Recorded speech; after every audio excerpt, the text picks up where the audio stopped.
Wouldn't it be messed up if there was a game and I played it?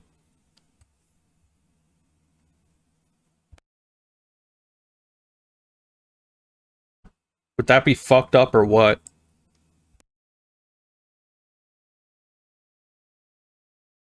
Scared!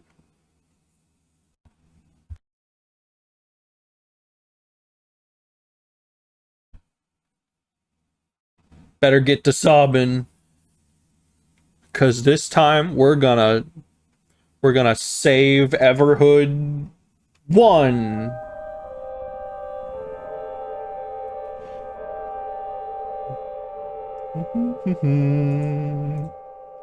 Let's make that not capture my cursor anymore ever again. There we go. That's looking nice. The return of Everhood. The return to Everhood.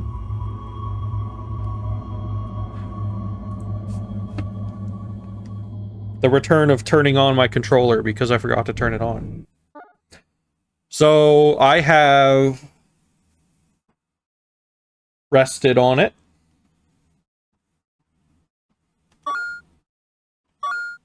I have also looked up a spoiler-free ending guide. So I know now I have actually locked myself out of one ending. But there are 2 that I can get on this save. And then my backup save can have the other. I don't know if I want to jump right into this and then commit to it and then sit here and finally do this. Like this one first. I could go get like the normal ending.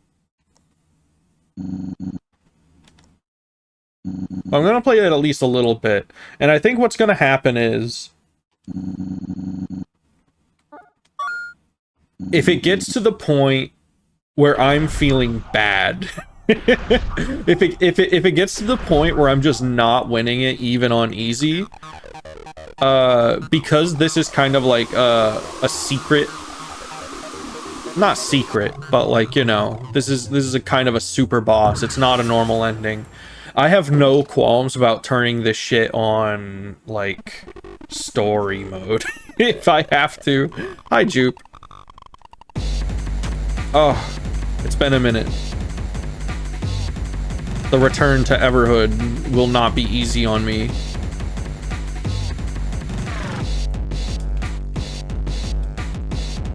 Maybe it will, who knows.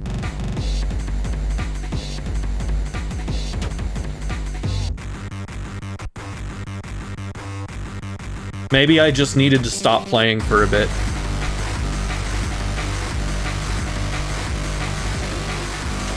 But it is gonna take a second to warm up, and maybe this is not the fight to warm up on. Maybe it is. I don't know, it doesn't look like it's turning out too bad. I didn't get this, but I got all the gems. Yeah, so I did mention earlier, I don't know if you were in yet, I have looked up a spoiler-free ending guide. We are, I think, at that point in the game. I did my exploring, I did my searching, I tried to find what I was missing, what I was and was not locked out of. The game was basically telling me, hey, there's nothing left for you here, basically, unless you start killing everyone, which is the normal ending, apparently. So we'll do this, and then we'll go around killing everyone so I don't have to do that fucking... I don't have to fight the Emerald Man again. Oof. Fully fair. Like, maybe I would take a little more time to try and prod at that myself if I was not streaming it. But I don't want to stream myself wandering around aimlessly again. Because the last one, the last stream was not the best, I imagine. Ah! And I was getting so upsetty. I hadn't had any treats. You know how I get without my treats. I have treats now.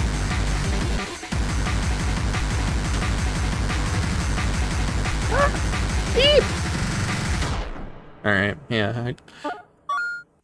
And it's like, it's so funny because you go back and look at the recording of this and it's like, it looks so easy when you're just watching it compared to like when you're playing it. It's like, yeah, I can read all of that fine. This might be a Hollow Knight situation where maybe at some point I have to like look up a video of someone doing it and then it just automatically unlocks the ability for me to do it. I had to do that for like the final boss of Hollow Knight, like one of the secret bosses. And I saw someone do it and I was like, oh, that shit looks easy.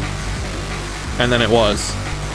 But like I was so stuck there until I watched a video of someone doing it.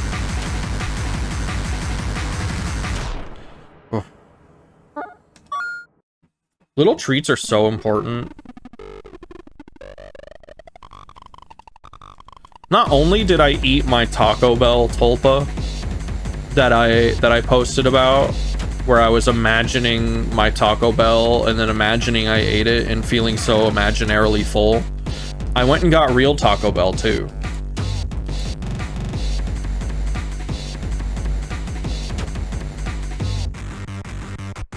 They have the Cool Ranch Dorito shells, and when you put one of those in a cheesy gordita crunch, it's pretty good.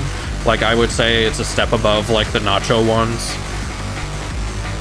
It's still a step below the fiery ones, which are not back, but...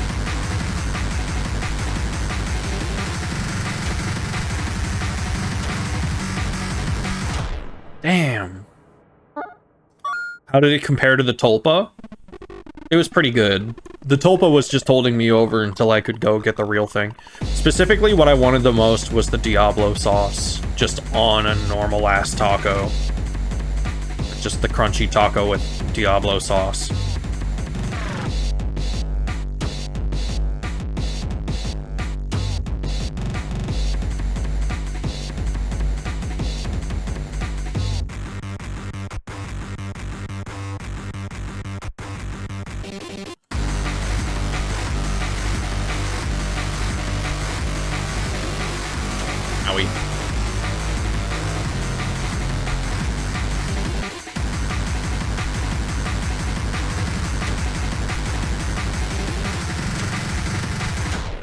Damn.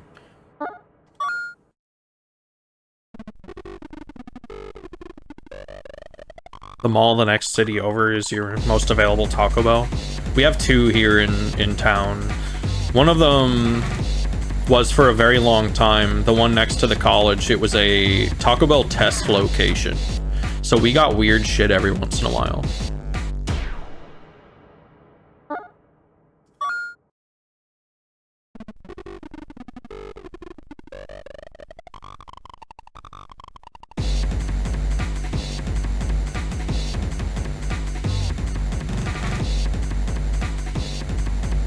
I got to eat one of those, like, limited time Pop Rocks burritos. I don't think they were, like, name brand Pop Rocks, but they were Pop Rocks. Like, they gave you a little bag with Pop Rocks in them, and then you were supposed to put them on your burrito. Like, they didn't do it for you, because the wetness of the burrito would cause them to start popping before, like, they could get it to you. And they were not sweet. Like, the Pop Rocks weren't sweet, they just provided, like, a very neutral flavor, but it was, like, it added to the heat level, I guess. Damn it.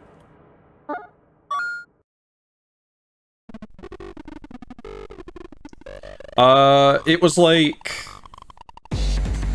You know, obviously, you know...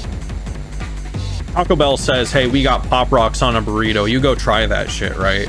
Or at least you do, I guess, if you're, like, a fan like I am. And I would say I would not have bought it again, but I did not necessarily regret my purchase. It was very, like, this is a burrito with hard stuff in it. And it sure does, it pops in your mouth, and it's like, well, that's not really what I want from my burrito, but it's not the worst thing ever either.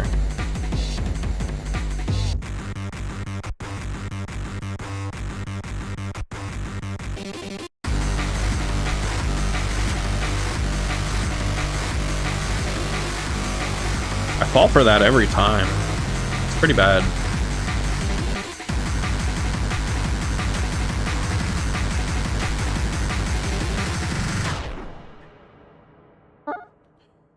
Hey, welcome in.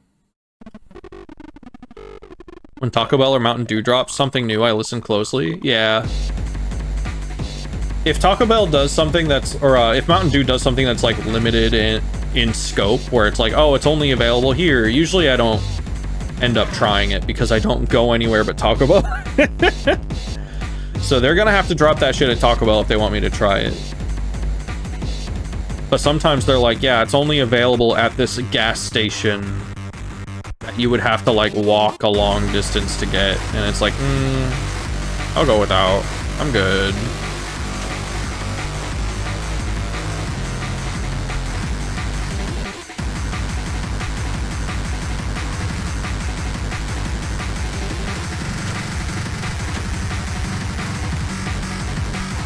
Fuck.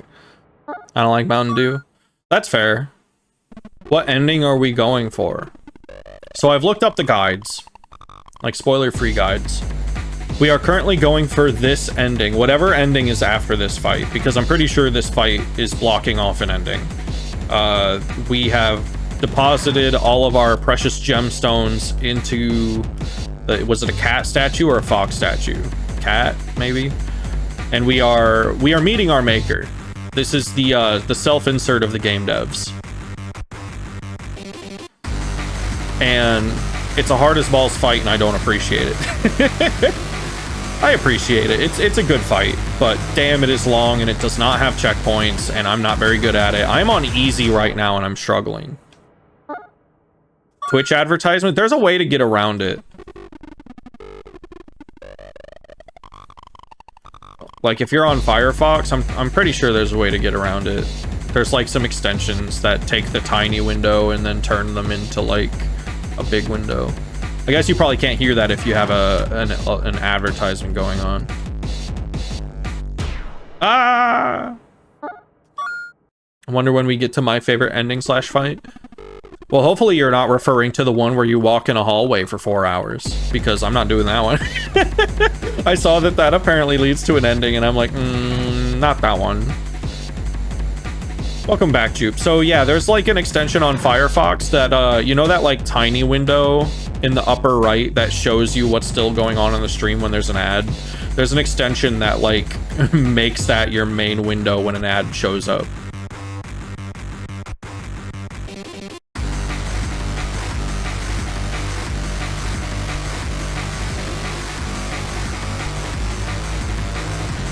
But as far as your favorite fight goes, I have not yet done the normal ending. So there's a very good chance that the fight is, God, under there. No, not that one.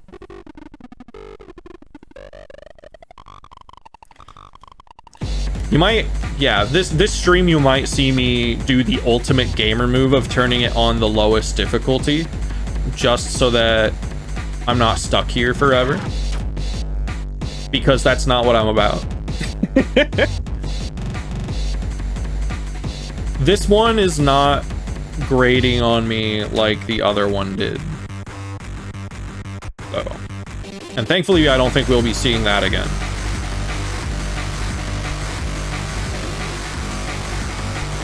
I was so upset that I had to fight that guy again to get the gem. I'm gonna try not to think about it too hard, or I'll get upset again. I was like trying to sleep last night, and that song was like in my head. Not the normal ending. So the endings I'm going for, there's like the whatever's behind here, and then there's the normal ending, and then I have to go tell the tree spirit that life isn't actually all that bad. Which, I don't know, sounds a little bit like,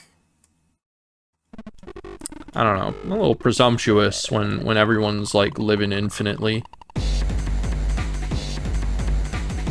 But yeah, we're gonna do those. So hopefully your favorite fight was not any of the gem fights, because I've already done those.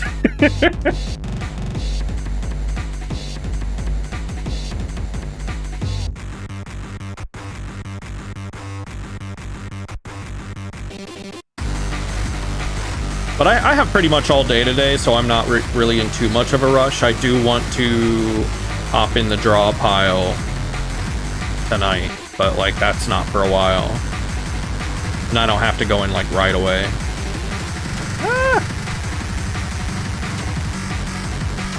Okay, I've got to come up with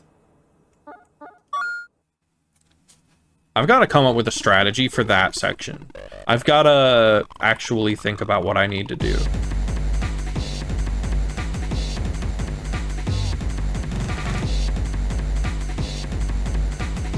Ow. I also got to not get hit by like these really easy to dodge ones, or else I'm not gonna survive the ones that I just straight up am failing constantly at.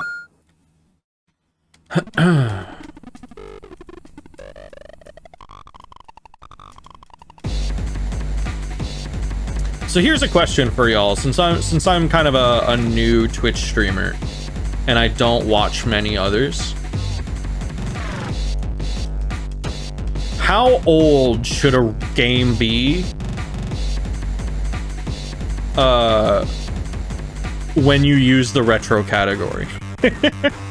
Because I don't know, maybe this is not a popular opinion, but I do not think the term retro should be a flexible term. Like, I don't think we should start considering games that aren't retro now retro later. I think retro should refer to a specific time period and not be like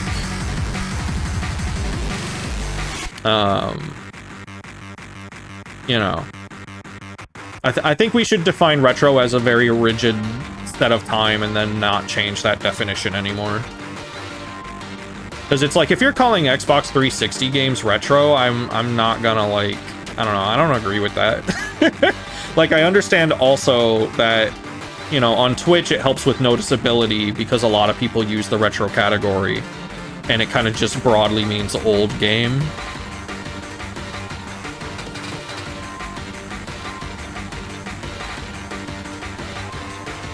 But for me, like, I'll read some responses and then I'll give my thoughts once I'm in a, you know, when I die again.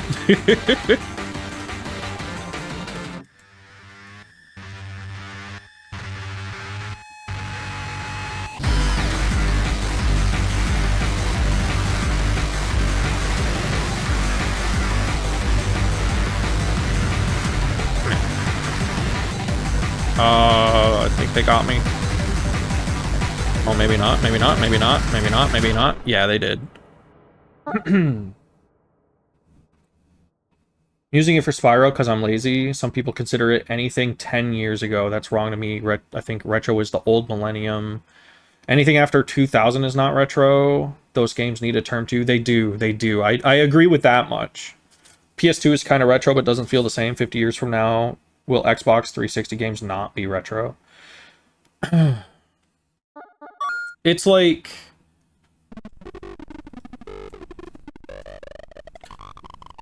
at what point does retro become a category that's so big that it is useless, that it means nothing, right?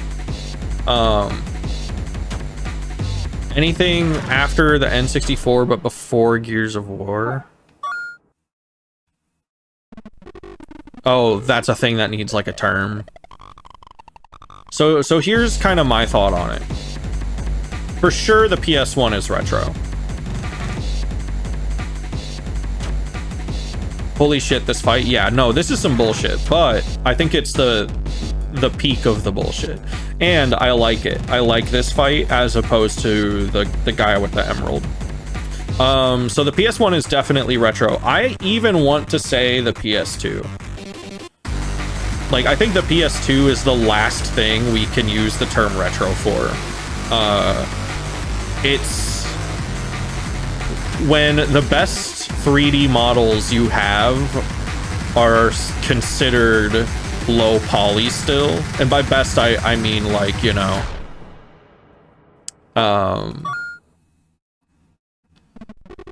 by best, I mean highest fidelity, generally. The games of the PS2, they're pretty low poly. I think that is like the signifier, right? When models stopped being low poly.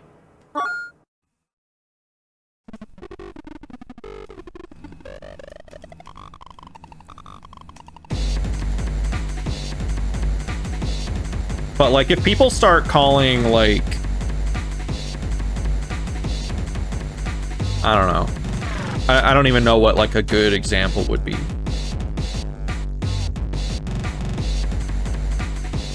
Because I don't play shooters. I was trying to come up with, like, one of those realistic wartime shooters that focus on, like, graphics and stuff. But I don't know which ones came out on the PS3 and Xbox 360 because I never had either of those.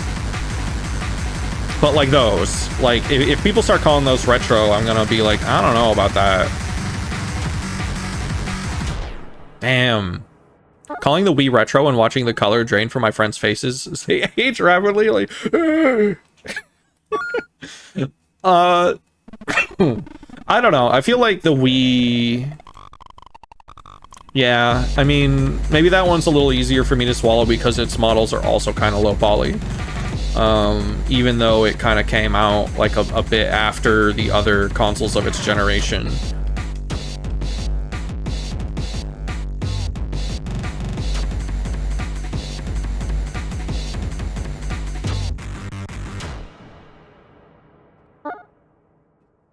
I'm for that because I like violence, but that's not useful.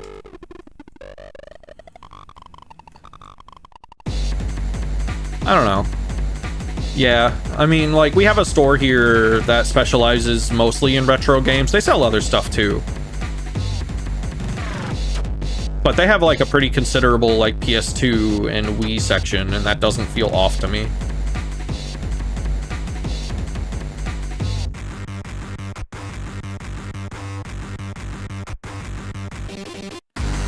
And then there's, like, you know... things start getting weird when you start talking about PC games too, when it comes to that. I feel like PC games almost have like a stricter definition when it comes to retro.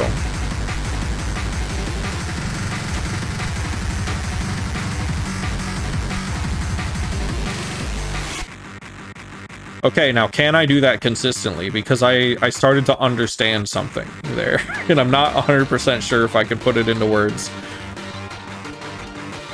Would love to be able to get to this part consistently.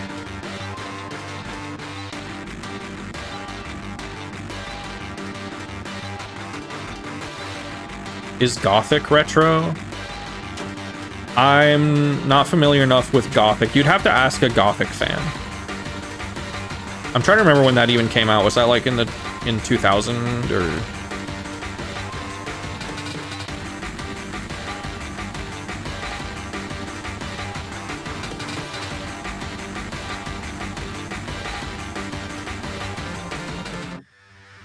Because, like, certainly anything on the DOS was retro.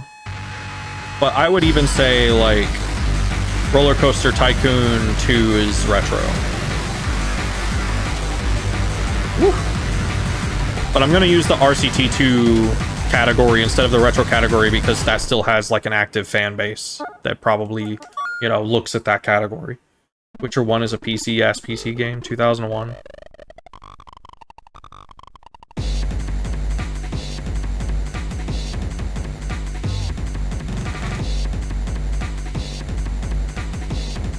Okay, I'm not getting upset yet.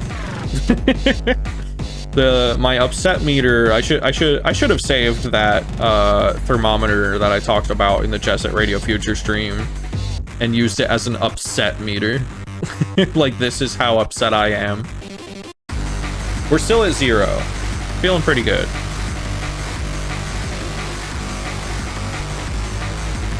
But I think if it gets to about like even 25%, I should probably just like turn on the easiest difficulty. Bam. Okay. Maybe it should look like a bong for being high. Yeah, probably. Because the problem with the thermometer was that it looked like a crack pipe. Morrowind still got that cross. Morrowind, yeah. Morrowind is a... I don't know. PC games are so... They're a lot harder to kind of...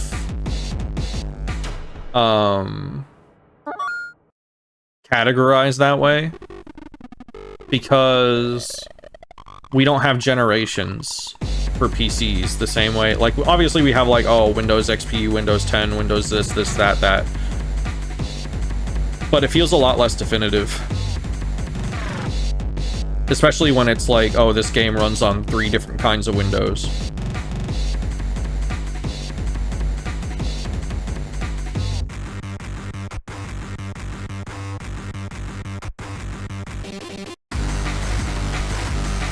Damn it. Why do I always go right there? I can see that it's going to be difficult and that I'm not going to make it, but I always go right there.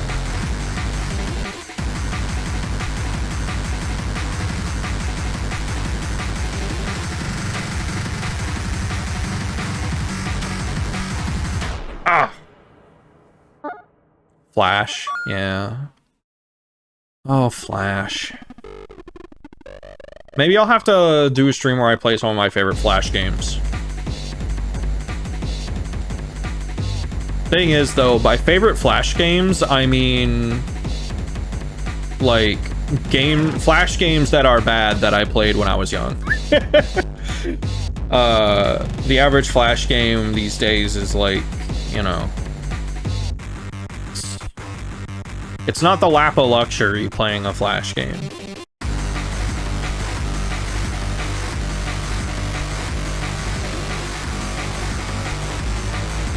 And my actual favorite Flash game isn't playable at all anymore because it relied on other players and servers and stuff.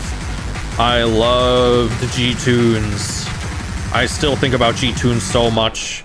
I use the G-Tune circle, like the Cartoon Orbit, Cartoon Network thing. I use the little circular orb thing as the little window, the icon for games for my stream announcements. That's what that is. Hi, Multiburst. We're back in the mines.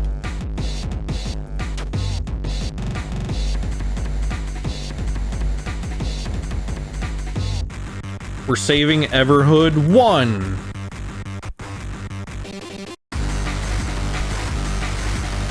And this time I'm not gonna do the thing, right? I'm gonna go the right way this time. I'm gonna go the right way this time. There we go. I did it.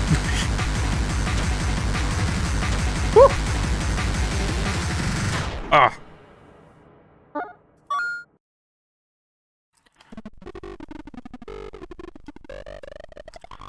We're gonna do it.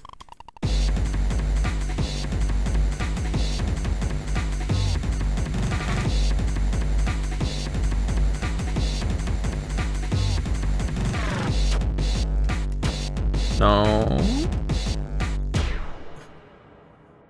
Glad I've gotten so much mileage out of this game. There's still more to see. I hope none of it is as hard as this. If I'm gonna be real with you. I'm struggling on easy. And I feel like even if I change it to the easiest difficulty, I might struggle on that too. I'll probably bump it up back to normal when we do the regular ending. I don't know if I want to go like full hard mode because it does seem like enemies are kind of hard to kill. They have like a lot of hit points and they're tanky, and I don't know. I'm not about that life. No, wrong way.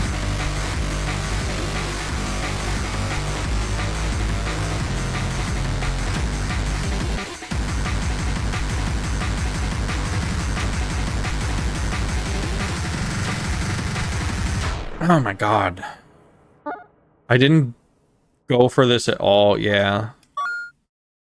I have other shit I want to stream, but you know, this is the one right now. This is the big one.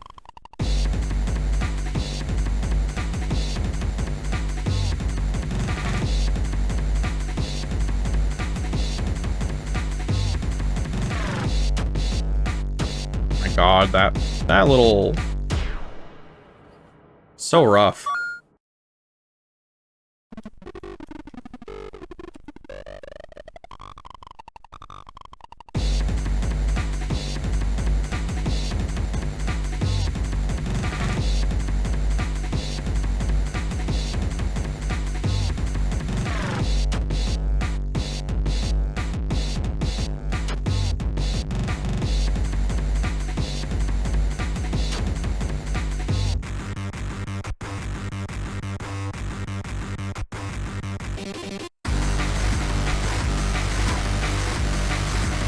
Fell for it again award.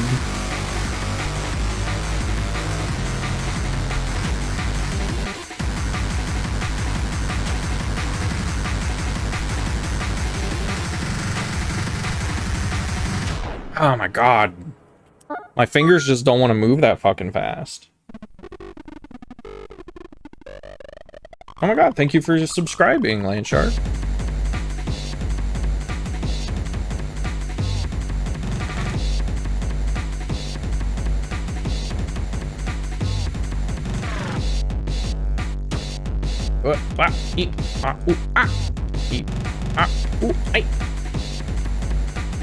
Gotta do the big jumps.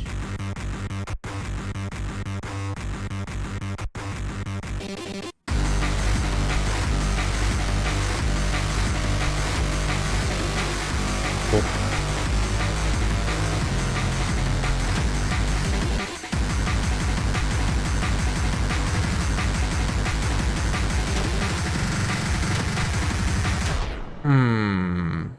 Old Nick fingers, yeah. My boings. My weak boings and muscles. The boings in my fingers aren't strong enough.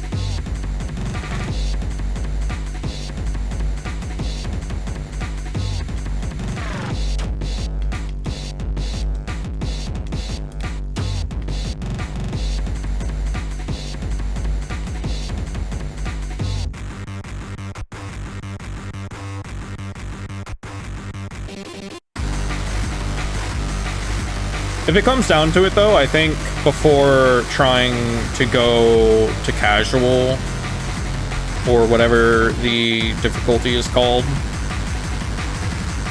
I might ditch this fight and then go see what the normal ending's all about first. Ah, at the very end of it, too. Whoa.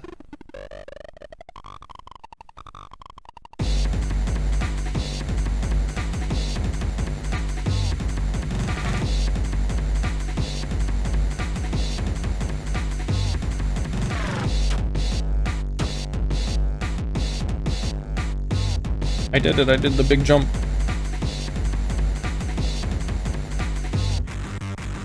But also, fuck these guys for putting the big jump in here.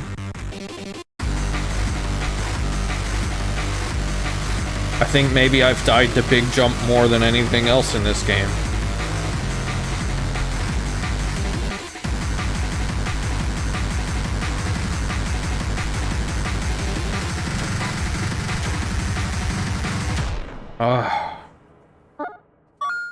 What the fuck? It's just a fucking nightmare of notes in there. And then they do it again later, so I gotta like survive it twice. I have to find like a more consistent strategy. It's kind of hard to do that when you struggle to get there at all.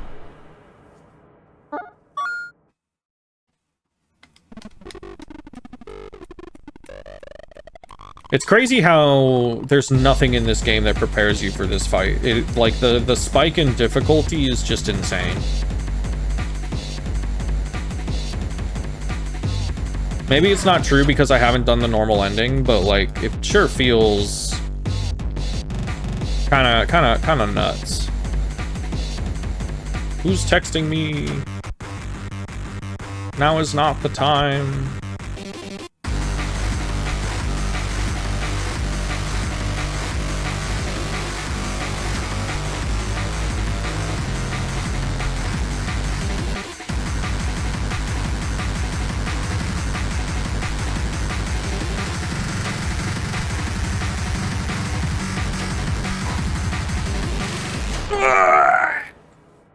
Casual filter.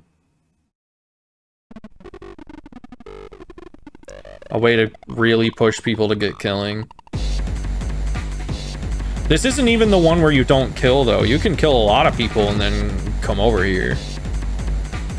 In fact, I had to kill a guy to get here. But yeah, maybe.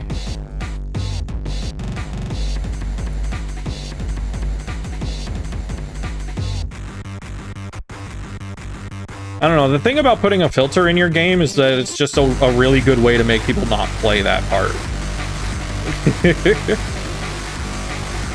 Like, they did put in a difficulty specifically for people who couldn't do it like me, but...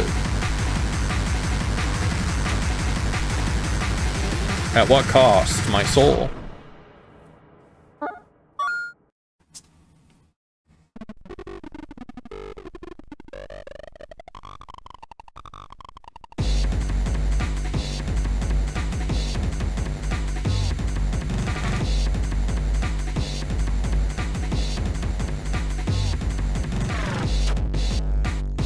Did y'all see the guy who it took him 14 years, but he walked to the what is it called?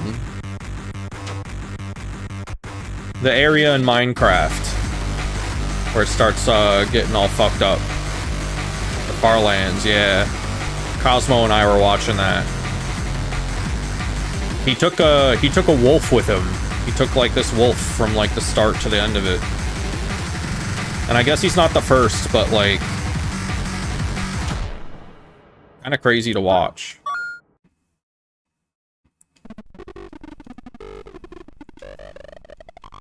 I had never heard of this guy or his trek.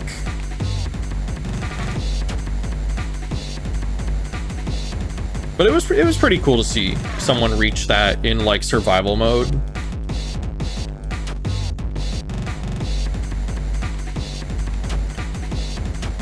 Owie, owie, owie, owie. Wow, that one sucked.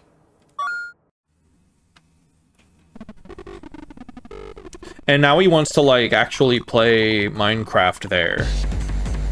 Like, he wants to just, like, hang out around the Farlands, I guess. But it's kind of funny, because once you get that far in Minecraft, if you, like, want to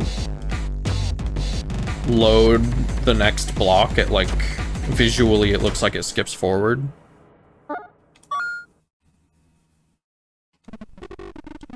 Like it looks like it's struggling.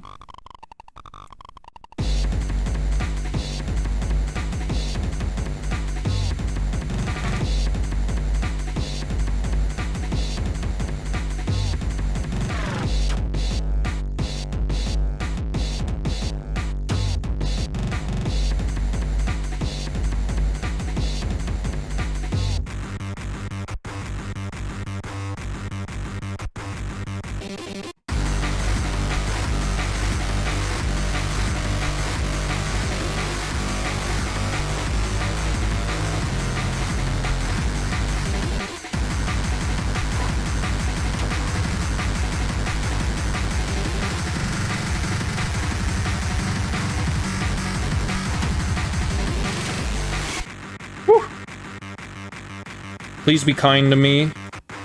I don't make it here very often. Please be nice.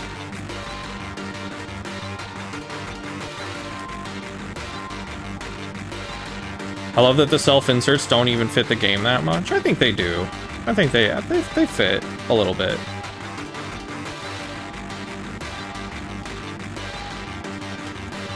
They definitely look a bit odd, like even for characters of this, but I don't think it's like jarring.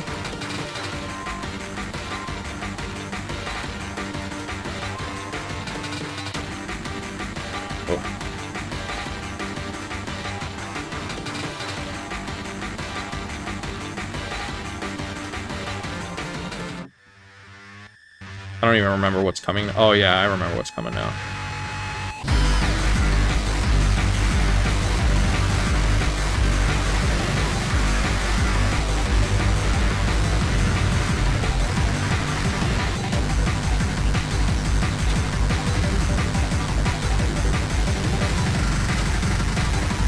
Ah, all right. Yeah. They do.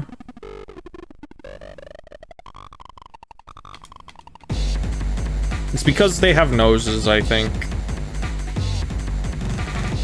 They have noses, but like kind of humanish eyes too. But they're just on like some shapes.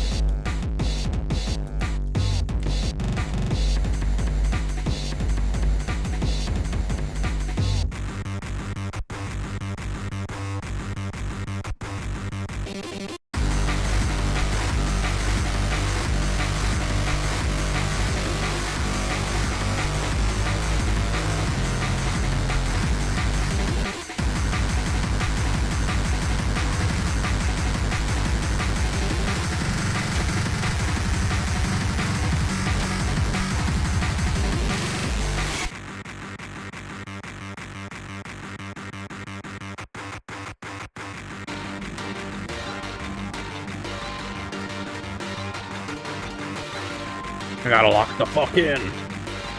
Bitrate murked every moment. It's just gonna be one of those games, I guess. I looked back on the VOD for like Roller Coaster Tycoon, and it's like every time I moved the screen, it just became a smear. I wonder if there's anything I can do on my end to like help with that.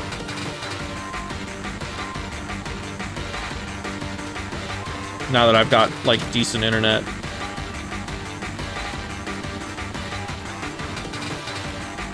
But I think with Roller Coaster Tycoon, it's just going to be like that because it's displaying a lot of pixels, and if I zoomed in further, it wouldn't like be that much of a problem. Hi, Crookie. We're struggling, but we're having a good time still, so we'll keep struggling until we don't. Oh.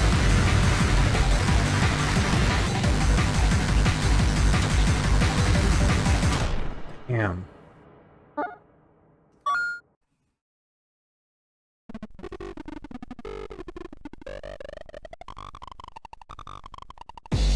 I don't know how much longer I want to give this fight in particular. We're gonna feel it out.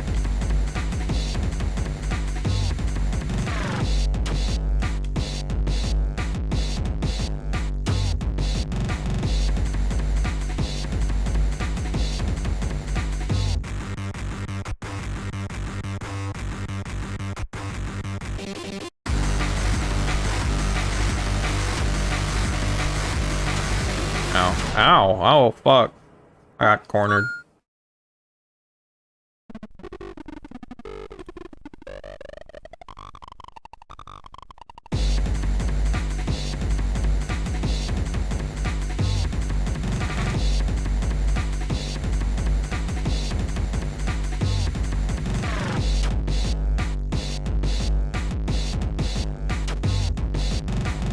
So for all the previous streams, I had the like for the content warning, I had the political box checked.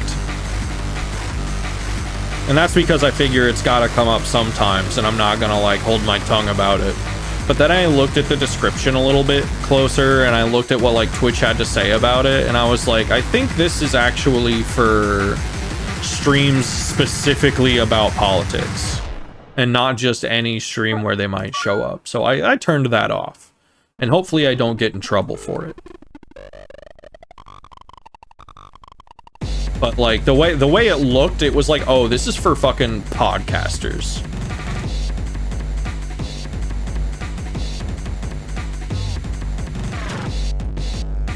And I hope that's the case, because I don't know. I feel like if there's any tag people block, because like, you know, those are set up so that people can choose which streams to see and not see. I feel like if there's any streams that people block, it'd be that. And I don't blame them because it's all probably fucking trash. Like, I can't imagine watching, you know, no offense if anyone does, but I can't imagine watching a political Twitch channel fairly often. Shuttercast when? Never. Probably never. That were to require me to be good at talking when there's nothing visually going on, and I'm not even sure I'm there yet. Whoop. Okay, I did the big jump. That's good because that would have killed me.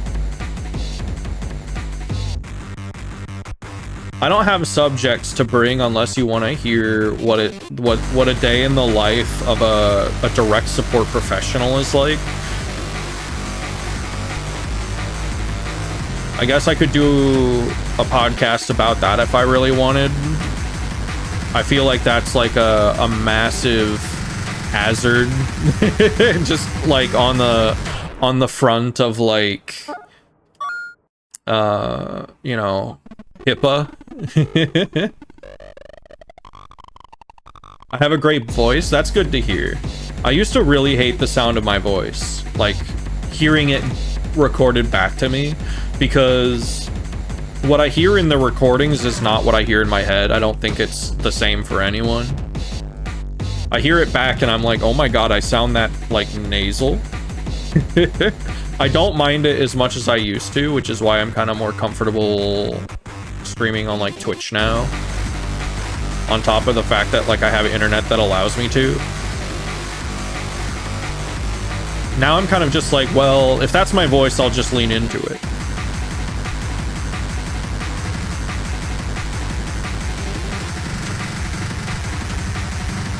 I probably watch and listen to a lot of people who can't handle hearing their own voices. But like I've never, well, I can't say I've never.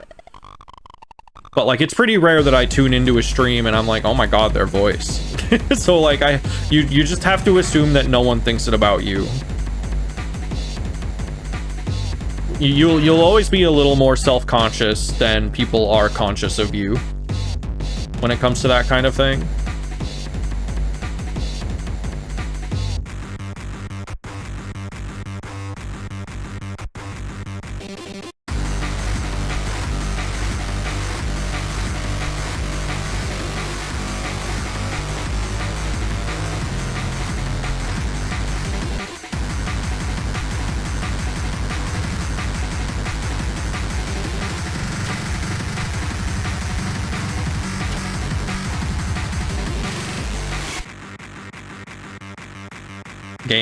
Gamer.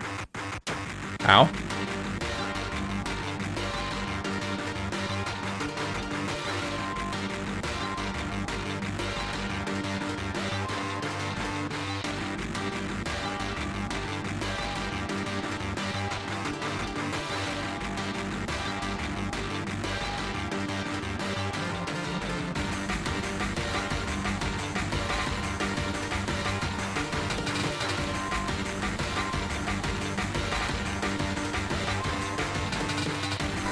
Ooh. They tricked me.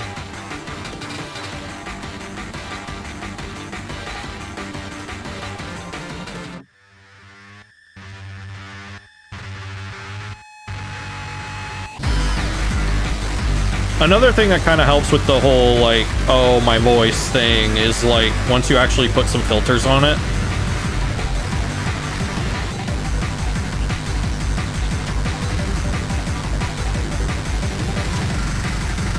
Oh, God. I have no idea what to do against that. It seems so fucking random. Would play a TTRG campaign run by you. Probably not what I would recommend doing. But, you know, it's nice to hear. I have played one tabletop game in my life, or I guess a couple. but I've only really attempted seriously once, and I don't think I'd be a good DM. I think I'm more of a player, but I'm not really even much of a player because it's hard for me to commit to something like that.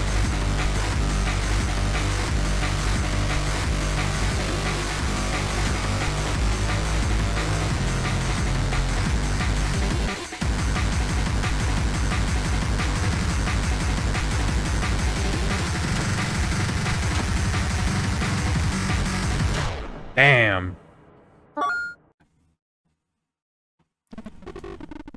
I'm gonna have to learn what filters are good for that eventually. I just copied, so like I just found someone on Reddit who is like, okay, for OBS, put these filters on your voice, and no one said that he was full of shit. So I did that and we're good. Like I figured like, okay, this post has upvotes and no one's saying he's wrong, so it's probably fine.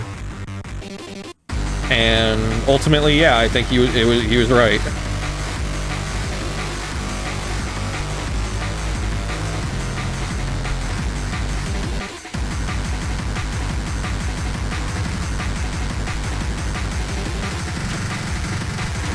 Oof. Okay, so I've got a little bit of consistency going until we get to that part. 2 different friend groups. I think the second one was one of our group mates, but out as a group before we got started. Damn.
Okay, I think I might try that side for that from now on. And then just repeat what I did there every single time. And we will be gravy. I think I'm just gonna have to, like, get it in my head. It's okay to get hit by one if it means you're not gonna get hit by the others. Like, it's okay to tank a hit to dodge a few others.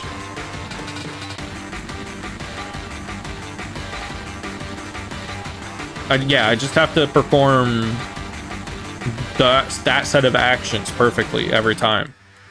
And it's gonna be so easy.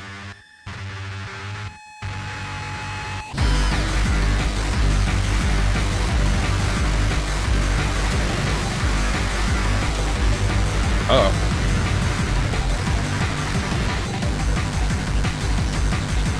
Alright, this is yeah, I don't fucking know what they want from me there. Yeah, it's literally easy. Imagine hitless. I'm trying not to. This game has like 72 achievements. It's disgusting.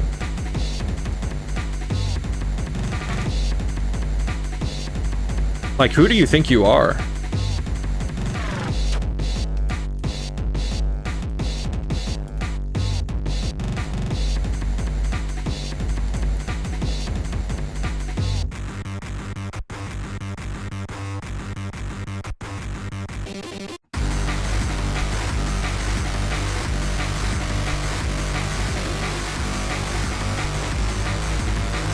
I am slowly but surely working my way towards the last Balatro achievement. So that's what's going on in my life. Ah.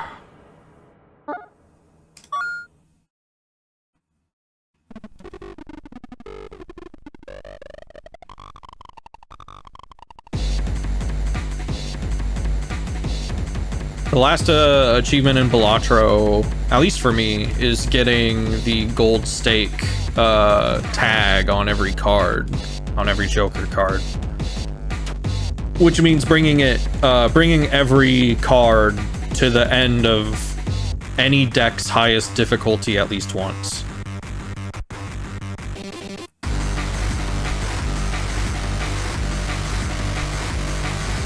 And I've been making good progress on that using the no, not the anaglyph. Whichever deck it is that's like, it gives you, maybe it is the anaglyph, the one that gives you the tags at the end of each boss that like duplicate rewards for skipping. Yeah, that is anaglyph, isn't it?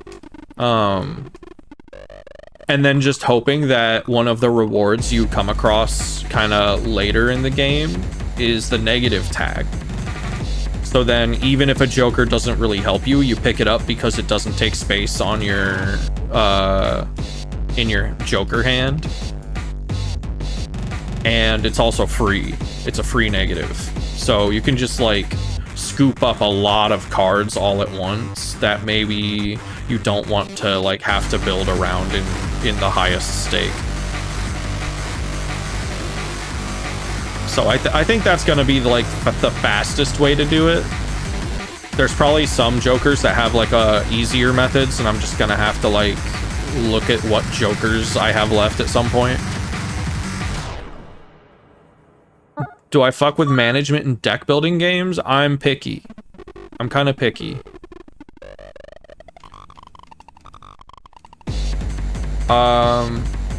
Balatro got its hooks in me, but I don't think it's necessarily an amazing game.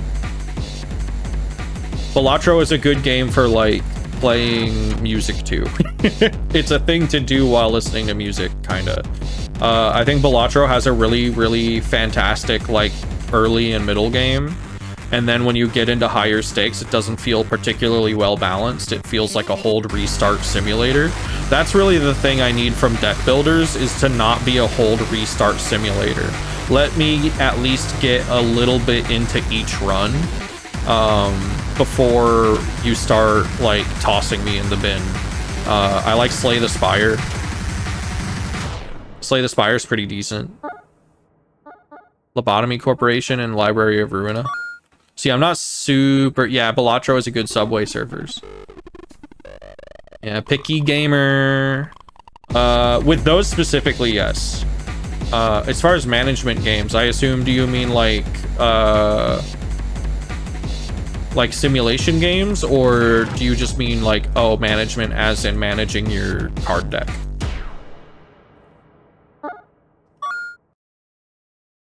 A lot of the time your build is something you're gonna get fucked over with, yeah.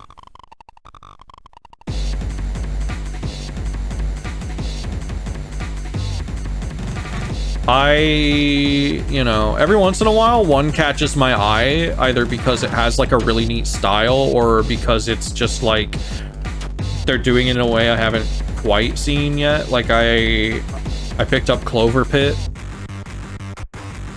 and that's a decent roguelite. Like I don't love it. I think it needs a little more variety in there as it stands, but like it's pretty alright.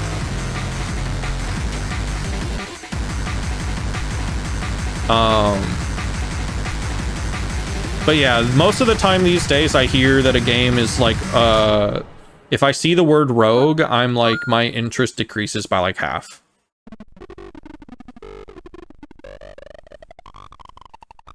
Maybe not as much in an action game. Like if it's an action roguelite, I might be a little interested.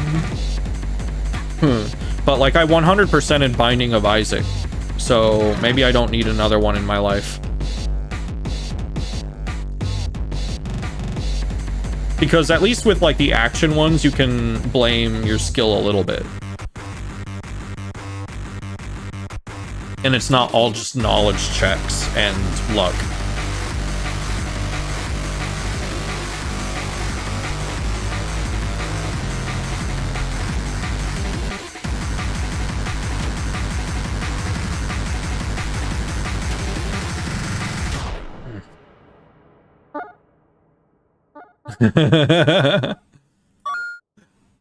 If anyone wanted to play The Binding of Isaac multiplayer on stream, I would do that. If anyone wanted to play with me and hop in a call and play The Binding of Isaac, I would set aside time to do that. I don't have a reason to go back and play single player Isaac anymore unless there was like a really good mod. And there are some very good, like almost not full conversion, but like there's some really good like huge mods. I might want to check those out at some point, actually. That would be a fun thing to stream, because it's like Isaac, which I'm really good at, or at the very least I have a lot of knowledge about, but it's also new stuff. And like I do genuinely love that game, so I would like that, but I will suck ass. That's okay. I'll carry you. We'll get those last achievements together. That and Isaac recently had an update where they added the item description mod, basically, to the game, like officially. So now if you've beaten Mom, is it Mom or Mother? If you've beaten one of those and you've picked up an item before, from now on it'll tell you like what it does. I think it's a setting you can turn on and off, which is pretty neat. Like that's always been a mod, but now it's official.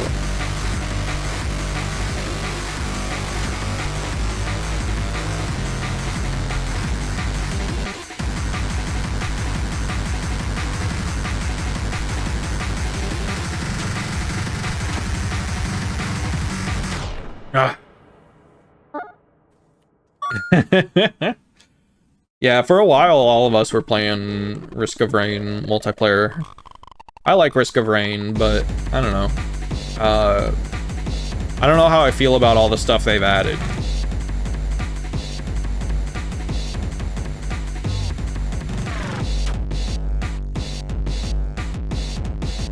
Like, everything that isn't the main campaign of that game kind of feels really brutal.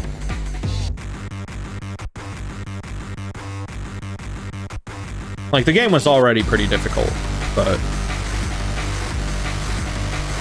I don't know.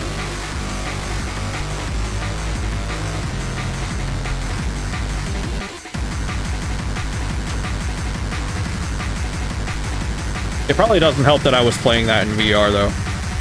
Like, difficulty-wise. Risk of Rain returns. 1 is awesome sauce. Yeah, playing 1 was like... I tried playing 1 a little bit, and I think that was before really, like, action roguelike stuff kind of got big. Or, at the very least, it wasn't in my, like, field of view. And I was like, why is this so hard? And then I just shut it off and never played it again. I was also not understanding that it is a game you are supposed to play with others.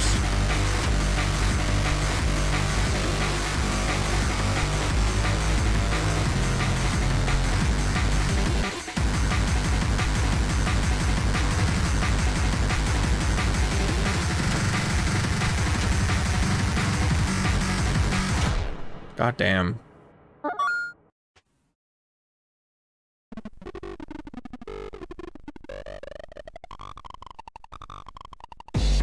See, I'm kind of done playing games that hate me. I feel like I don't need that in my life anymore. I say as I boot up Balatro.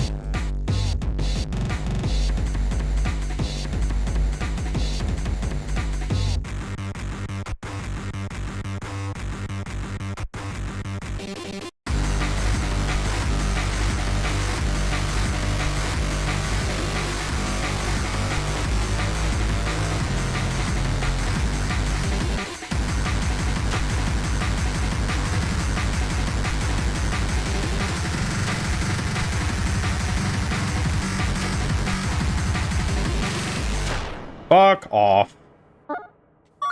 This guy sucks. There's just so much shit, and it's not clear to me where I'm supposed to go or how to avoid it. It's just a bunch of shit and then I flail. So that's not good.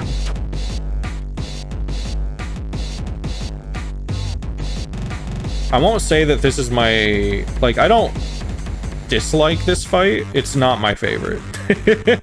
That's for sure.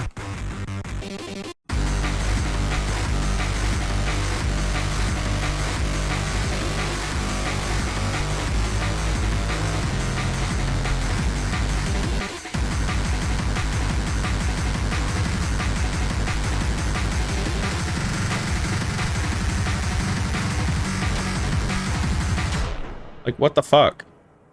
The mad meter got up to 15. I don't know, I'm not even mad, I'm just, like, baffled.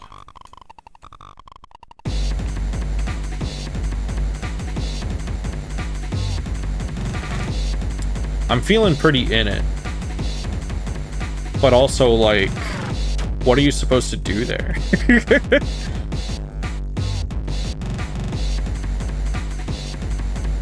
I don't want the whole stream to be this either, so I might have to call it soon on this fight. But I know I'm not even getting to the halfway point either, because I've made it really close to the end of this fight, it feels like. I hope I've made it. You know, not today, but like, ow.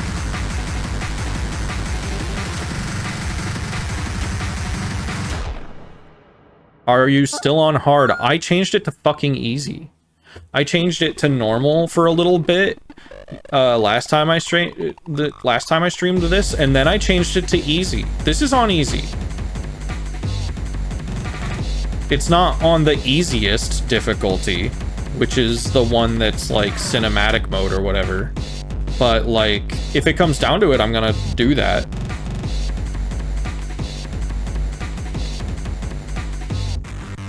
I want to see this ending without earning it. Because the price is so steep.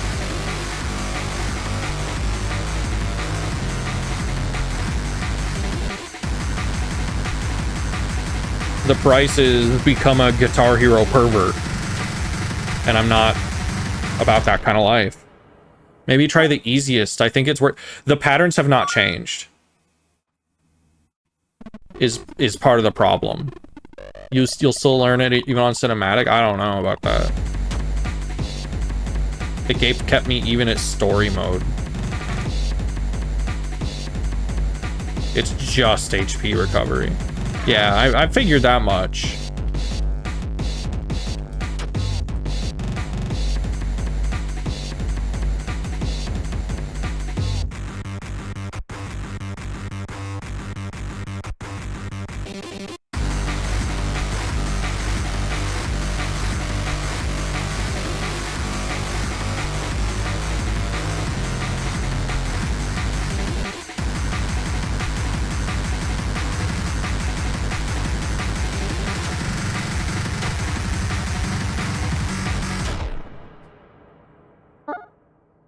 I'm not a serious gamer, though. I'm a silly gamer. I want to be a silly gamer. I don't want to be a serious gamer.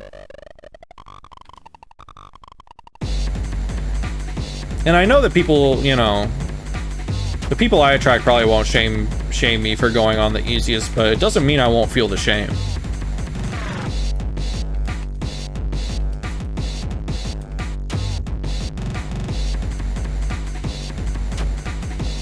And I wouldn't shame others. But you know, I'm trying here. Want to try. And I'm not upsetty yet, so I don't feel like it's time to do that.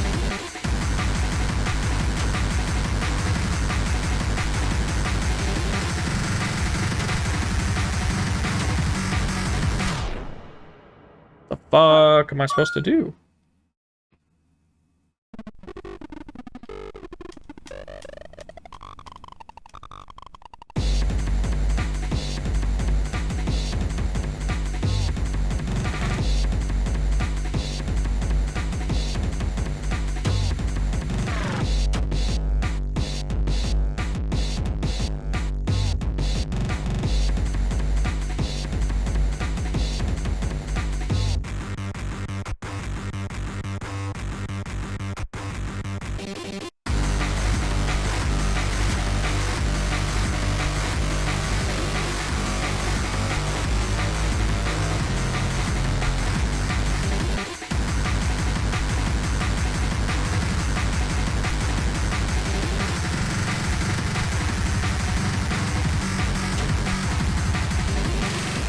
That, I guess, but I don't... Ah, no! Fuck off! No! Alright.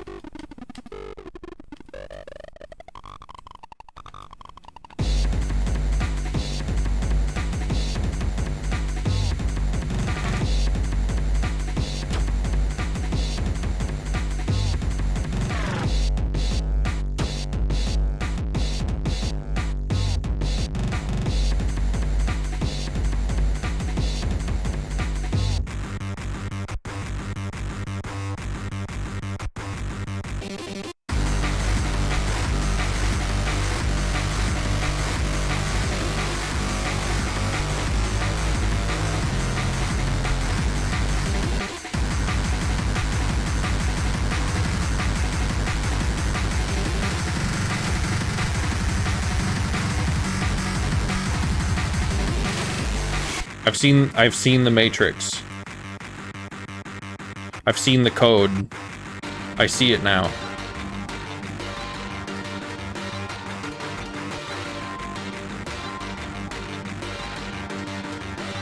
A new eye has unlocked.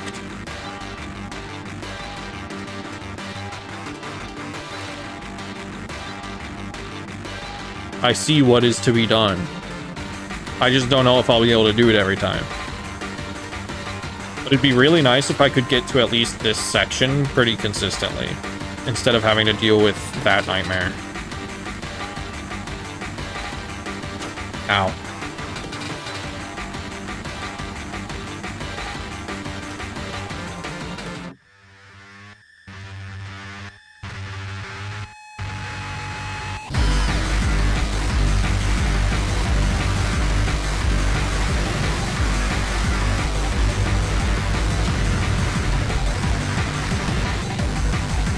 This, I'm not as sure about.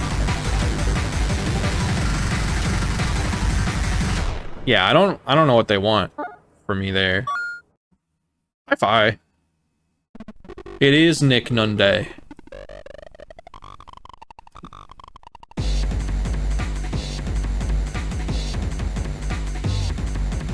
And later this week, it will be Fred Durst Friday.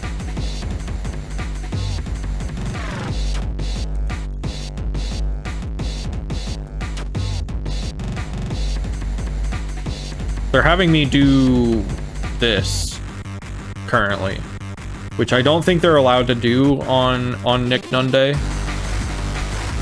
but they're doing it.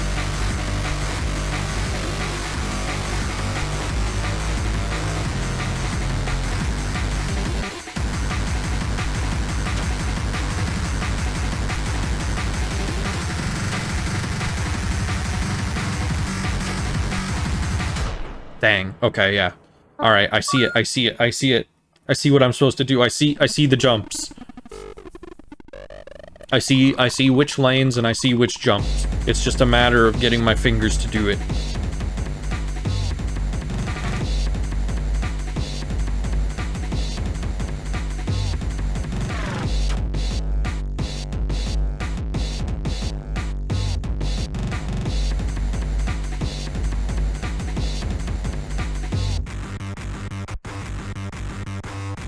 It's so upsetting this doesn't have checkpoints.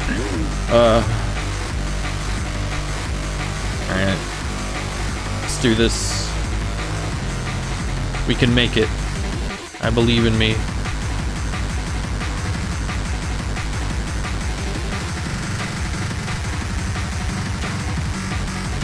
Ah. Spilled your cherry cola all over your table and phone.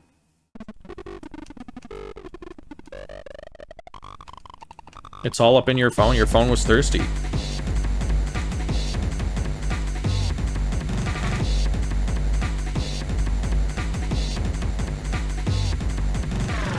I hope it's not Borkin.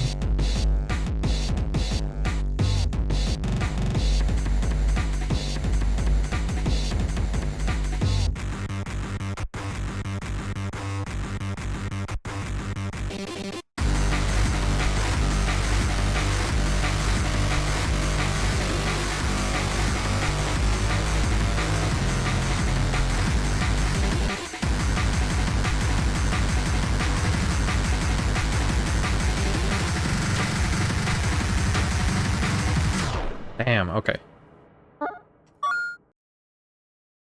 The speed up is crazy. And there's a worse one later.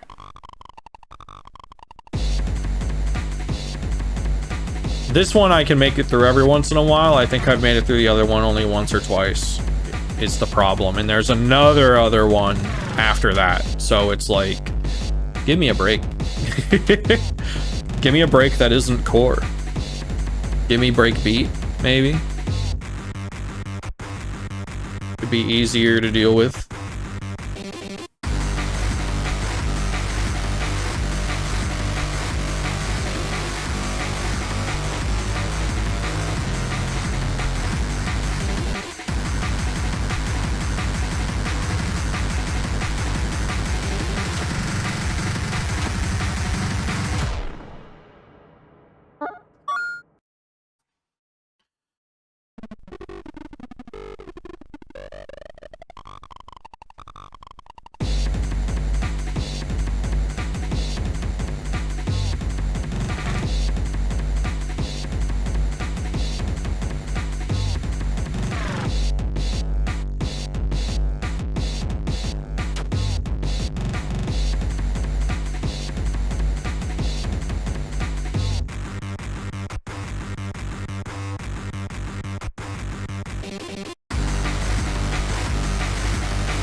Damn, okay. What's the point in streaming just talking and then playing games without changing the category? I think they just forget. I think they forget to change it out of just chatting. Or, like, they're such a big streamer that it doesn't matter.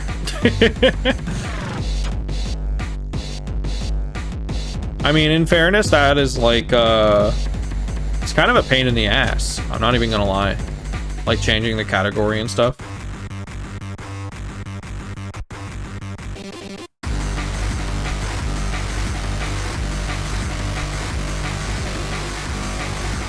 That and the just chatting category, maybe this isn't true because I wouldn't just want to watch someone I don't know talk about something that I'm not told what they're talking about. But like maybe the just chatting category is like popular enough that like random people will just like click on it. As opposed to like a random game.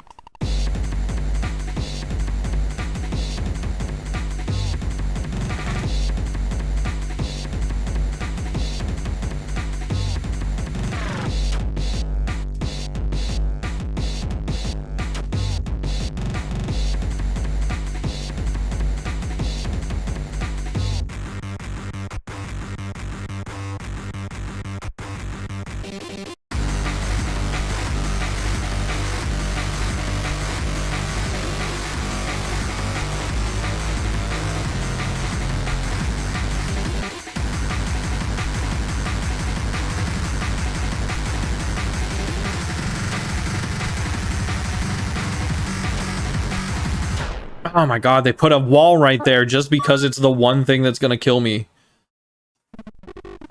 They fuck with the pattern. Just chatting is kind of baffling to me in general as a category. Well, you need to be able to have a category for when you are just chatting, I think. Because it's like if you're just interacting with your chat and not doing anything, it's like what else are you gonna like put it under, sorta. That and it's good for like when you're doing just shit that's like that doesn't really have a good category, I guess. Like, isn't that what I have to imagine that's what like Scorpy uses when him and like the RTVS crew are like watching VHS tapes, or like when Germa's streaming like old commercials or something.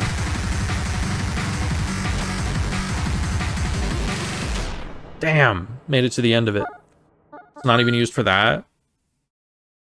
The retro game exists because of there being a game called retro nobody cares about. Is there not like an actual like retro category? I thought there was like a category on Twitch for when you're playing retro games in general. And I thought that was supposed to just be a useful basket for games that aren't trending, basically. Technically not. That's really funny. Like, I know that it kind of uses like an adjusted version of the IGDB database. Because I submit games to that all the time.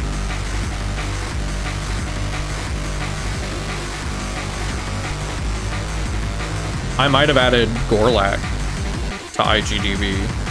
That might have been me. I can't remember now because I've added so much, like, furry stuff, basically. Damn it. I'm gonna give this a few more tries before we do... I thought that just happened for being on Steam. There might be an automatic process of some kind, but it wasn't there when I looked, so I added it. I think it's actually... It might have been there... Did you not make a Steam thing for a while? Like, it was on itch first, right? Because I feel like I almost remember having to make the poster. Like, cobble it together from stuff.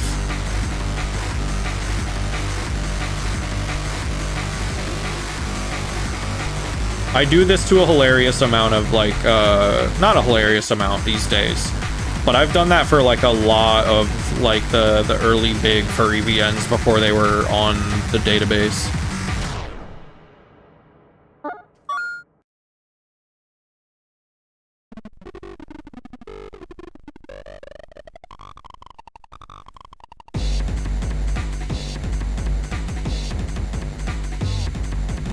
It was so funny, too, because I was hanging out with some, like, furry VN developers, some pals, after mine released, and I was talking about, like, my IGDB contributions because I'm autistic like that. And I got such a funny reaction because they were like, "That was you!" It was really, really good. Because it's like, you know... If you ever wondered who the fuck is adding all this stuff to these databases, the answer is me. Just if you have ever thought that about any database in general. So many popular furry VNs are so baffling to me. They are weird. Oh, I'm on hard mode. I didn't save after changing it to easy.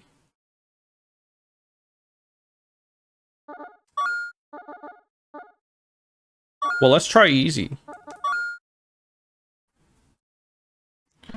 A fool was me. But you know what? I feel like I got a lot out of that. I said lying. My nose just like grew a lot. We'll see how this goes now.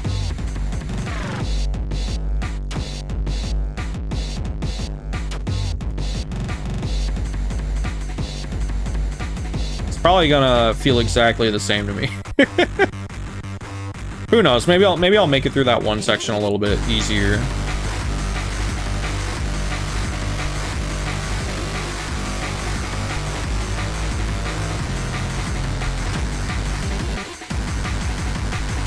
I was so ready to put it on cinematic mode.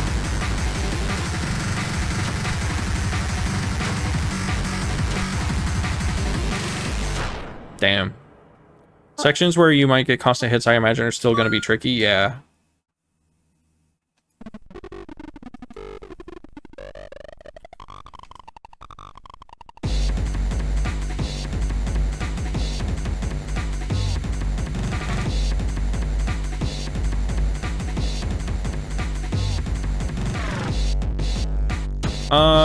Furry visual novels being weird, though, is not terribly surprising because furries are weird. As far as popular ones go, though, it's like I'm not surprised that the most popular ones are popular, with a few exceptions, I guess.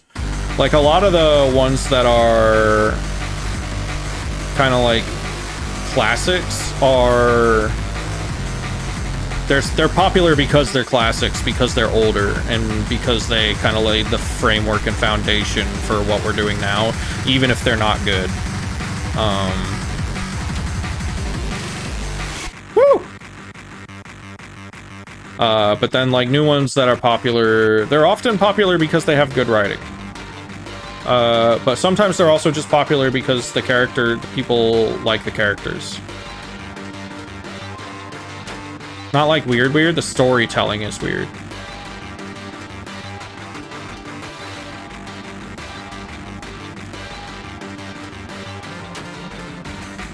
I don't really care about the content.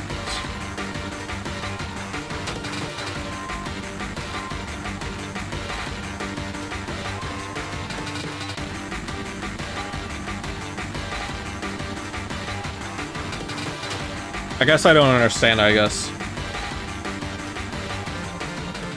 But maybe that's because that's the world I live in.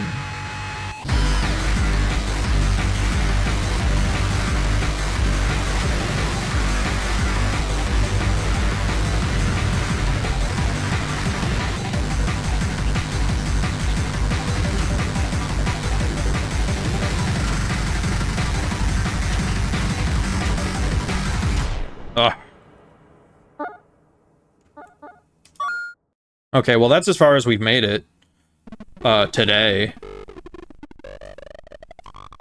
So I'm feeling pretty good about that.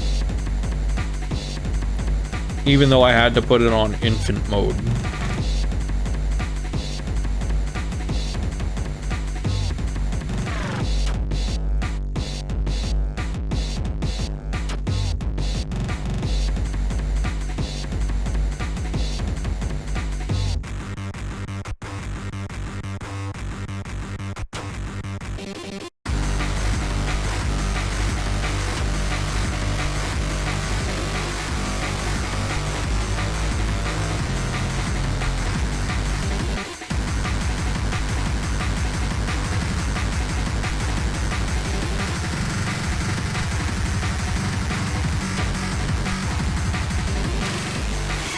I did so good there.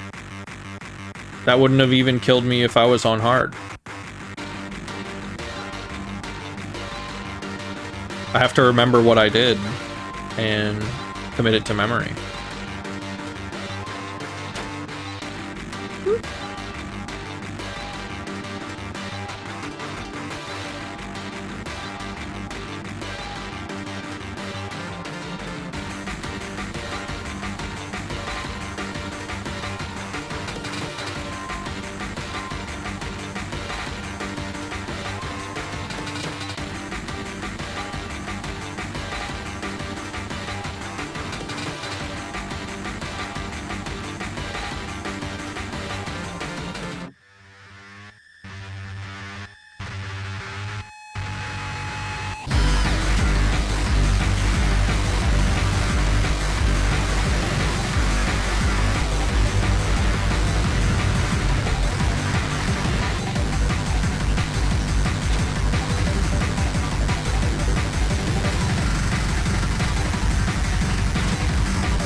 Let that be the end of it, please.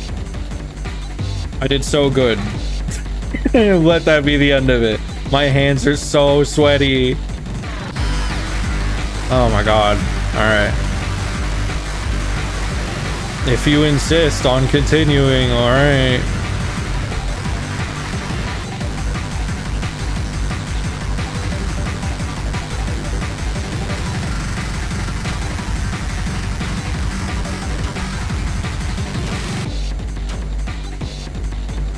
Heal, heal, heal, heal, please. Heal all the way. Heal, heal. Now let that be the end of it. alright? How many more fucking times? Do I have to attack them or some shit? I do. I have to fucking attack them. That's fucked. Or do I? I can't tell. I can't fucking tell.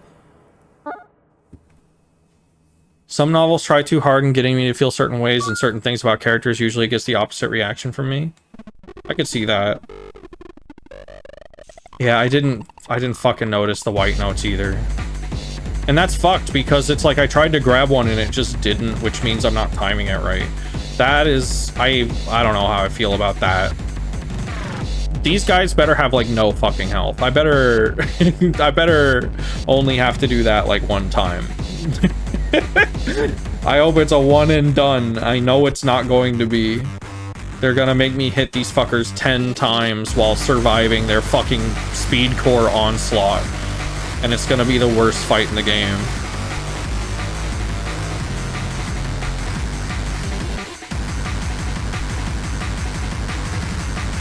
But you know what? I think I can do it if I don't have to do this specific part again.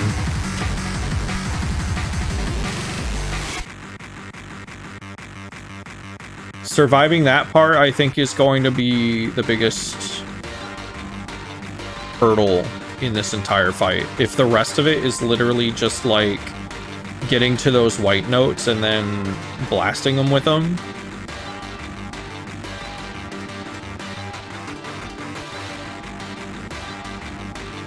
And then it's like, you know, you play the fight long enough and get good enough at it that maybe you can do it on hard someday.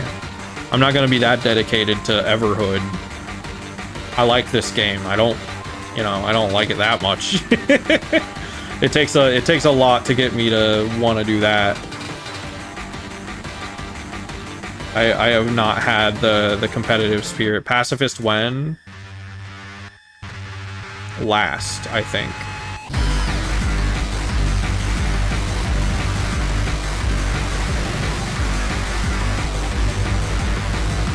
Because this is the save where I'm going to be killing people because I've locked myself into killing people.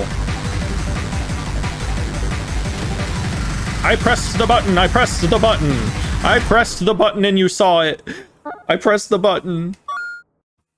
I pressed the button to grab. See, the thing is, you have to grab notes and then not get hit. Or else you drop the note. And then it's like, those are going so fast too, like, how am I supposed to see where they're coming in from? The playing field is so small. I don't know how to feel about the fact that this is like brutal rote memorization. I don't think it's a great aspect of this game that there are a couple fights that are just like that.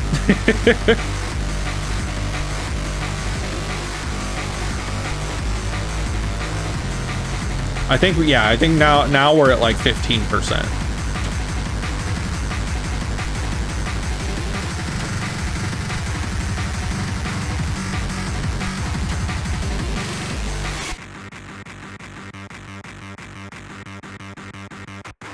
I also can't blame it too hard for doing the super difficulty thing because it is like, this is not the normal path. This is supposed to be off the beaten path. This is the ending for perverts. This is for the people who made that fucking... This ending is for the guy who left that comment on like Glitchwave or wherever. That was like, man, I wish the game was actually hard. I'd love to know if like he actually made it to this. Or if he just got to the real ending and called it a day.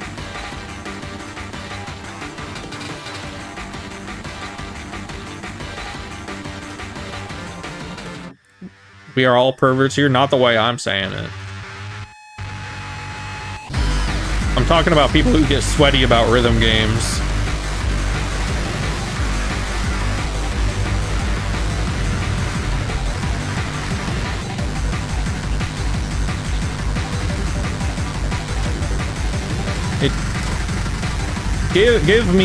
Give. No. Not for gaming, I'm not a freak.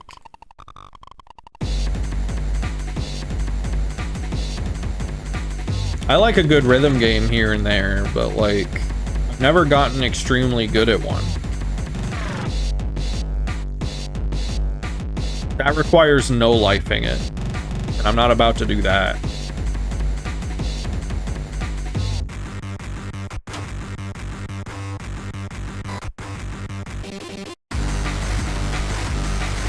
I don't like that I stood in that fucking thing and they didn't send one.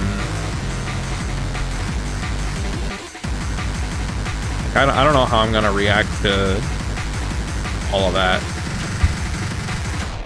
Damn, I did so bad right there. Rhythm Doctor?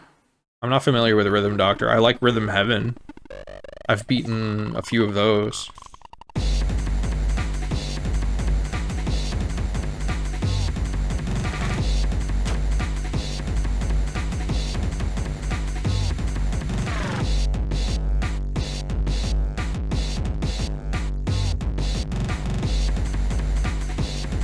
Those would also actually never ask you to do something like this.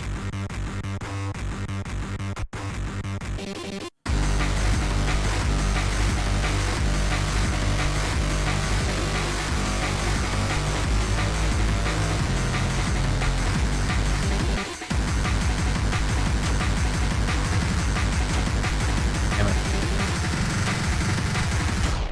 Fuck.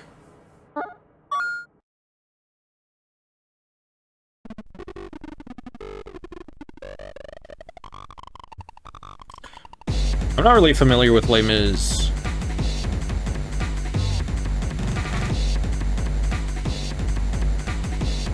Not really, I don't really know what it's about. I know it had a movie.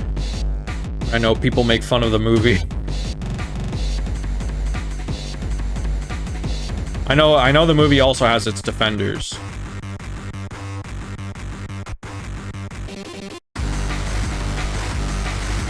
But mostly I see people make fun of it.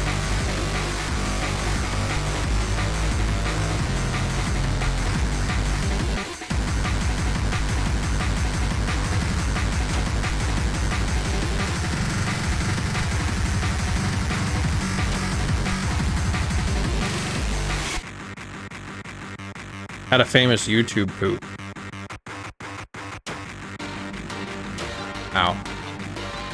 I think instead of making movies out of stage musicals, people should learn to be happy with, like, recorded stage musicals.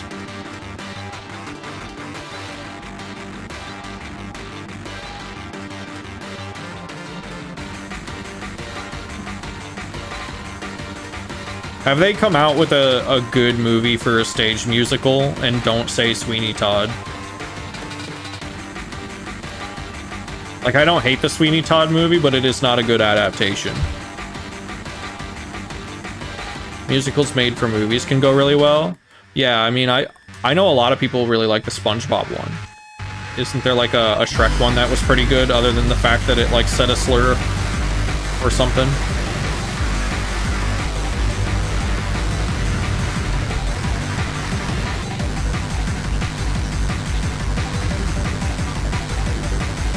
Damn it.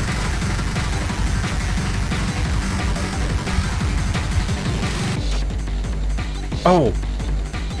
No? Ah! Ah! Oh my god. Fuck this game. Fuck this game. This game's stupid.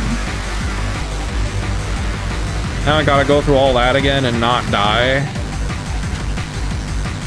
At least I know there's a couple notes I can, like, maybe block like that. Oh. Oh.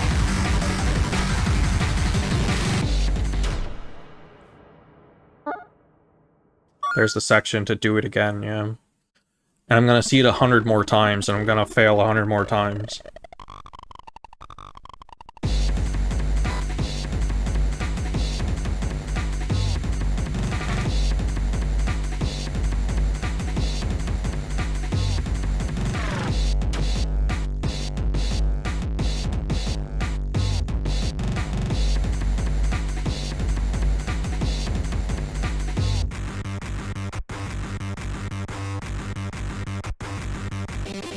think I've made a post about this before, but every once in a while I'll put the original Broadway cast recording of Sweeney Todd on, and then I have kind of like a version of it in my head where they're all furries, and I kind of just play that in my mind.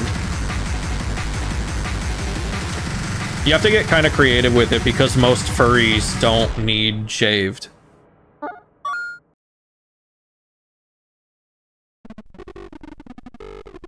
At least not with a straight razor.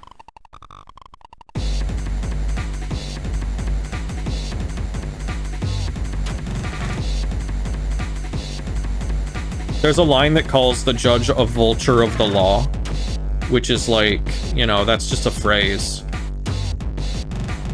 But like, see where I'm coming from? That's a shaveable animal.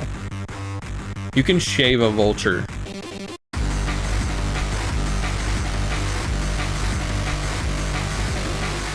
And it kind of just fits.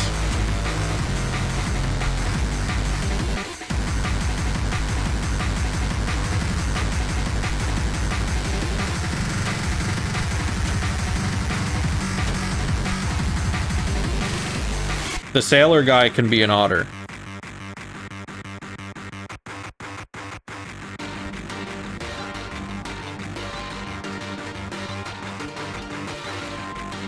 Everyone is dogs. I mean, you know, you can shave a chihuahua.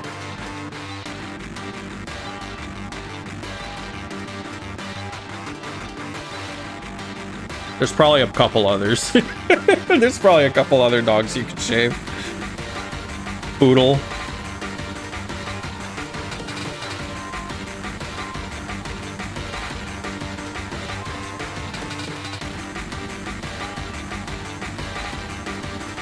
I think Sweeney Todd is the main way people learn that barbers used to be responsible for pulling teeth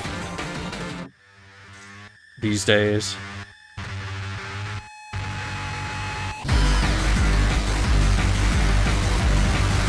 Yeah, they're writing the code for their next attack.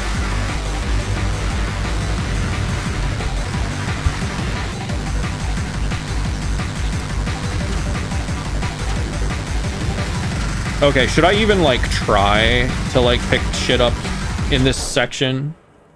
Dental care has really come a long way. Yeah, at some point they had to tell barbers to stop doing it. I have to imagine that barbers were, like, really hesitant to stop. I would love to read up on that.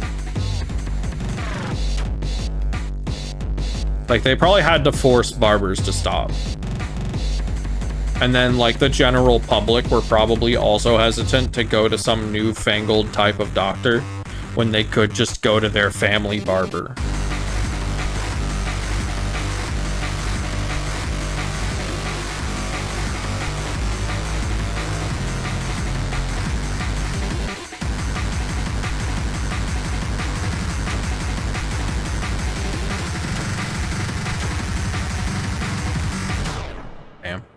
So yeah, stop stealing our job.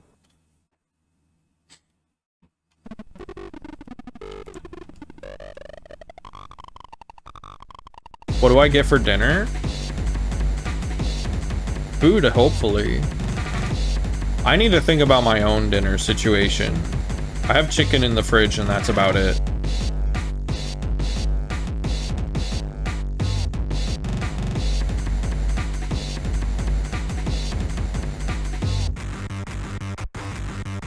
I think when they're doing speedcore at me, I don't even try to get those notes. I think I just try to survive as long as I can, while hitting them with the notes during the slow part. I can't dodge and catch shit at the same time. Not when it's that fast. Those are a trick. Those are a trap. I want to drink chicken broth with lemon. Like a Lipton situation. Those Lipton packs make for really good, like, dry rub on chicken. Like the soup ones.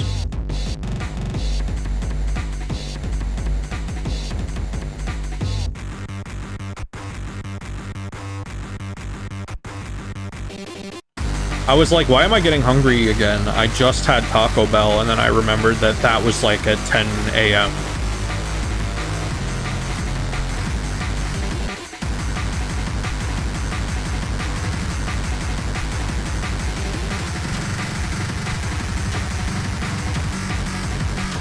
Fuck!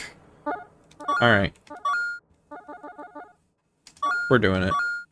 This fight sucks, and I hate it, and I'm starting to hate the devs for putting it in. I think it's bad, and I think they should be punished for putting it in.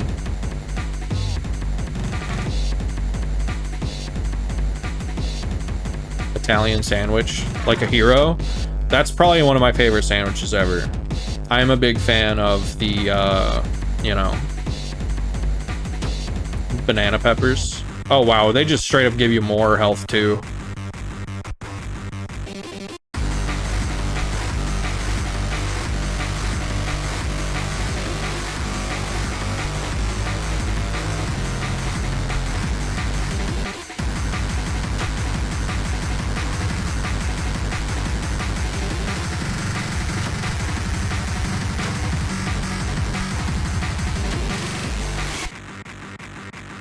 Italian sandwich.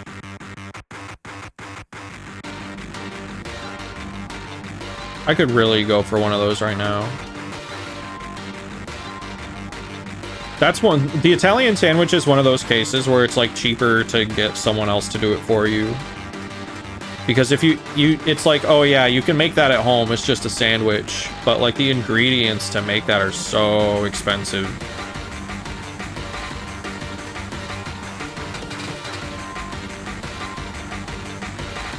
Like pepperoni, salami, and ham, and provolone, and lettuce that's like got vinegar and mustard on it, and then like mayo, I think, and peppers. That's a lot of stuff. And then buns, and then like those have tomatoes on them too. I don't personally do the onions. That's a lot of stuff.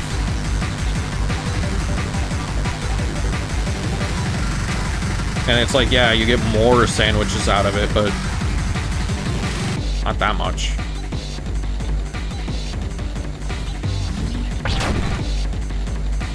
This ends here. Like, I'm not fucking around with these guys anymore. We put it on baby mode.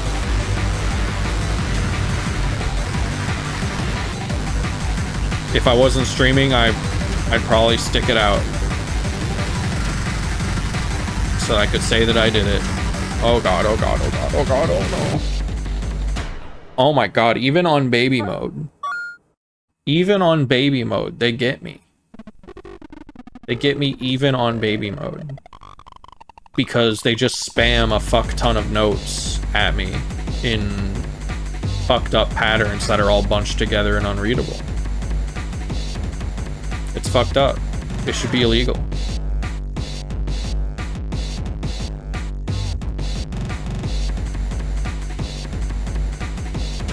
At least I'm not dying to this beginning section anymore.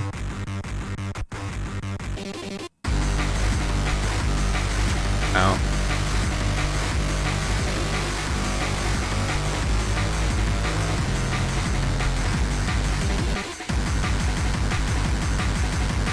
I'm sure this is not the ending you're supposed to get first, but they're not stopping me, so I'm doing it. Ow, I forgot that was not grabbable for a second.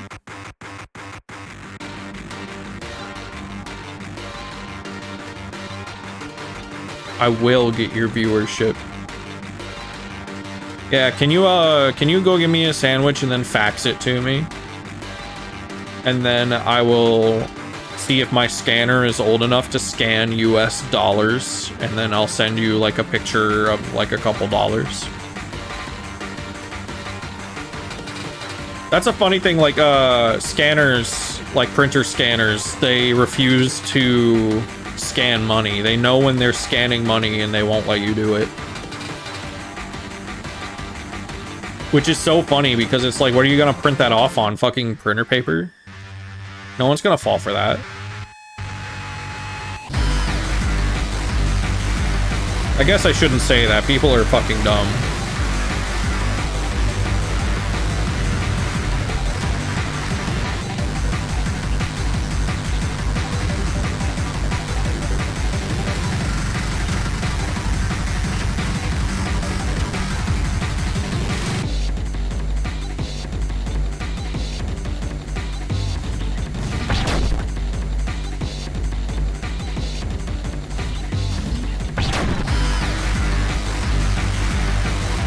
Okay, I only gotta do it like 3 more times.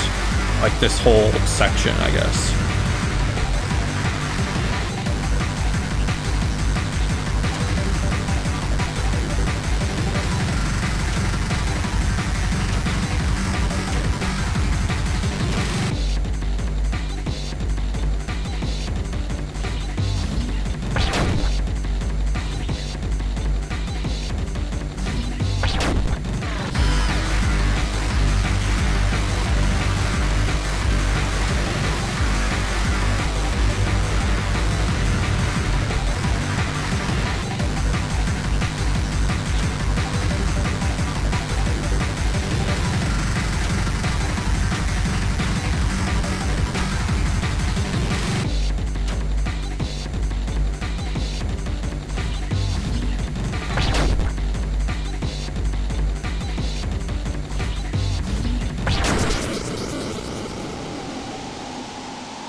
I never want to see your ass again.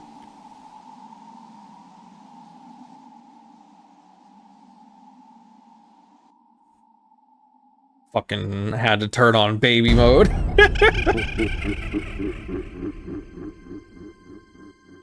The bit rate is crazy, yeah. Some of the fights in this are just gonna be like that. I mean, I'm sure it doesn't help that I have like every single pixel basically on my overlay dithered.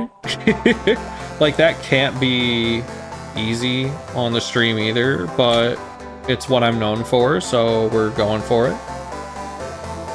I like the texture, I like the crunch.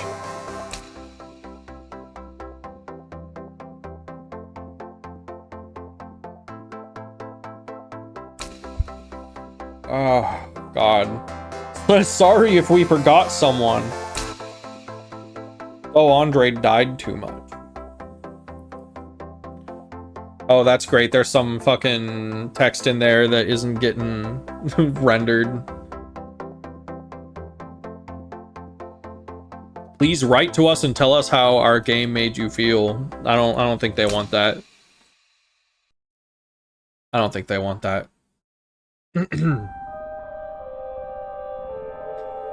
The ending is nothing burger. At least I can say I saw it. But yeah, it really was just like a sad party horn.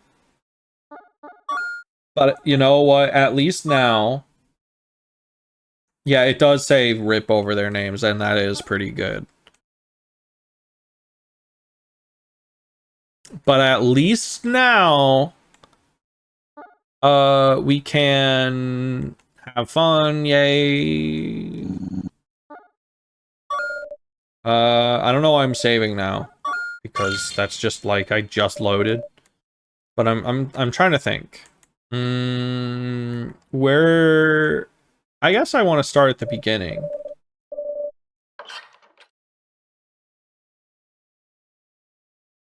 I want to kill everybody in the world. I did recently. Okay, so I'm gonna tell y'all about my relationship with Brostep, or like specifically like, you know, the aggressive Americanized wave of dubstep. So I liked that shit in high school. I thought it was pretty cool, and then I made it to college, and the most annoying people in the world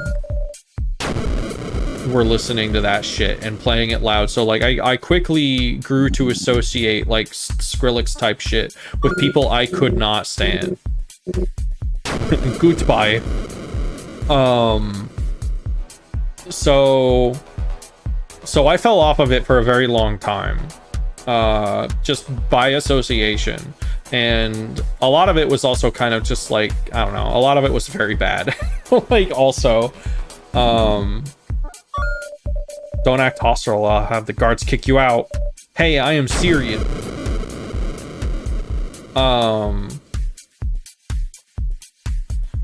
But we're kind of living in an era of electronic music now where it's like, that's not as popular. People aren't just like making bro step and dubstep as much. They're making stuff that's very inspired by it, and a lot of the stuff they're making is very good. We're living in an era of music that's been influenced by things like, you know, Skrillex and Rusko and stuff like that. Worked too much, should have done other things. Yeah, man. Yeah. So it's interesting now to go back and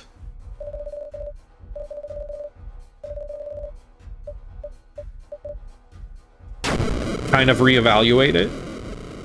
I listened to like the earliest Skrillex EPs like last month, or maybe a couple months ago. Probably last month, like early last month. And yeah, there's some pretty good stuff on there. The Prodigy will be in my heart. Will always be in my heart. My parents listen to it all the time. See, I've always liked The Prodigy, and I've never once doubted them.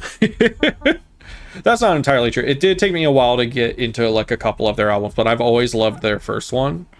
And then their ones that came out after that, like more recently, I really dig those. Do not harm the automatic terror machine, or it will harm you.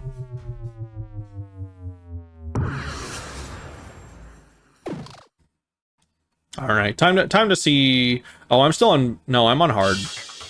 I want to see each fight on hard and see how feasible they are. Because we're in the part of the game now that it actually expects us to be in.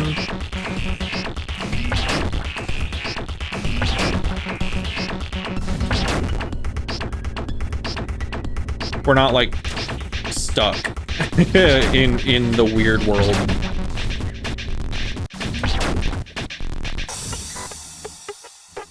Oh, maybe these are gonna be pretty tricky though.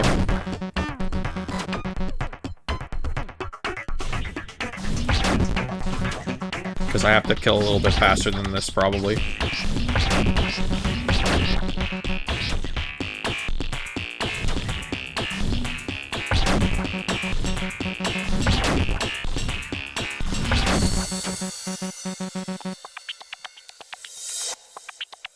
I find this character hot. Something is wrong with me. No, this is just Metaton. People find Metaton hot all the time. That's pretty normal.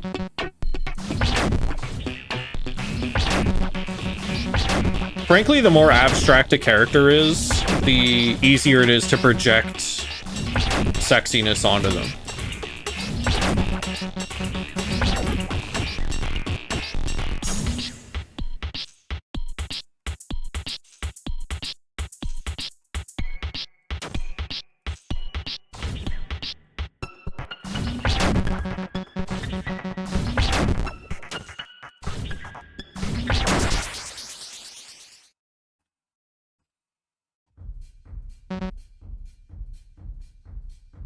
Seeing that in action with Look Outside, it's over. Bye.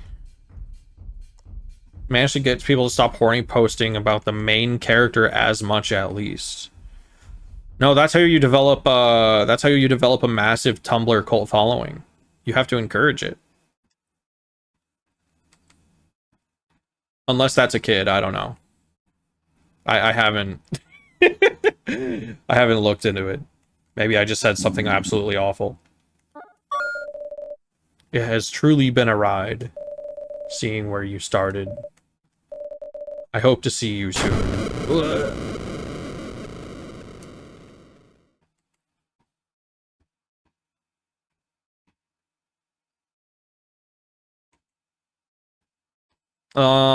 It's gonna be sad. No, it's a 20 to 30-year-old man. People start getting wet over people calling Oh, yeah, yeah, yeah, yeah. I remember you talking about that. I am glad I still remember you. Could I please tell you something? Yeah. You haven't said a word during the time we've known each other.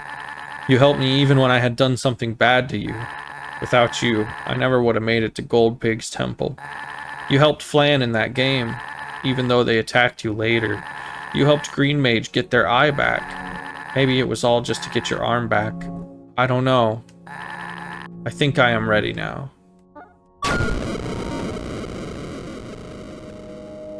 Most active mod there, and you're so tired.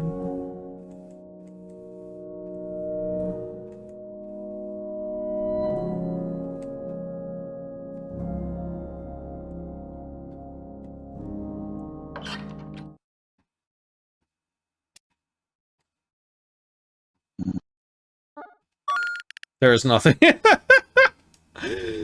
All right. All right, let's take care of Trash Can. You said you like the Trash Can fight. I don't know. Moderating a community like that is like how, you know, how long do you want the community to, you know, live on for actively? Because, you know, it's an all ages server. Oh, I see, I see. But it's also like, you know, being a mod somewhere is a job that exists until the place is gone. And like, yeah, you could always step down. I tend to stay away from those. Yeah, that's fair. There's a couple that I'm in just because they're for like extremely specific interests. Did have to give them a talk about Mpreg. Yeah, because you work there. It's like, yeah. Yeah, people get crazy in all ages servers, and it's like, man, there's like high schoolers here. There's like kids. Chill the fuck out. Not comfortable interacting with minors, period. I understand that kind of depending on the account you're using, or like, you know, because like if you exist on the internet primarily like I do, as a pornographer, it's like, oops, I already fucked up. It's like, you know, I don't want to interact with any kids on the internet.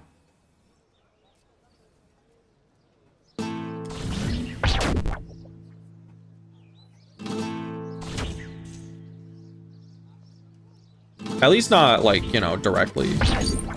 I have accounts that are safe for work.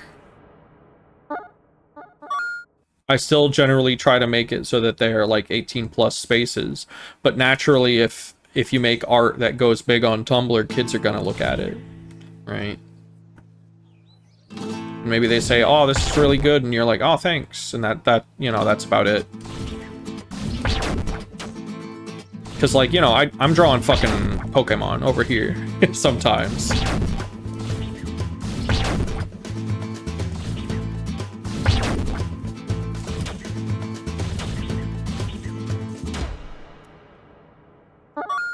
I'm not big on Tumblr, I just have a couple posts that are big. You tend to be more adult-leaning, yeah.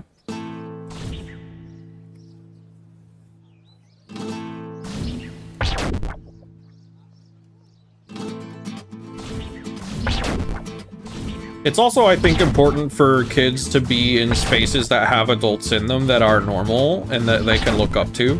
Sometimes they don't really have that very much in their, like, actual lives.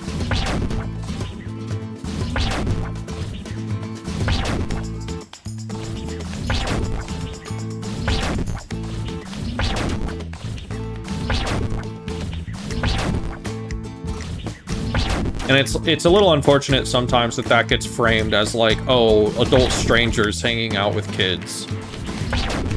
You know, it's very context sensitive. But we're living in an era now where like kids are primarily just on the internet as well. It's kind of, oh, that was close. Oh, gotcha. My ass is getting called Unk in there. Your stuff's not explicit, but it has an aura. It has the aura of this is very clearly for adults.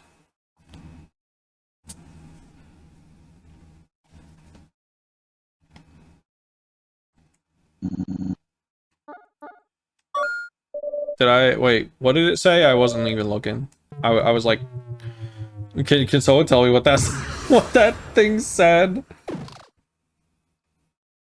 I am +1 12-inch hoagie that comes with a can of soda and bag of chips. Nope, I wasn't looking. Oh, okay, okay.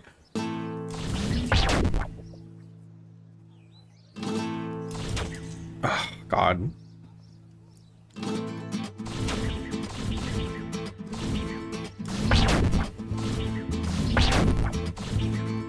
What's up, Jupe? We turned on baby mode and defeated the people who made the game, and it was a big wet fart of an ending. But that's okay because we did it. We got to see it in action. And we're back on hard mode for the game I've been playing, as opposed to the game that I got thrust into.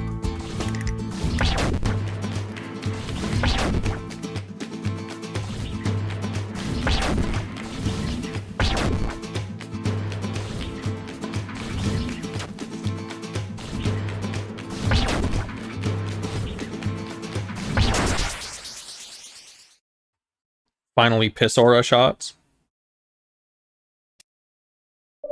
Oh, not even my shell could protect me from you. I've waited a long time for this. Okay, well, apparently I got him that time. I don't know what was special about that time. It's crazy how I feel like I'm playing a real video game again. now that I'm killing. You asking for trouble? No troublemaking in my shop. This one's cool. Yeah, we never got to, like, fight him. This is gonna be brand new.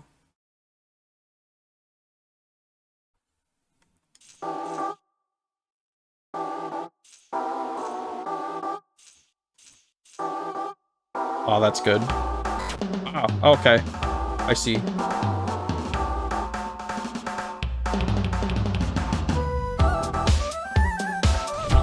Oh, fuck that.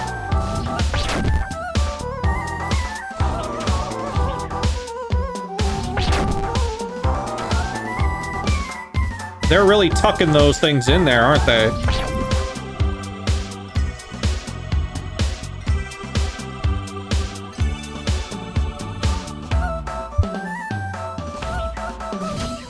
God. Oh, bitrate. Come on, be nice to me. Be nice to my bitrate.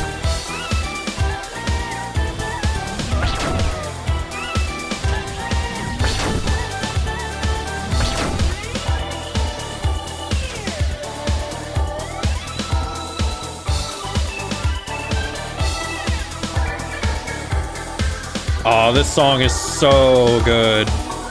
I love this one. I've been listening to a lot of albums the past few days. I've been trying to find replacements for entries on my Around the World challenge list, because when I inevitably talk about them on a video, I don't want to just shit talk what I'm talking about. So I've determined that there's like at least 30 albums that I really need to replace on the list before I make a video. And then there's like 20 some more that would be nice to replace.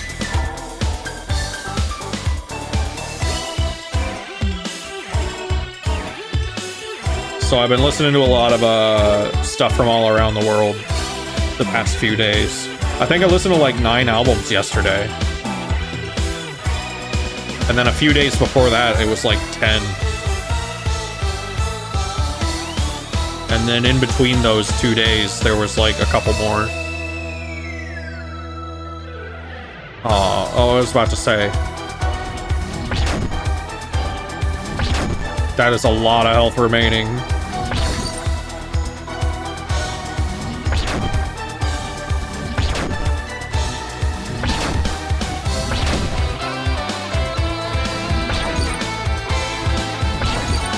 Fucker. Not replacing Ukraine, I hope. Ukraine is locked in. That Ukrainian album is locked in. That is a favorite from childhood. So, like, there is always a chance that I just naturally happen to find an album from Ukraine that I end up liking more. And if that ends up being the case, then maybe, yeah, it gets replaced. But, like, since it's not something I'm actively seeking, and the stuff I am actively seeking is music from other countries,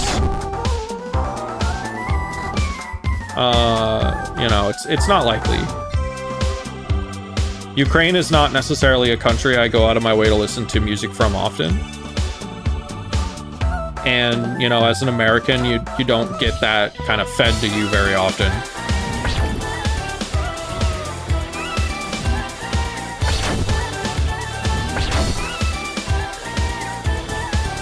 All of the post-Soviet countries have really interesting music, though.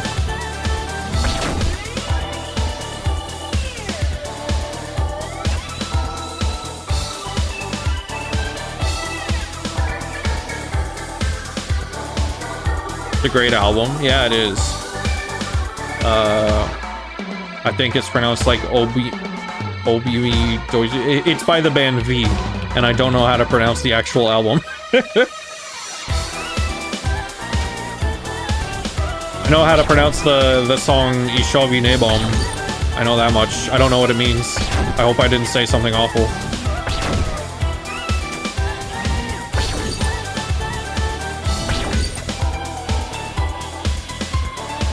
I doubt it.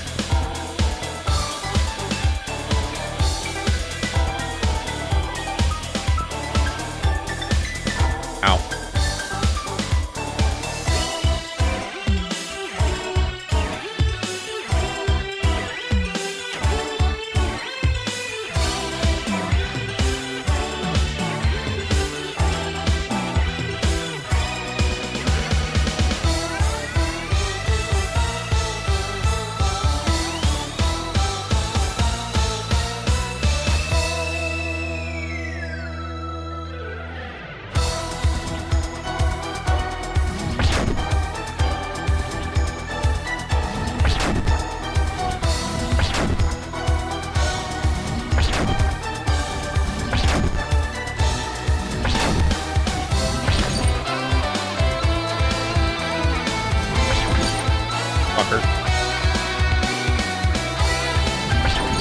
Fucker.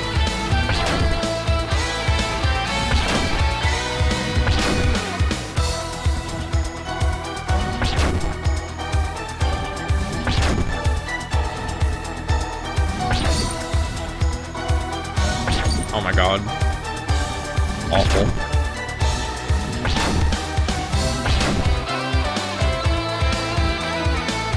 Hopefully he just repeats this over and over until I can, like, get him down. Oh. Oh my god. Okay, it seems like that might be the case.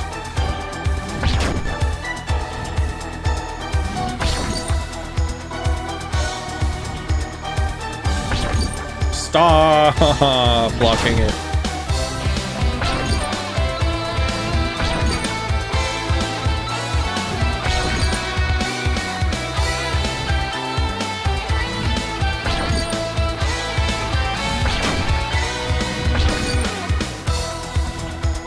Because there'd be no reason to fight this one if you weren't gonna, like, kill, right? Alright, there we go. Walking on the Sky. Rough translation. Such a shame. I must file for bankruptcy. Yeah, good luck, man.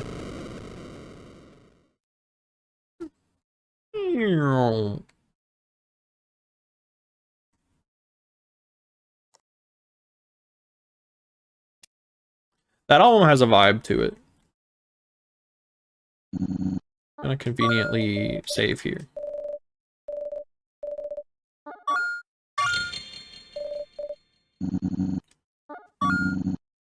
You won't be able to save in this location. Are you really sure you want to kill the save point? No. I do want to save in this location.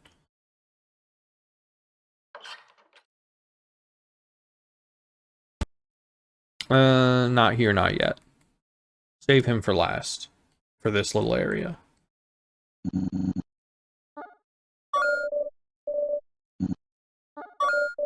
Hey, what are you doing?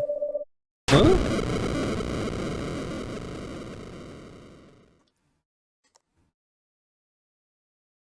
Oh, I just realized Brown Mage is probably gonna have a fight.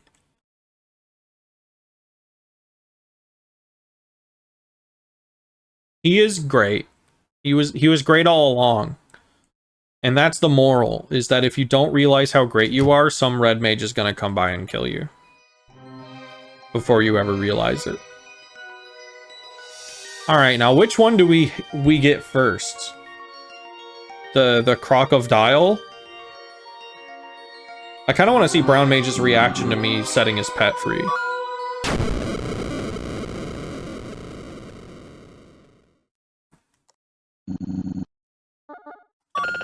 Why are you acting so hostile? What do you want? Wait. Oh no. I've been tricked! It's... you. Even after everything I've done for you. Oh, he... just straight up doesn't have a fight, maybe? Damn. Brutal. Oh, I've read this. We have to kill the toilet. Well-maintained porcelain toilet looks expensive. My expensive toilet. I was told that you gotta not kill this guy if I wanted the key also. What key? This key? The golden key? Oh, his guy. Yeah, I mean, that makes sense. Maybe. If you kill his croc, he doesn't get... oh, yeah, I forgot that you get it from him. Yeah, we've got the key. We're good. I think that's everyone in this area that isn't red mage, so we're gonna save.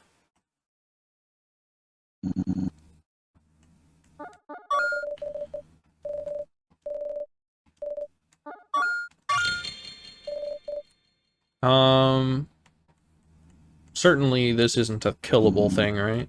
Yeah.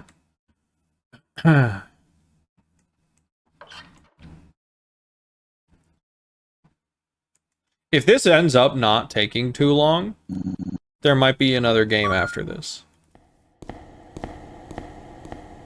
I don't know how long this is gonna take. It seems like there are some extra fights involved, but it seems like they might not give me as much of a problem as the others, which is kind of what I expected. However, I do know there is like there's a hard fight after Pacifist, or like during Pacifist, so we'll see. It really pains me to do this. This might be my favorite character in the entire game. So this is it. This is where it ends. After spending an eternity in Mushroom Forest? How anticlimactic. Yeah, I guess I could have tried killing him. Well, no, because I didn't have my hand. Beat his ass. Alright, yeah, here it goes. He's tried to kick my ass before and it didn't work out for him.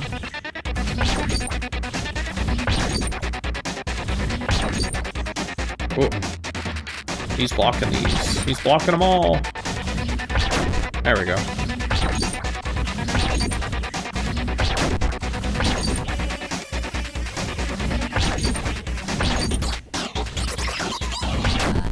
Wait, stop! You're serious? Hear me out.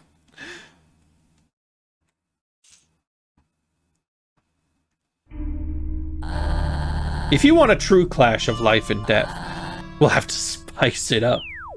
Come into my playroom.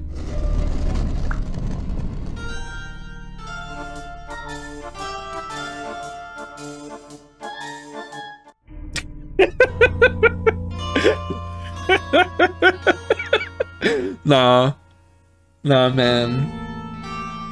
I don't want to play toys with you. You were mean to me. You locked me out. Yo!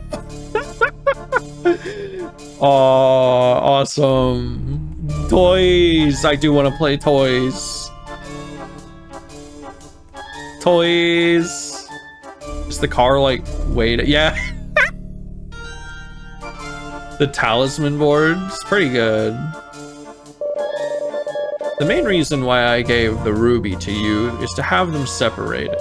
Together they are too powerful in wrong hands. The emerald is locked inside an indestructible chest stored with an acquaintance of mine. For your own sake, I won't tell you where the aquamarine is located. Take good care of yourself, Green. Brown Mage. There's a save point in here, and that's a little scary.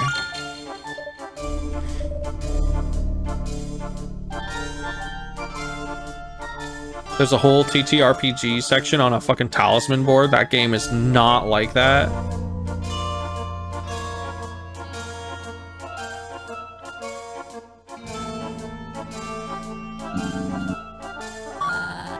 How very exciting. I must be honest. I haven't felt this alive in a long time. It will be the greatest duel ever. Give me your best, Red.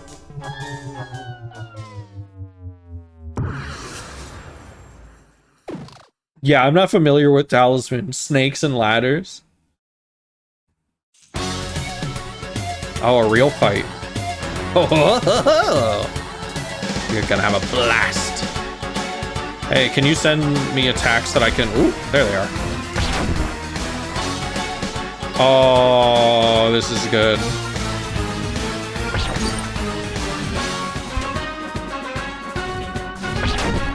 Silly idiot.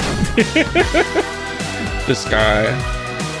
He's so unserious even now.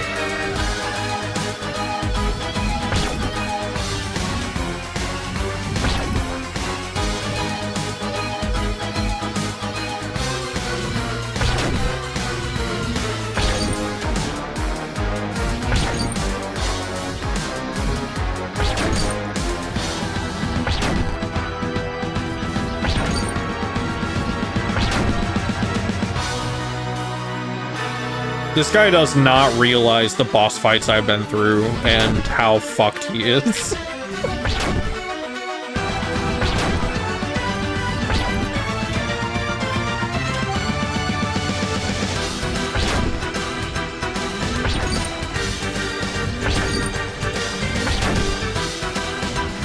He does need to stop blocking every other shot, though.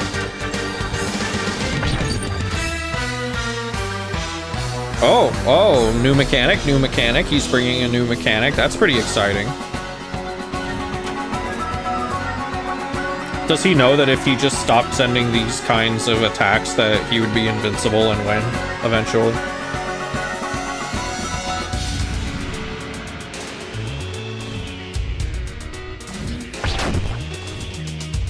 Someone didn't give him the memo.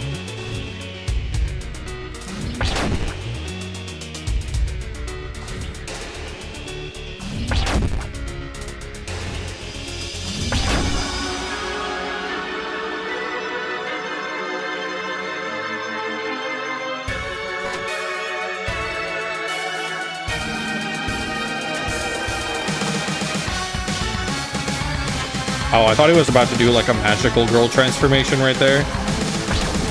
He got all glowy.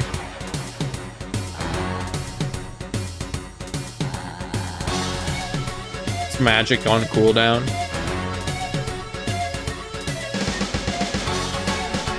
You can parry the lightning. Maybe.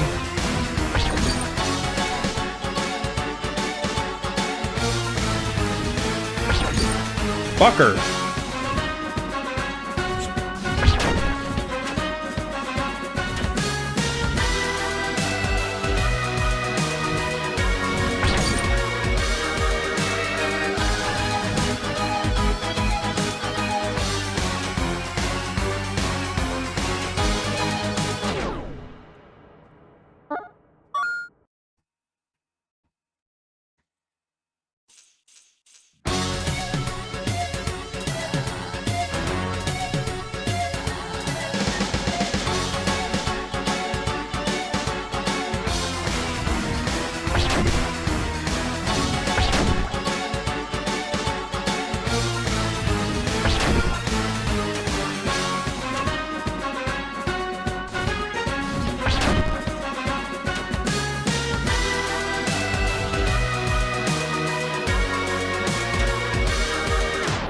Motherfucking piece of shit.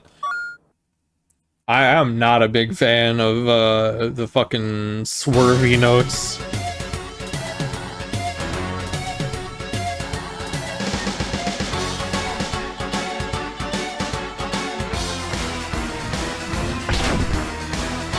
Does he sound like Birdly?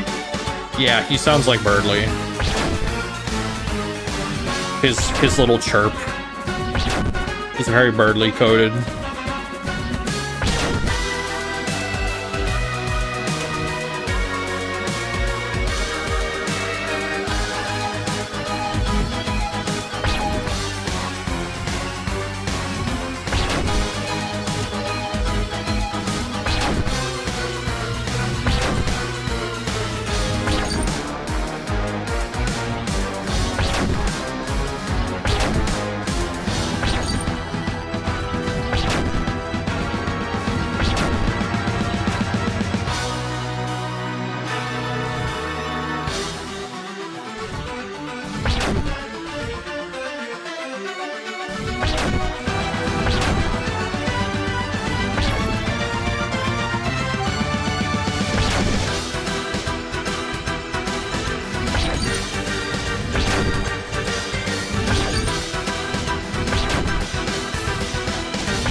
Ooh, I don't know. I don't know about that. Maybe you can, but it seems tricky.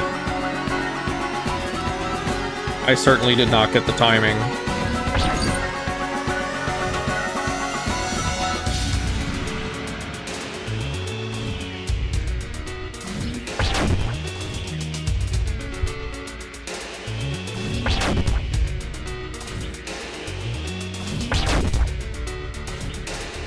Oh yeah, someone texted me like an hour ago, didn't they? Oh, I think I might also have like a drink in the freezer? So I should probably get that next time I die or once this guy wins. Or when I win. Well, most ideally.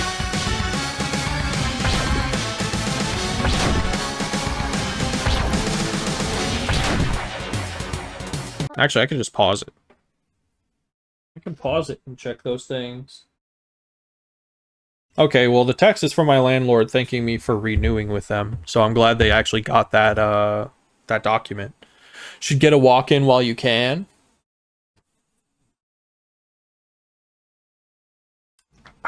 Probably a good idea.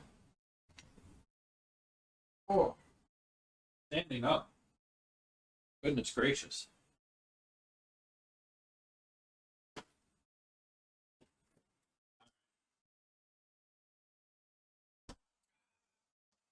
Get this out of the fridge before it explodes.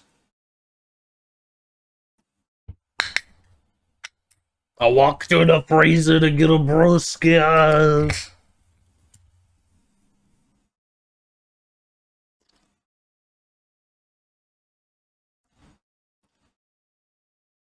Oh my god.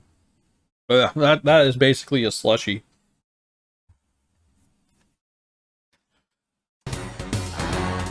Oh. Hee. You don't look like you could survive a second round, bro, and maybe I can't either. He has certainly less health than the first time we did this.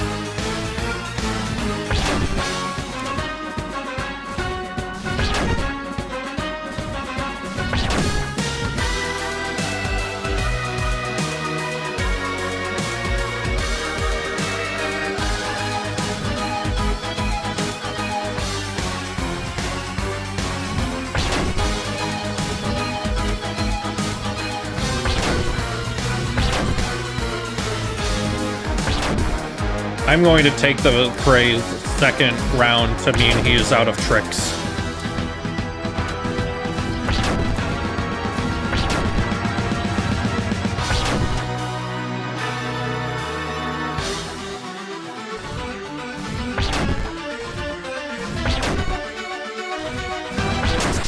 There you go.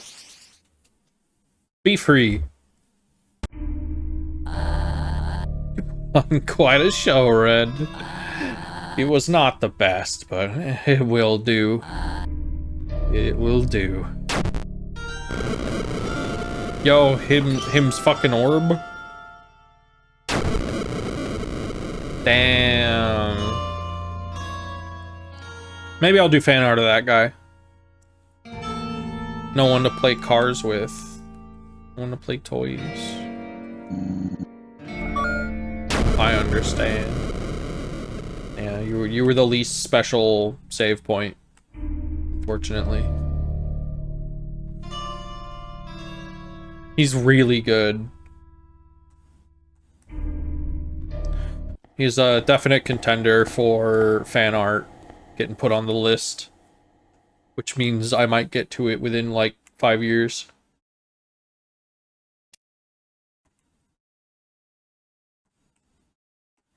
All right, I think we've cleaned up here. All good things must come to an end. Make sure to finish what you started, friend. But I think that's everyone here.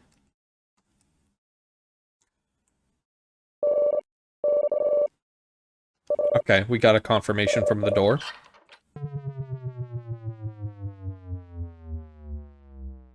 Okay. So that's the no, it's not the club. I didn't finish off the club. I started walking this direction.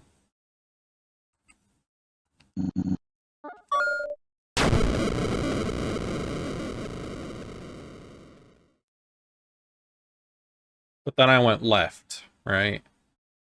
Yeah, because that's where I met blue. Because I wanted to go back to, like, the start, basically.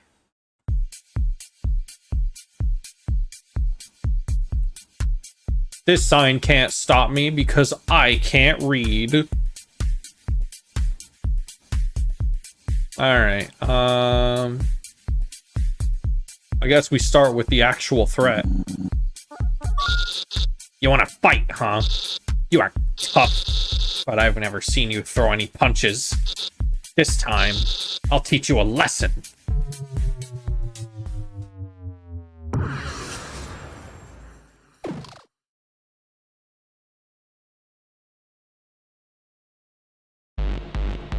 Can the first boss defeat me?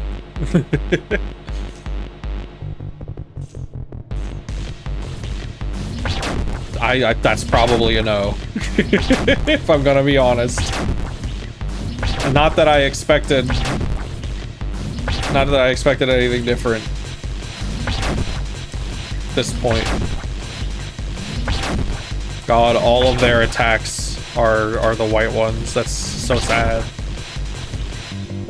Maybe I have to do it within a certain amount of time, though.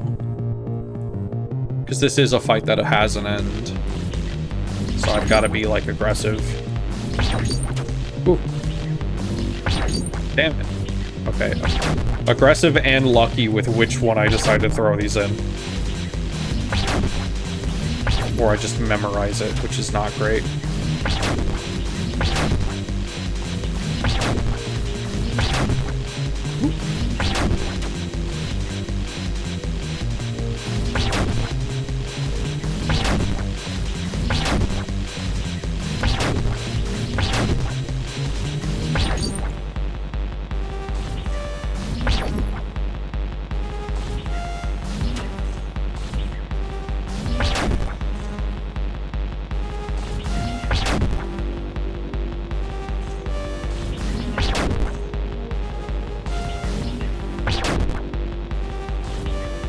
Beams are piddly. Yeah, I mean, look, they're trying.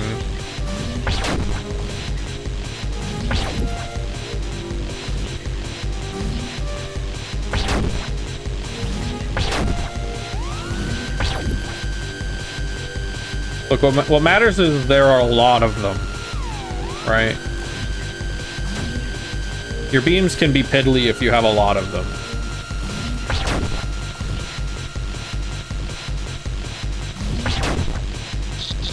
How are you so fast? Last time, You got lucky. This time, you won't be so lucky. Such an awkward line.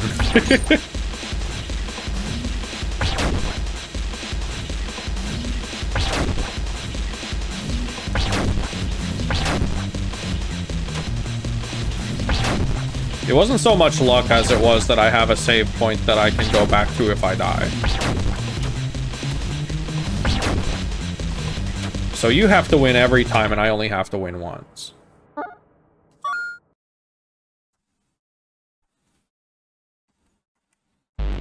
Alright.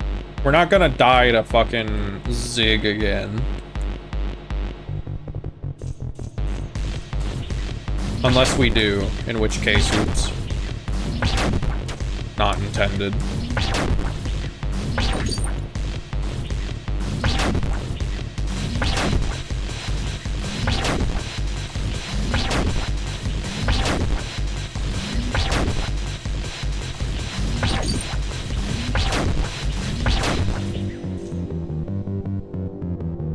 Kind of embarrassing to lose against Zig at this point, a little bit.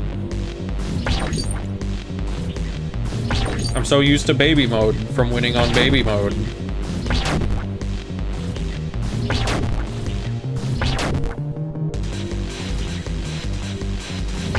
They have a lot of health. And I don't.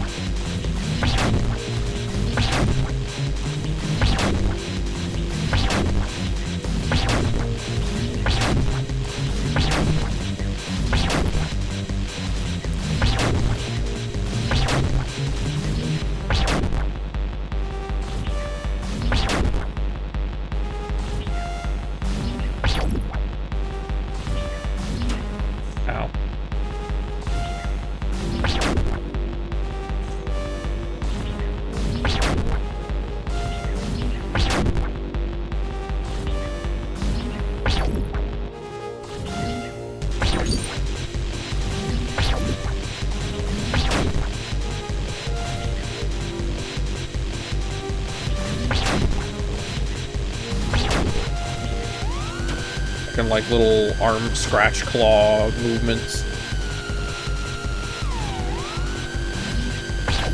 Damn it. Oh, brother. Oh, God.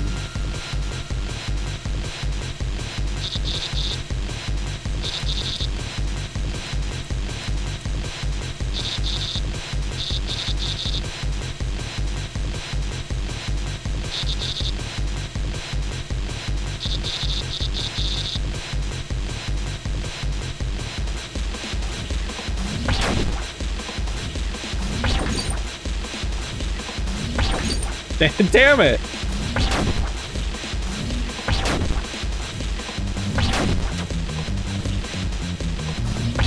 Blocking my shots.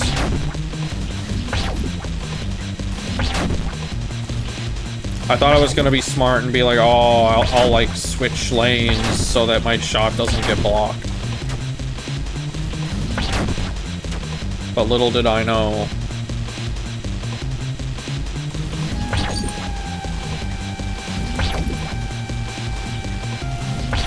God.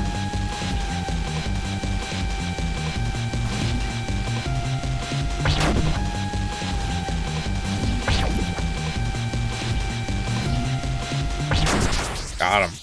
All right.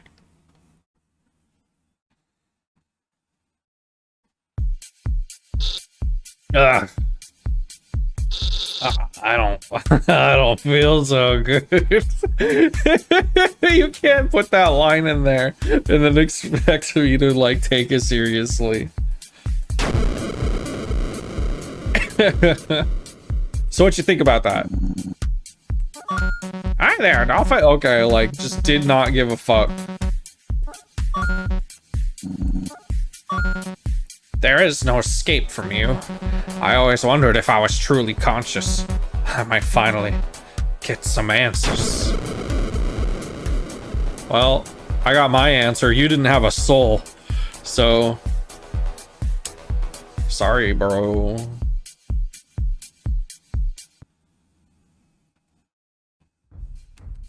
Okay, we've been up and down and all around here, I think, but I'm gonna double check because, you know,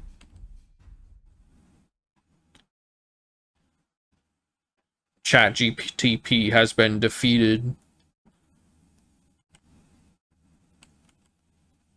He was just a program. Can you leave him alive and still get the ending? I assume so. I would guess that the only real thing about the ending is getting the souls. Okay. Go here. Okay, we've cleared this out. Okay. Club, done. Midnight Town, done. What's this one? This is my Uboas. This is the Oboa room. I always go up to that door and I'm like, what is this? And then I go up and it's like, oh yeah. My collection of gasters.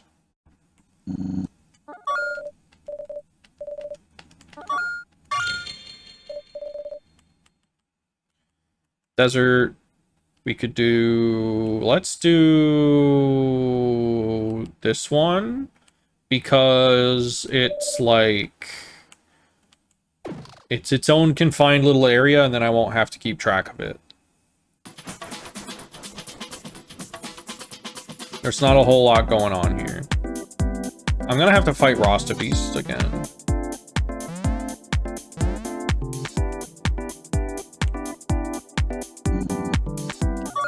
Ho ho ho! You out for a brawl? Let's see what kind of wood you are made of. Alright, he's gotta fight.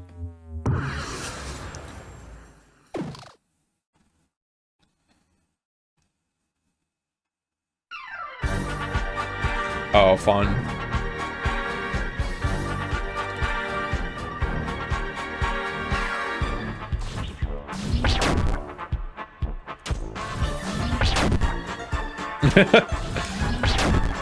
He's goofy.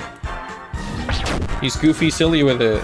I never would have got to see this if I didn't try to kill him. That's your advice, I guess. Try to kill everyone so you can see their funny, goofy attack patterns in real life.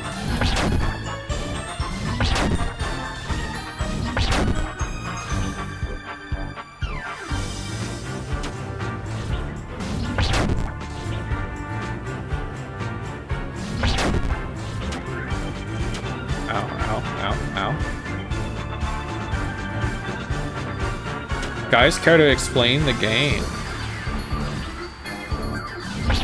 You dodge rhythm-based attacks, but you can also pick them up and throw them at your enemies. And right now we're kind of doing a... we're doing a violence to everybody. And it's a little tricky because dodging the rhythm-based attacks is not necessarily rhythmic. Like, the dodging is not in beat with the song necessarily. Owie, owie, owie. Also, hello, welcome in. Oh no, I didn't do it in time? Dang. Hee-ho-ha! Not so easy to kill a vampire, is it? I needed to hit you like one more time, man. Don't be... I like how he just talks to me normal after that.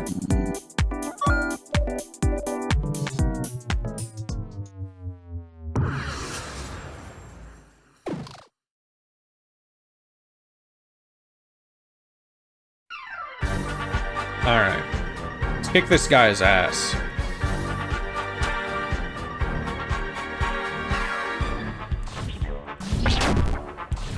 Except a little faster this time.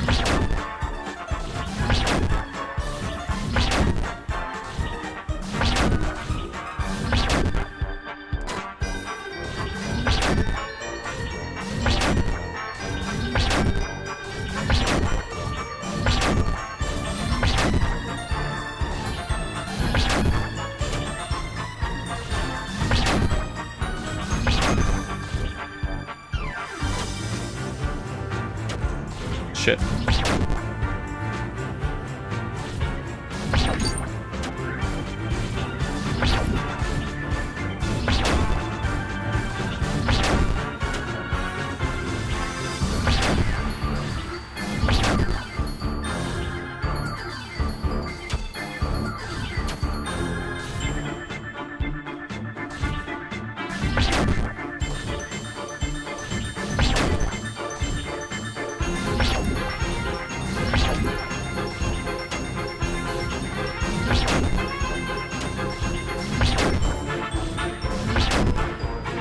Almost there.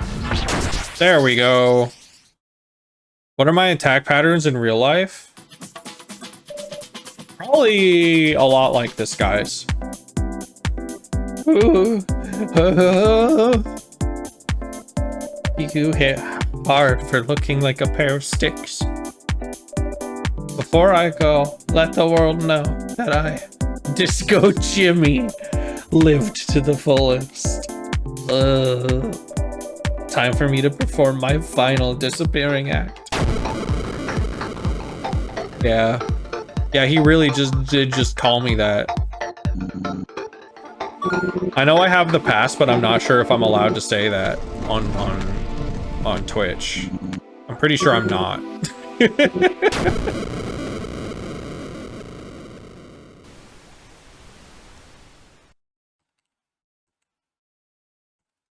Alright, that's this area. Oh wait, no, we still have to fight Rasta Beast. Probably doesn't appreciate me going around killing everyone. There's also this sign. You're so cool for vandalizing a sign. A true rebel. If I had hands, I would clap. Have the pass, I love to say it to my friends. What do you want to do? Kill. I don't understand. Yeah, this is like, this is extra cruel because I did like spare this guy already. Like, this is the extra mean way of doing it. This is like when you pretend to like spare Toriel and then just like kill her outright after the fight's over.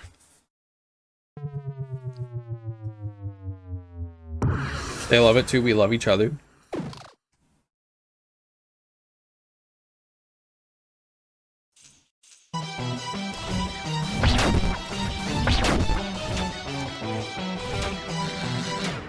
Ah. Yeah, I forgot that this guy's actually kind of like difficult. I forgot this guy had hands.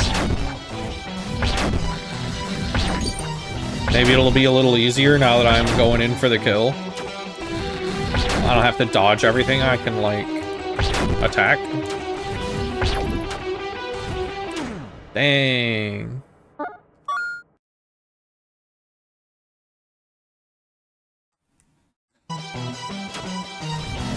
Oh, you know what I forgot to do? I was going to, like, the past few streams, there's been, like, a bit of a bot problem. Not, like, a huge one, but, like, bots have come in being like, hey, you want, like, cheap stream viewers? They've used the same, like, script both times, so I was thinking about just taking that script and adding the whole thing to the, like, blocked words list so that it just doesn't show up. I forgot to do that.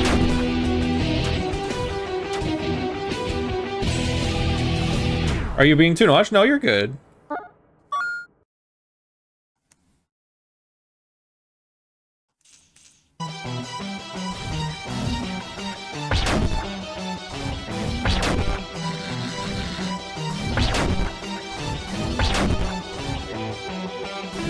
I also be saying that to my friends.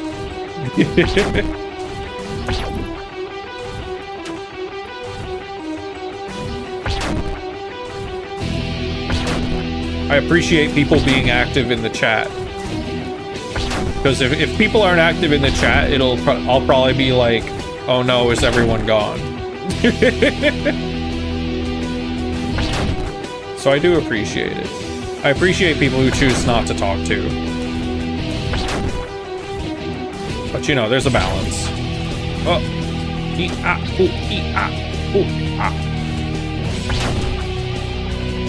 heal up.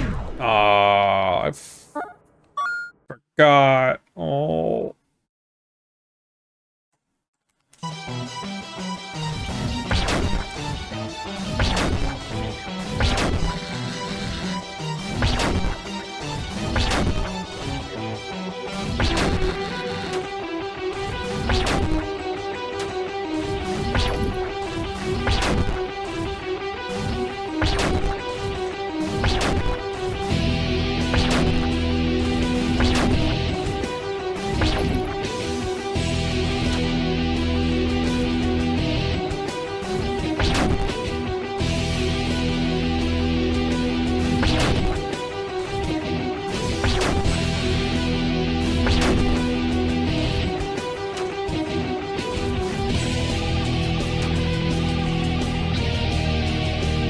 I think maybe here I mostly just focus on my survival. I tend to lurk. This is the game I love, so may as well stay for the entire stream. I do like this game quite a bit. It's really good. I think while it has elements that I've kind of like brushed up against, I would say, and kind of felt some like friction with, I would say overall my experience with the game has been pretty positive. I like the characters a lot. I like the little funky world. I like this mechanic, even though that is one of the little elements I brushed up against and had some difficulty with. Just like the overall like gameplay.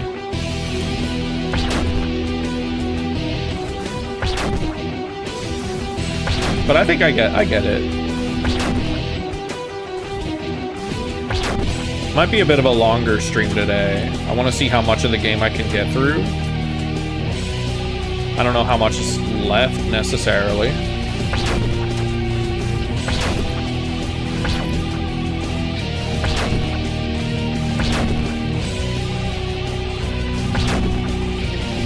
Why am I freaking out? I can just do this the whole time. All of his attacks are grabbable. Like, why are you freaking out, man? There's no need for all that.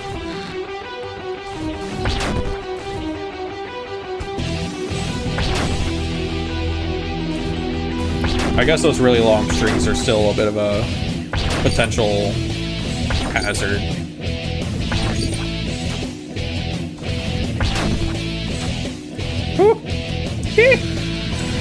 Ah! Okay, I'm freaking out again.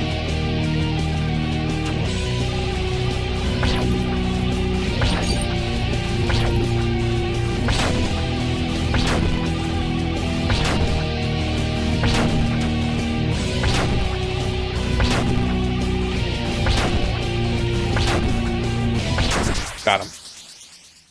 Not one of my favorites of all time, but definitely have good memories of it. Yeah, that makes sense. Why? Why, SpongeBob? Why? And those were his last words.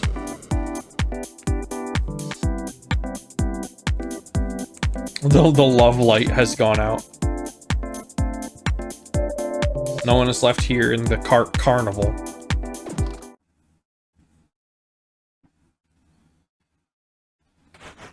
Bug Fables when? I'm not familiar with Bug Fables.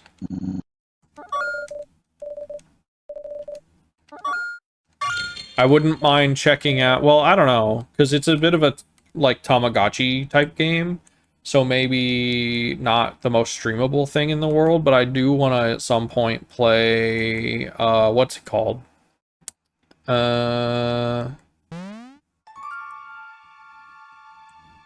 The Everlasting Sapling.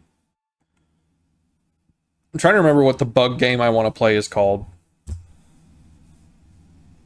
Oh, yeah, that. I remember watching you stream that, Jupe. That one. Hold on, let me try and remember what this bug game is called. I just typed bug in my browser and it didn't pop up, so I'm kind of giving up.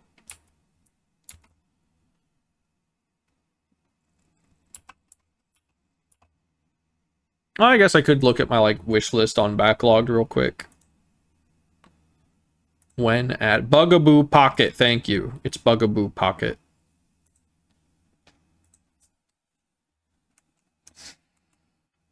That game looks good. I love the art in it a lot. Okay, we have... What's this one again? Gold Pigs Temple. I don't want to go there. Let's do this one. Let's do this one.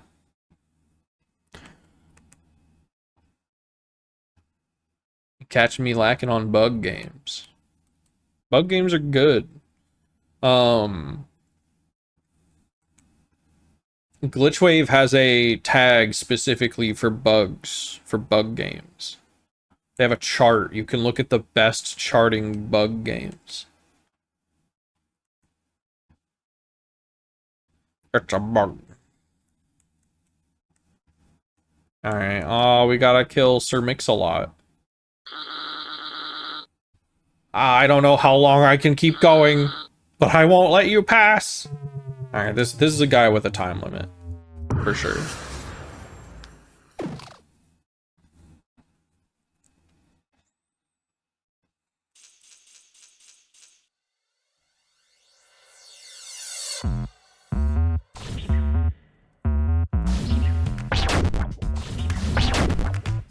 It's also got really varied colors in his attack patterns. That makes it a little harder.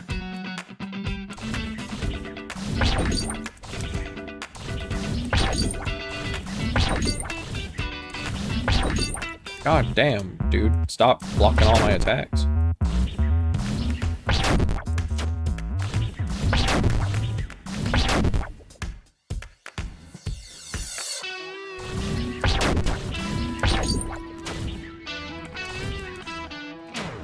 Damn. Bug Fables is a must play.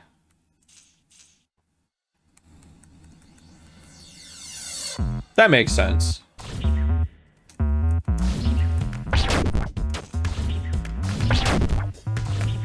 You don't get many games about like moths and bugs and stuff. So everyone that does come out is precious.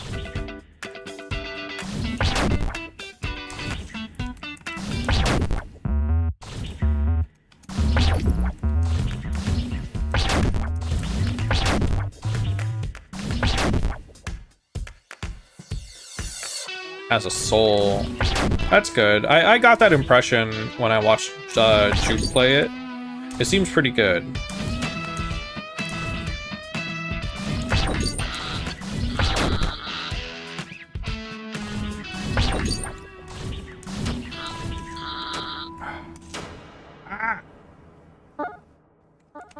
Developers of Webbed are releasing a new game. That's pretty exciting. That game looked good. It looked like it had like really nice like swinging physics. They're making another one.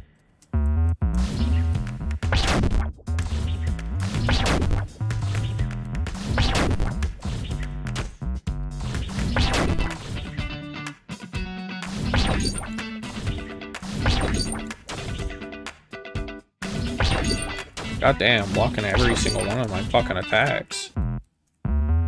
Chill out.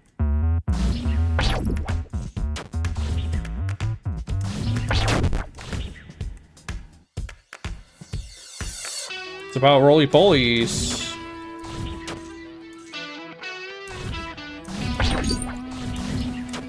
God damn.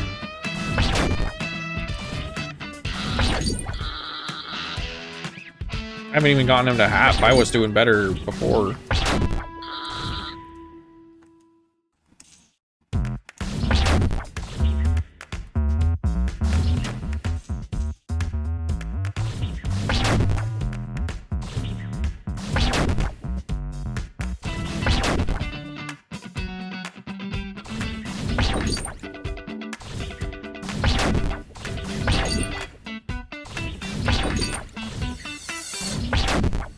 Dang, okay. I need to try one more time.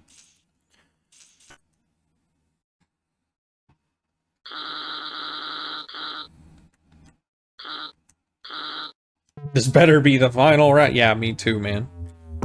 Can't find where I heard that. It might be on, like, their socials. Maybe.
Got him.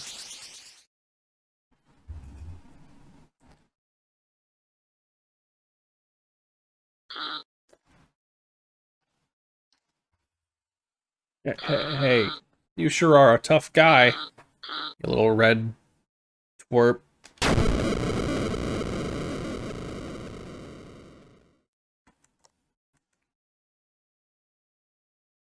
It is time to defeat the cart with violence.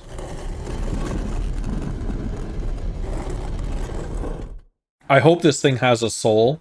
I hope this thing has a soul and they just don't explain it. The robot didn't have one.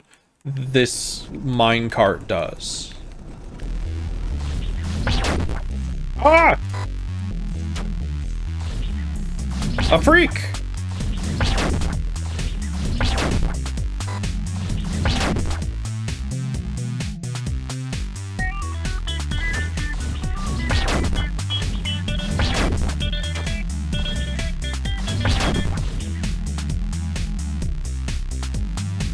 Okay, so they're explaining it, but pretty happy with this outcome.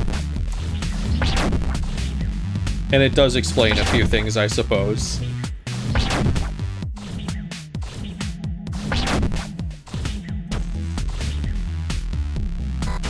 Ow. Yeah, I do feel real important. I'm the only guy who can kill.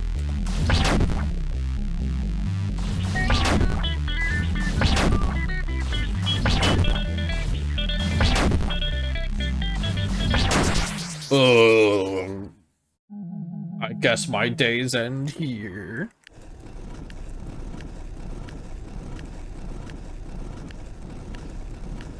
It was just a prank, bro. It was just a prank when I sent my bullet patterns after you.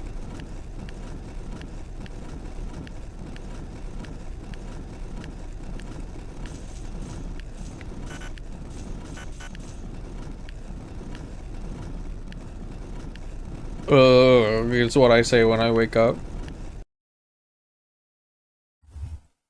My job has me, like, up and on my feet, like, the moment I wake up.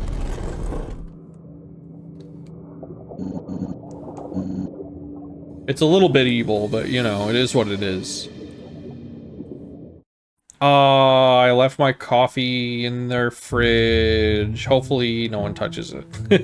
Like, it's the staff office fridge, and generally they're pretty good about not touching each other's stuff. Like, I once left, it was not a test. I was not testing my coworkers, but I once left a Reese's peanut butter cup in the staff fridge, and it was there for like a whole week. Untouched, and I got to eat it. Acting tough, huh? I ain't afraid of you. Hey, Rob, shape up. I hear you, some. Let's give this no good mage something to think about.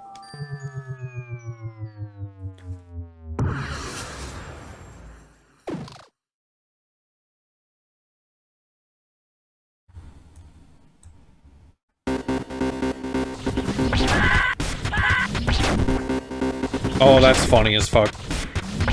They swap.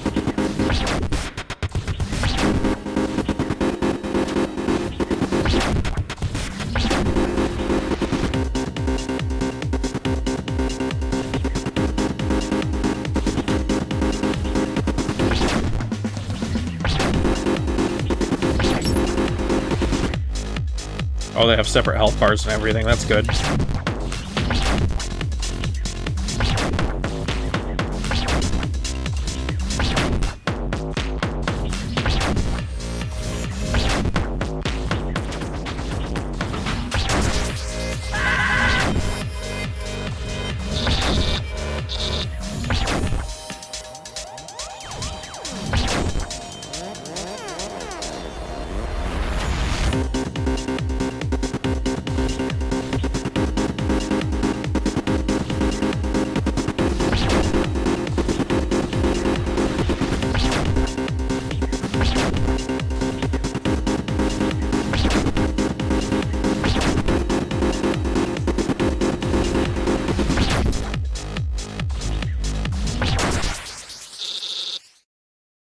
Why is my skeleton playing Mitski?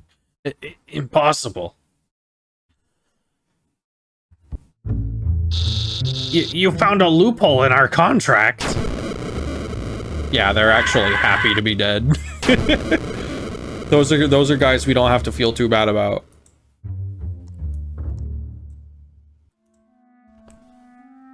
How many? 9.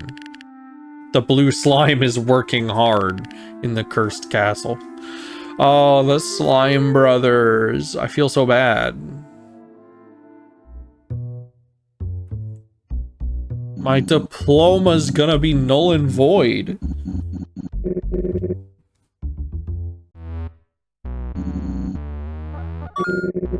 You can't come here and cause a ruckus. I don't like the vibes you're putting out, man. Someone should teach you a thing or two about bad behavior. You think that qualifies us to help Muck?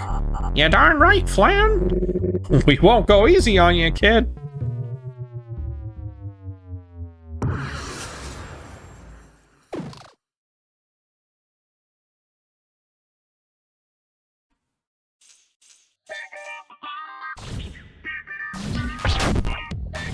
Oh, these guys share a health. I see how it is.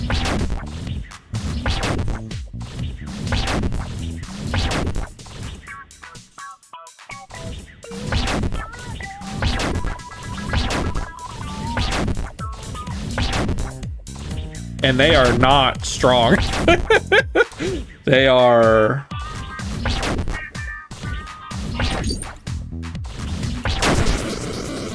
Oh. Oh. Well, they weren't strong. Oh, man. I will make you pay.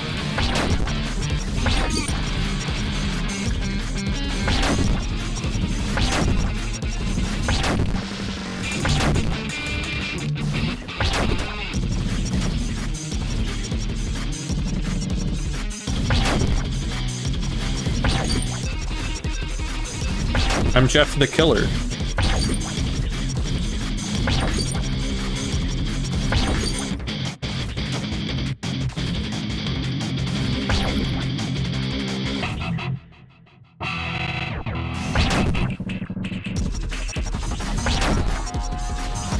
Okay, I'm glad that he has explicitly expressed that this fight does not have an end until one of us dies. I was hoping that would be the case. I don't like being on a time crunch.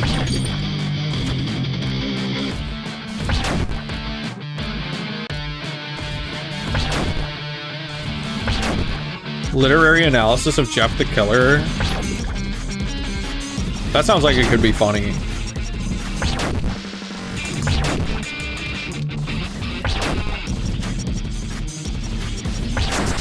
Got you.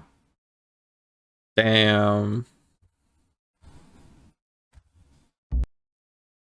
Yeah, when you see that all attacks are gravel, it's immediately over.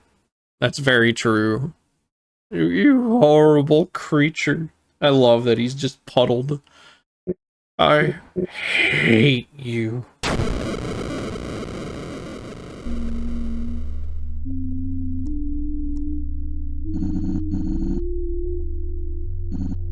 Okay, I still have my diploma.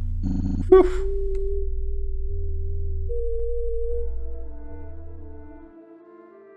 I need to make sure, that I get the save points too, it seems. Make sure all this is gotten. Okay, in a big circle, and no one's here. Alright.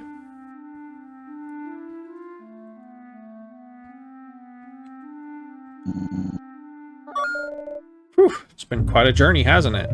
I am rooting for you, Red.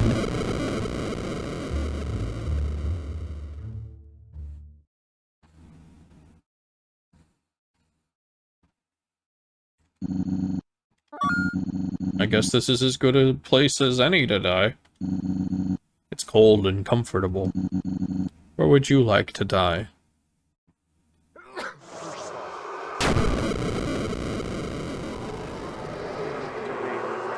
Fuck over here. Oh, it's running. It's running from me.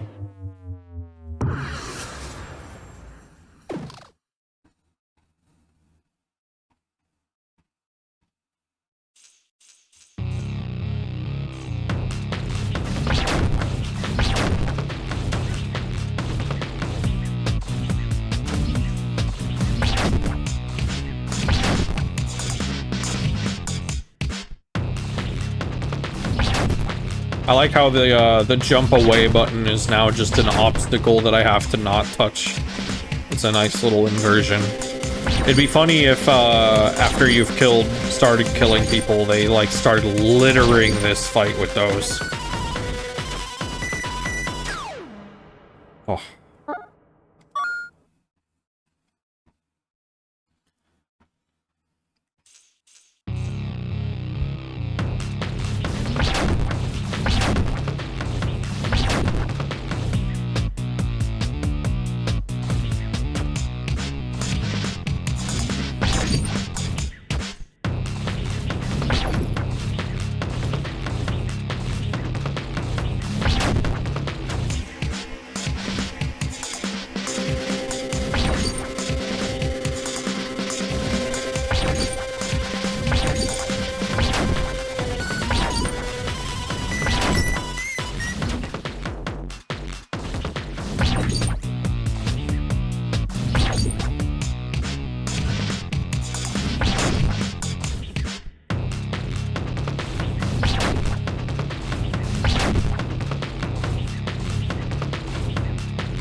Ah, that's still pretty rough right there.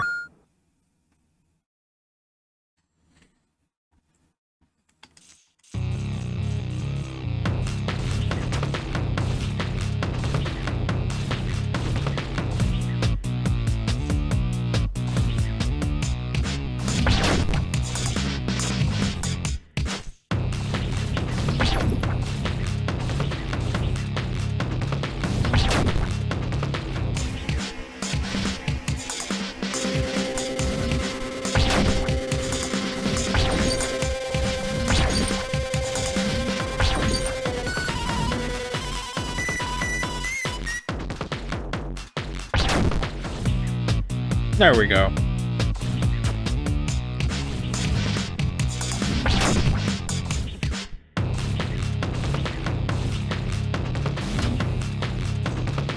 You have to press it again.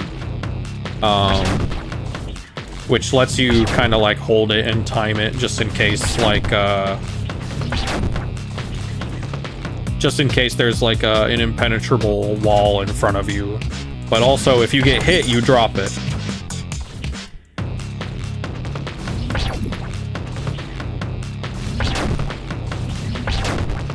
So I'm choosing which lane to send all this stuff down. Which means, unfortunately, I am often choosing the wrong lane.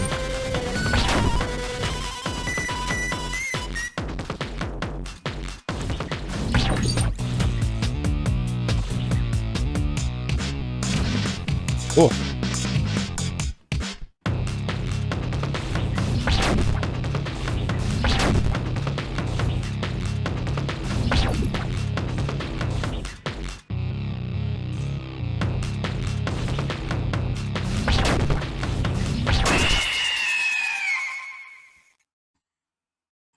Yeah, this guy, oh yay. Well, this guy died.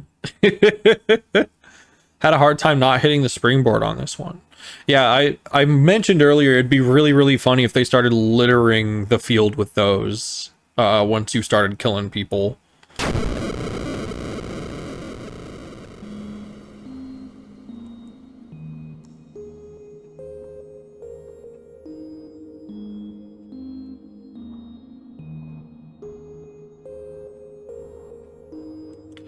We're going back to Bubblegum Land!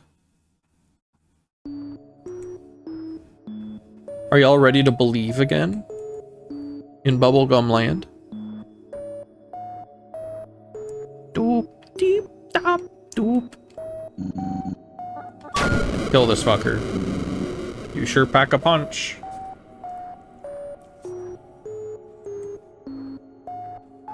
Doop, dop, deep, dop, doop. Deep.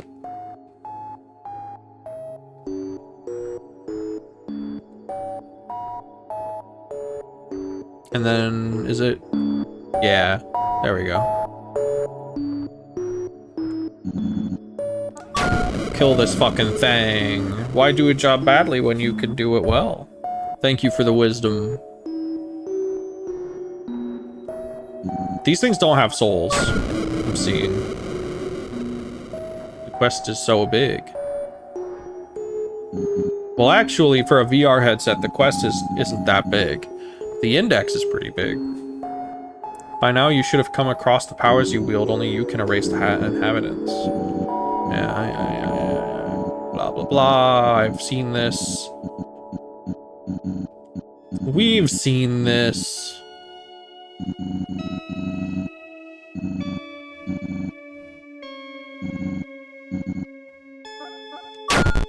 Interesting that I had white text there. Or maybe it's not. Who knows? Sup, gold pig? I'm here to kick your fucking ass. You've destroyed my empire. You've ruined my reputation. You've forced me to flee for my life. Yet your thirst to kill does not end. Only because I took your arm? You disgust me. If it's my life you want, I won't give it away easily. I will make you walk through hell. Is this guy even a pig? He kind of just seems like a turnip with an eyeball. I'm so ready to walk through hell.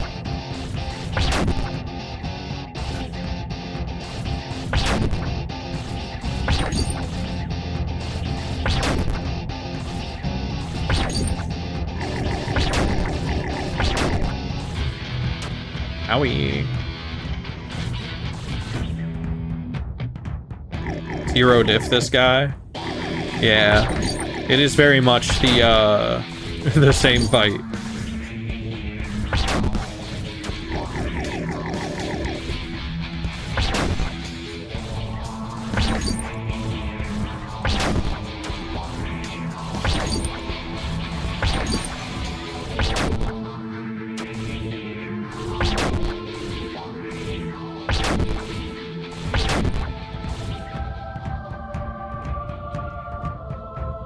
He does have some stuff that's not grabbable.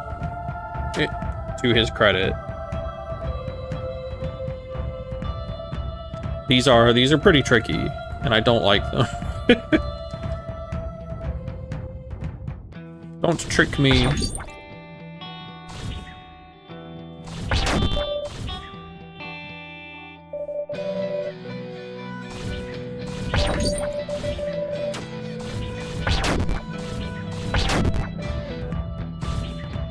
Ow. I think that might have been different text, maybe. I don't remember. I remember that figure said something before. I don't know if it was that.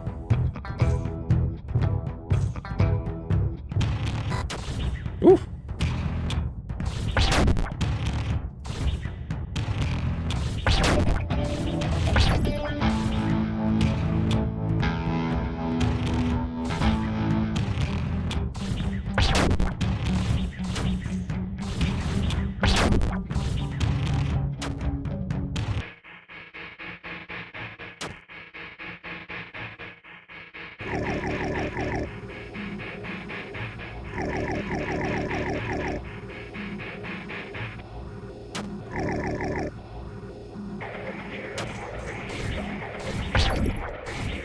Ow. He hurted me. He got me.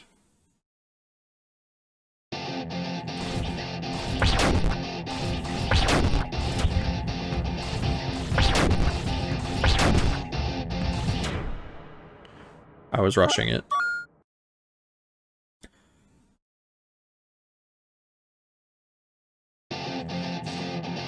No, bots replying to me on the blue sky. I just saw it on my phone. Stop trying to give me t-shirt links. I don't want your fucking t-shirt. None of us want your t-shirt.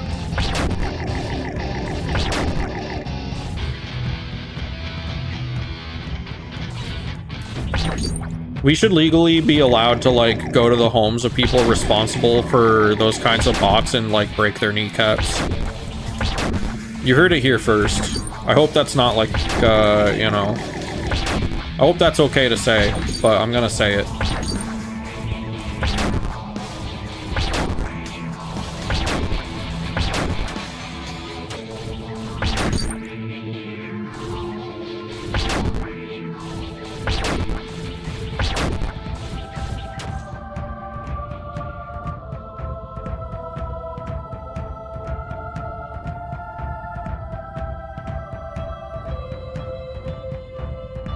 People on Twitter shit on Blue Sky for being too woke. Well, yeah, that's because Twitter's the Nazi website.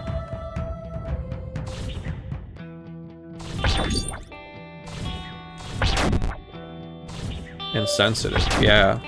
That's because, you know, the average Twitter user says like 10 slurs a day.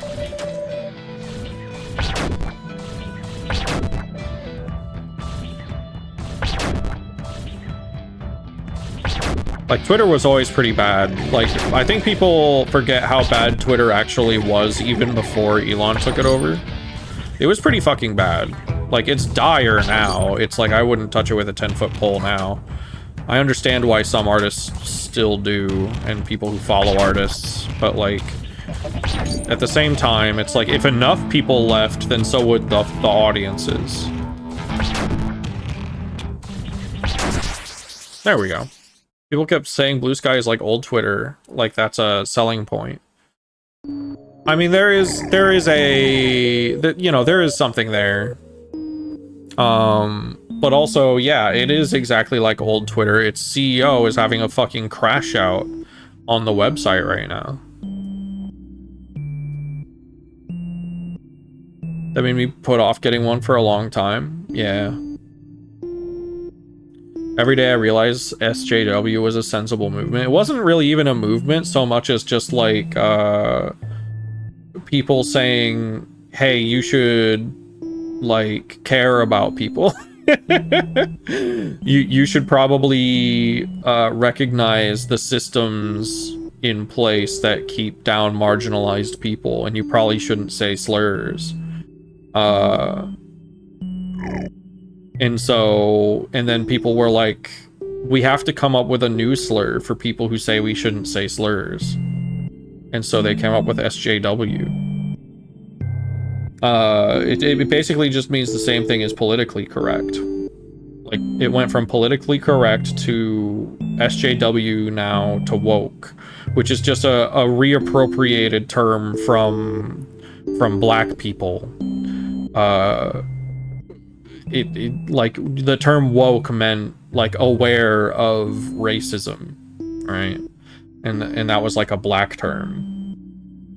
And now it's just what Republicans say when they want to, like, strangle someone. Gotta get back to 2015 Tumblr awareness? Maybe. I don't know. I feel like that's a big monkey's paw right there. You have bested me. I wish thousands and millions years of torment upon you. Oh! He almost said a fucking cuss. Don't cuss on my Christian channel.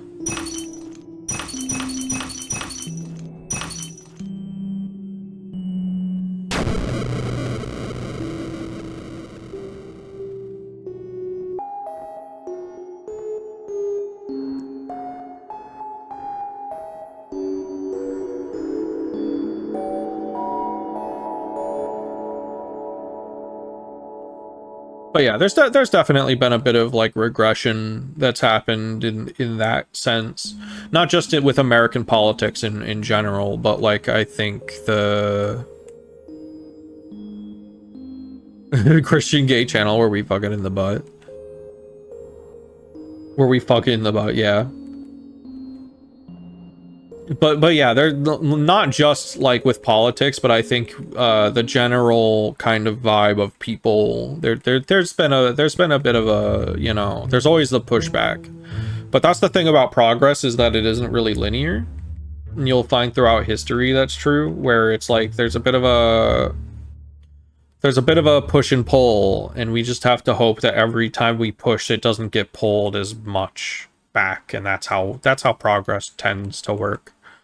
We're in a very strange time, that said. But you know, most times are actually strange, ultimately. It's a very strange time, even compared to some of those.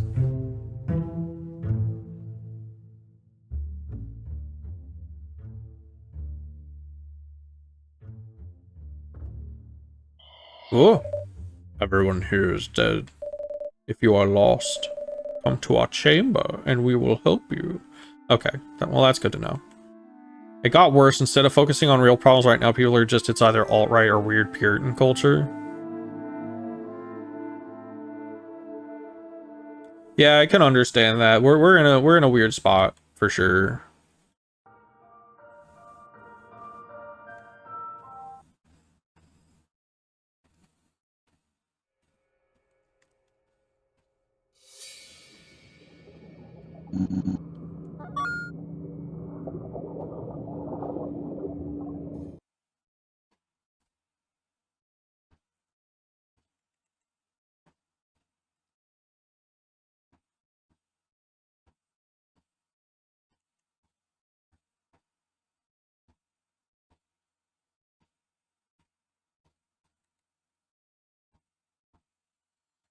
Alright, let's get out of here. We've killed everyone. And I'm not lost. I don't need to go to my Oboa chamber, because I know that they are in here.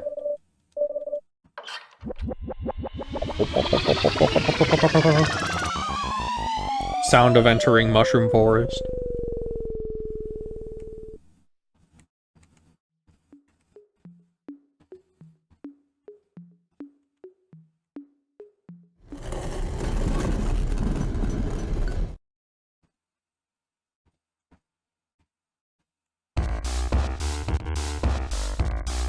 Oh, I have to do this this again. At least I kind of know what to do now.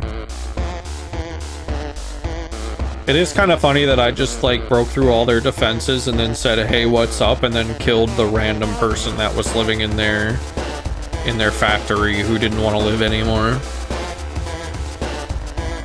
Oops. My bad.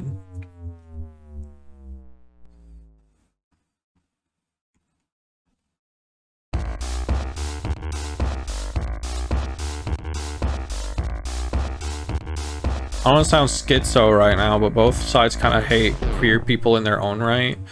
Well, it's like, I wouldn't even call Puritan culture a side, because that kind of comes from multiple angles, and some of those angles are more justified than others, I think. Or at the very least, what people tend to call Puritan culture, right? Because it's like, oh, what are you talking about when you say that? Do you mean like, you know, like most attacks on, like most of the actual attacks on kind of like queer people and like freedom of expression and pornography and things like that, those are still coming from the alt-right. That's just the alt-right again. But then sometimes with purity culture as like a term, you get people like the alt-right attacks kind of like also lumped in with like 15-year-olds online who kind of just think it's not good that adults sexualize them sometimes and make porn of like 15-year-olds. So like it's kind of context sensitive. I wouldn't really say that purity culture is a defined side.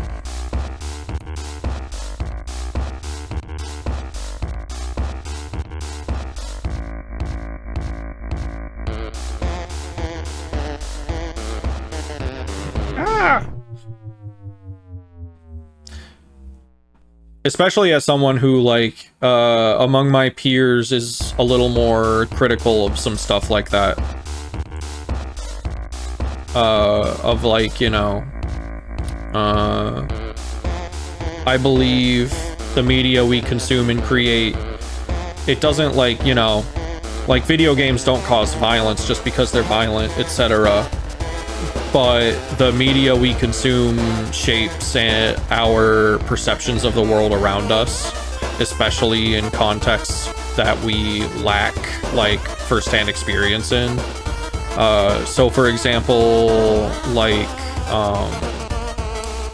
the example that I actually do like is kind of US citizen, perceptions of the Middle East after 9/11 and what our media and news kind of portrayed the Middle East as being like. You know, most Americans have never been to the Middle East. We haven't seen it. We don't watch documentaries. And so a lot of our perceptions of the Middle East are heavily impacted by media. That is a way that you know, people say like, oh, fiction affects reality, fiction doesn't affect reality. That is a very real way in which fiction affects our perceptions, and then our perceptions impact our behavior. So then we get into like, you know, the concept of pornography. Pornography is not particularly special in this way. It is just more fiction, and knowing that something is fictional does not stop people from taking things in fiction for granted.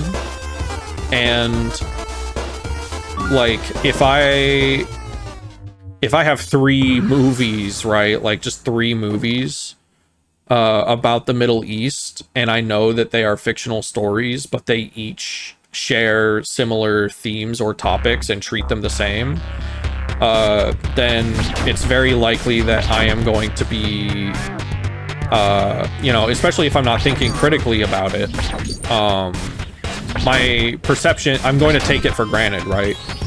That like, oh, this is just true. So I think like as pornographers, you know, coming back to like adult works, we have kind of like a responsibility to take care with what we frame as desirable, and take care to frame like of our framing of certain topics, right? Like, how do we handle topics, and then what is the media we create, what does it say about that topic? Like, am I framing a bad thing as desirable? Or something I wouldn't actually want, like, people to... Like, does my work say a message that I wouldn't actually want people taking away? Right? Because it's not like that, like, one piece of art necessarily causes harm when it does that, but an environment of works that do that have a big impact on people's perceptions. I don't know, that there is, I think, a very real attitude, especially kind of among even my peers, I would say, where it's like somehow pornography has become elevated beyond criticism. Like, you are not able to levy criticism against porn and the messages within it in the same way that you would be able to or allowed to with literally any other fiction. It's very strange. I did try to eliminate you. There is no point hiding myself from you. Like, I don't know why it has been put on this pedestal, and I don't particularly agree with it. Oh damn, he just, like, he doesn't even have a fight. He just goes. But yeah, that's a thing that's kind of been on my mind more recently with, like, you know, it's not an easy thing to necessarily express in this current kind of, like, environment. And because, you know, the attacks on pornography, like, the presence of that kind of pornography is often used as a way to, like, obviously I'm talking about, like, illustrated stuff, generally speaking. It's used as a crutch to, like, ban it all. And generally speaking, I'm not necessarily saying, like, oh yeah, I'm going to be critical of this. I'm not saying that, like, no one should be able to make it. I think they shouldn't. There are a lot of things I think you shouldn't put in your, like, fictional stuff. But that doesn't mean I think anyone should have the power to stop you from doing it. No one who has no one should be trusted with that ability. Right? The only people who want that ability are going to abuse it. But also, I don't think that people's fiction is somehow above being criticized and pointed at and you know, being told, hey, maybe this contributes to a impression in society that maybe we don't want left.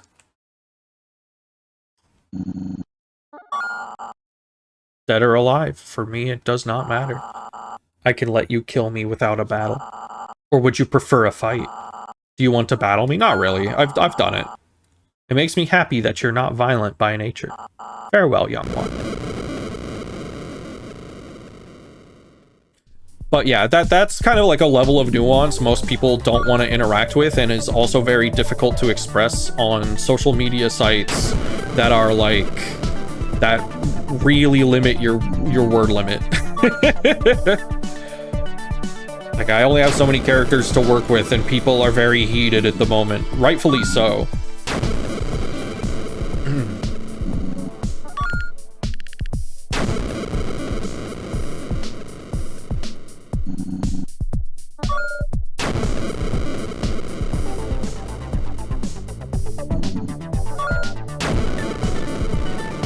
I think another example, one I bring up every once in a while, because it bothers me a lot, is there are a lot of furry visual novels. Not a lot, but I've read now several furry visual novels where, and also things that aren't furry or visual novels. I just see it a lot and it bothers me. Where a character is alcoholic and then they are cured by the power of like the main character's love or the main character's good influence, and then suddenly they're cured, as if that was how alcoholism actually worked. It's bad writing. It's kind of just like a cheap crutch. They give this character something the main character can fix. Power of friendship. Yeah, you power your friendship your way out of alcoholism. It's just a problem they can give a character, and then the MC can fix them, and that appeals to people. But it stems from a common misconception of how alcoholism actually works and what it takes to kind of like work your way out of alcoholism. Yeah, quirky alcoholism. But like that, it stems from a very real perception people have, like a misconception. And when, like, you know, furry visual novels or video games use it, it spreads the misconception. Like, that's just like one example of like when people are like, it's just fiction, or like it fiction doesn't affect reality. It's like, well, perhaps not directly, and usually the examples people give I don't really appreciate. Stardew Valley is literally the one I was thinking about when I said things that aren't furry visual novels. Shane from Stardew Valley is basically written that way, where it's like, oh no, you shamed me out of being an alcoholic, but I still really love it when you give me beer.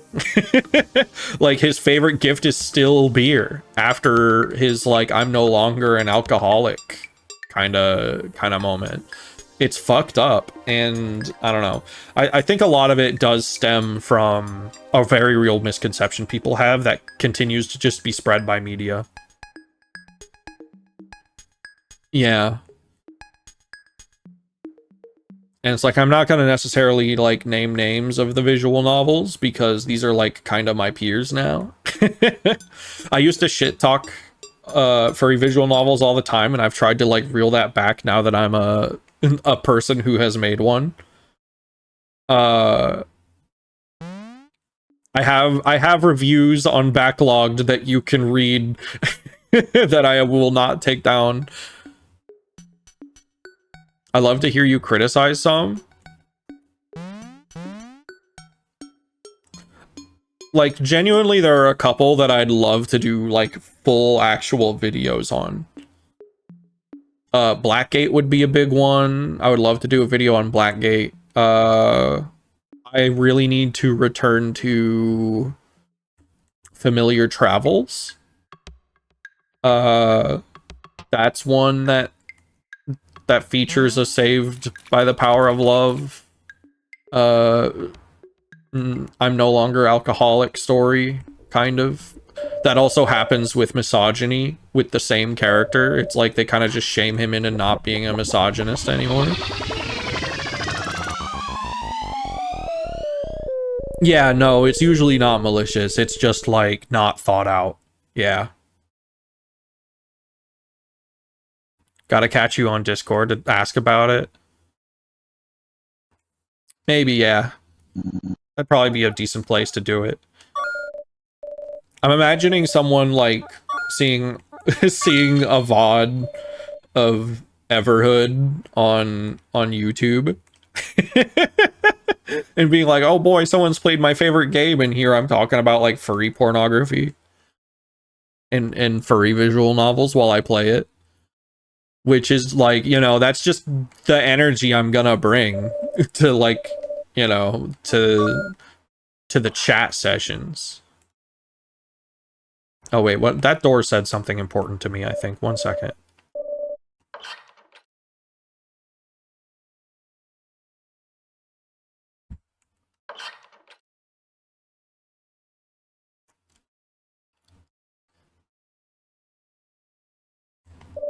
There is nothing alive. Okay, yeah, that's what I thought it said.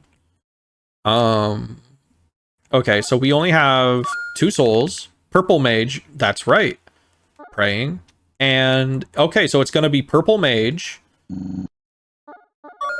And it's gonna be the guarding purple mage.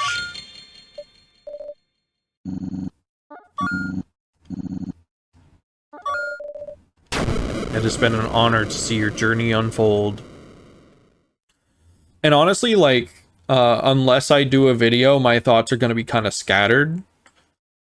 Like, I do have a backlog. You can see the ones I've played. You can see my ratings, and I've even left a few, like, kind of reviews. Largely, though, the visual novels I've played, or at least the furry visual novels, they're, like, my impressions have largely been positive.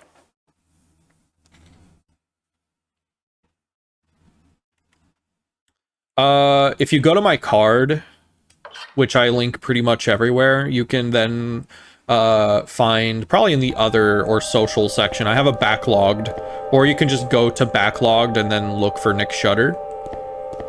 You can see my profile there. Wait, what? He doesn't have, like, Purple Mage doesn't have...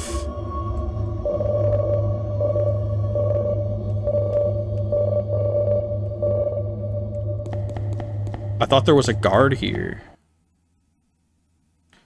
And honestly, my review of Familiar Travels that's on there, I would love to completely redo it, because a lot of the stuff is...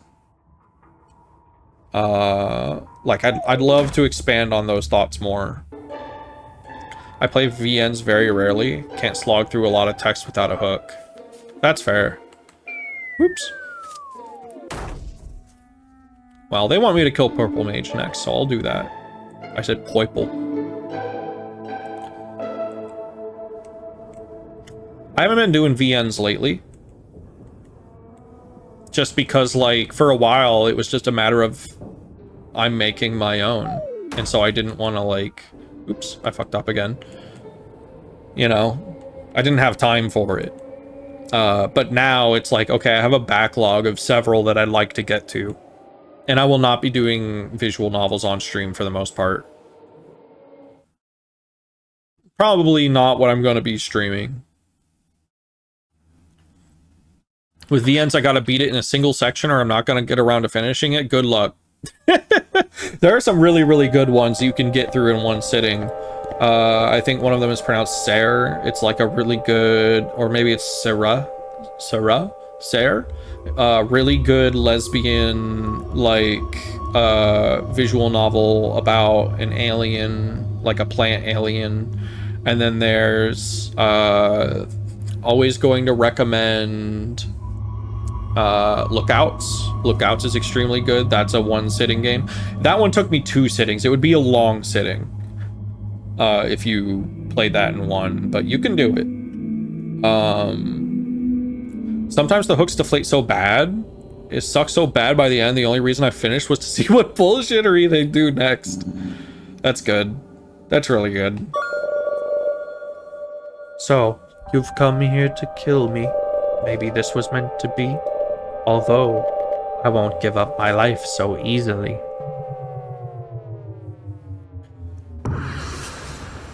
I don't know, I so rarely play visual novels the past, like, year. Like, the past year or two. I'm behind on several. My favorite is very easily Minotaur Hotel. Oh, right, this is the fucking Reverso Uno guy. Like, I'm caught up on Minotaur Hotel because, like, I will pounce on that the moment it updates. Wait, does his... Wait. Purple, do your... Yeah, the hit points reset. Okay.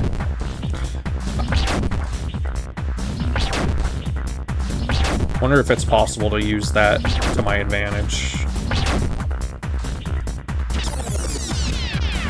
Like, I can try this section again to defeat them even faster.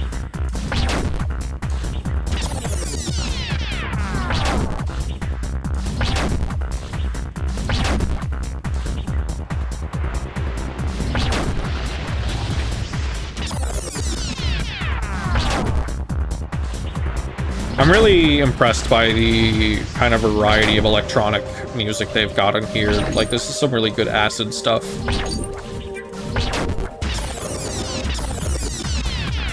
And then they've also got, like, silly, goofy music. They've got some, like, psytrance.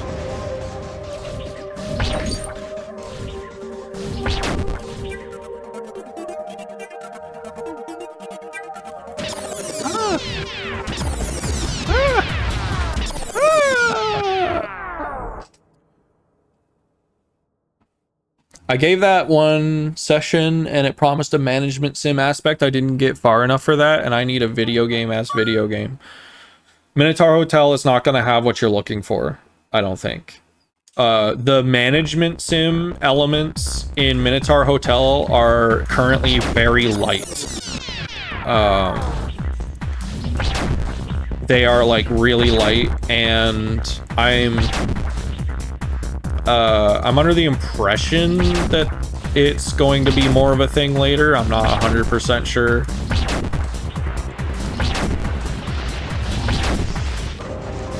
And even then, you know, the management stuff is surrounded very much by story, but it is one of my favorite stories and some of my favorite characters in any fiction ever.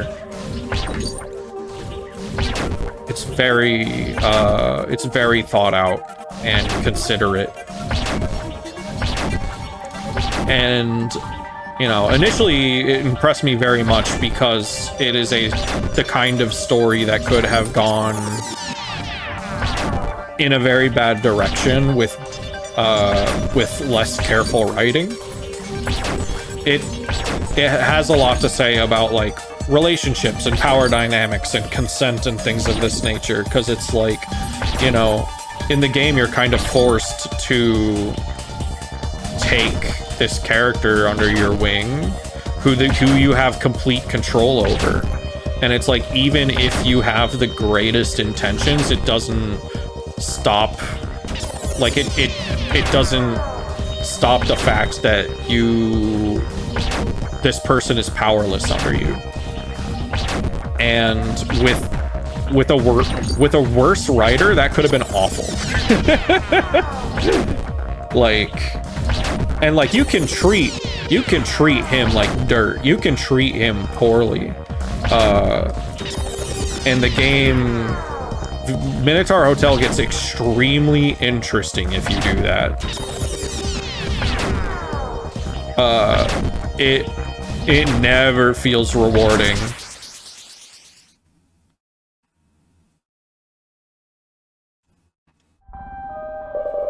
This is how it ends. You fought well. I never stood a chance. Gotta download it to be a villain now? It's good shit. Like, like, I'm not gonna lie. Like, I say it doesn't feel rewarding. The Ruthless route is good shit. It is primo, top shelf writing. I love it. It did a lot to establish how much he does not enjoy his life. Yeah. He's, you know,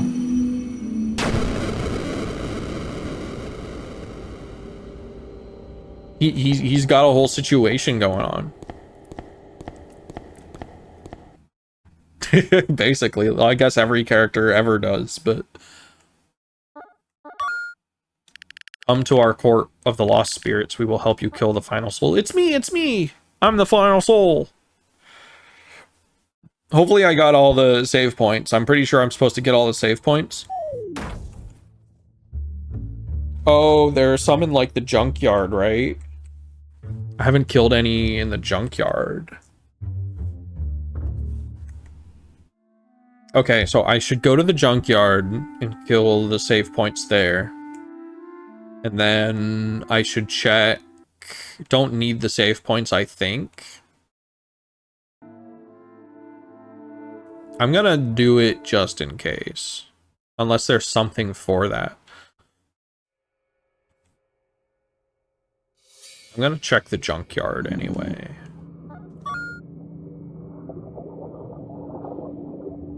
That was shit I wasn't gonna do. Yeah, that's fair. But I figure, like, the world is pretty small.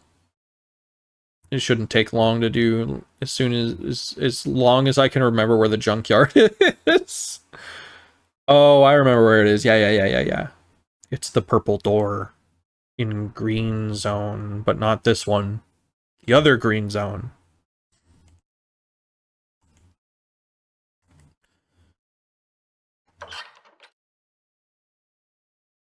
In mushroom land. How we feel about mushrooms in general. Not the drug, the food. Love them.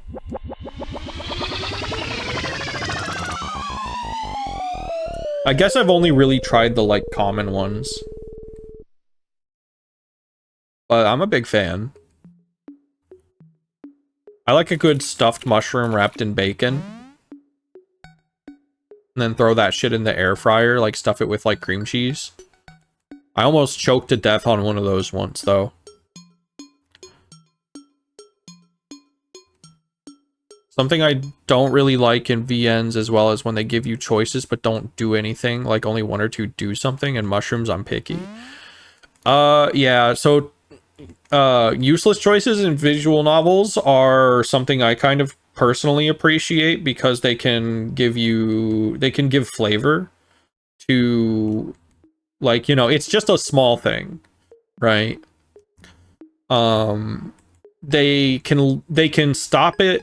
Like, oftentimes when you're given a choice in a visual novel that doesn't do anything, it is so the player is not completely taken out when, like, for example, a main character says or does something that they wouldn't do necessarily. Flavor is great, but some give you one choice several times. It pisses me off. Oh, yeah. I mean, sometimes that's effective, and then sometimes it's not.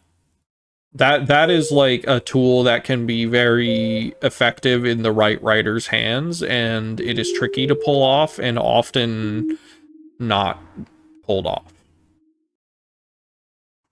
But the fake choice, as in, like, you made it look like I had a choice when I really didn't, can be... It can be done well, or it can be done very poorly. I think Echo does it well.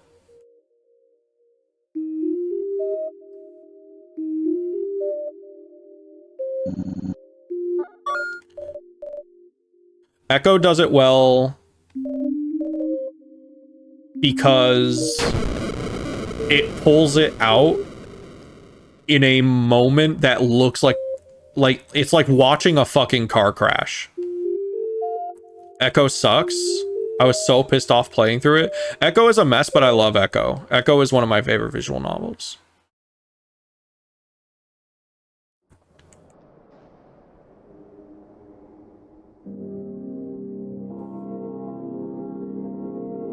I have criticisms of Echo. They killed off my fuckboy. I hate it. It's not supposed to make you feel good. You know, it's a feel bad visual novel. They're probably gonna kill off your fuckboy. There's an ending where everyone survives. Spoiler alert, I guess. They don't all survive unscathed. Saying that to the people playing the look outside hard mode and saying it's too hard. Yeah. Yeah, that's fair. If you're gonna call something hard mode, it's probably gonna be hard. I have a lot to criticize about it. The sex scenes were the way they were written just to get the horny people to stay wanting more. That is a criticism I feel is more accurate of the smoke room. In Echo, I feel like the sex scenes are primarily utilized to underscore its themes. Like, what's like a good example? Like, a sex scene in Echo is never sexy. Like, it always feels bad and wrong. Like, something wrong is happening in the Echo sex scenes. Like, I think for maybe the best example that I can think of is like Flynn and Chase. Like, when they have sex for the first time, it's kind of gross in a real way. I can appreciate it. So, like, when Flynn and Chase have sex for the first time, and it kind of, like, you know, it cuts out before it gets to, like, the really steamy stuff, and then it's just those two on the bed, and Flynn is just thinking about Sydney. Like, he just fucked the main character, who is an otter, and he's thinking about his dead childhood friend who is an otter because it's the only fucking thing he can ever think about. And it doesn't outright say that he was like imagining what it would be like if Sydney was alive still when he was having sex with Chase, but it pretty much suggests it. Like, I love him but hate the VN. See, I love him and I love the VN. Flynn is like, and like he even says out loud, like I think he even mentions like Sydney out loud at some point. Because like the tragedy of Flynn is that he can't let go. And his inability to let go and his desire to know the truth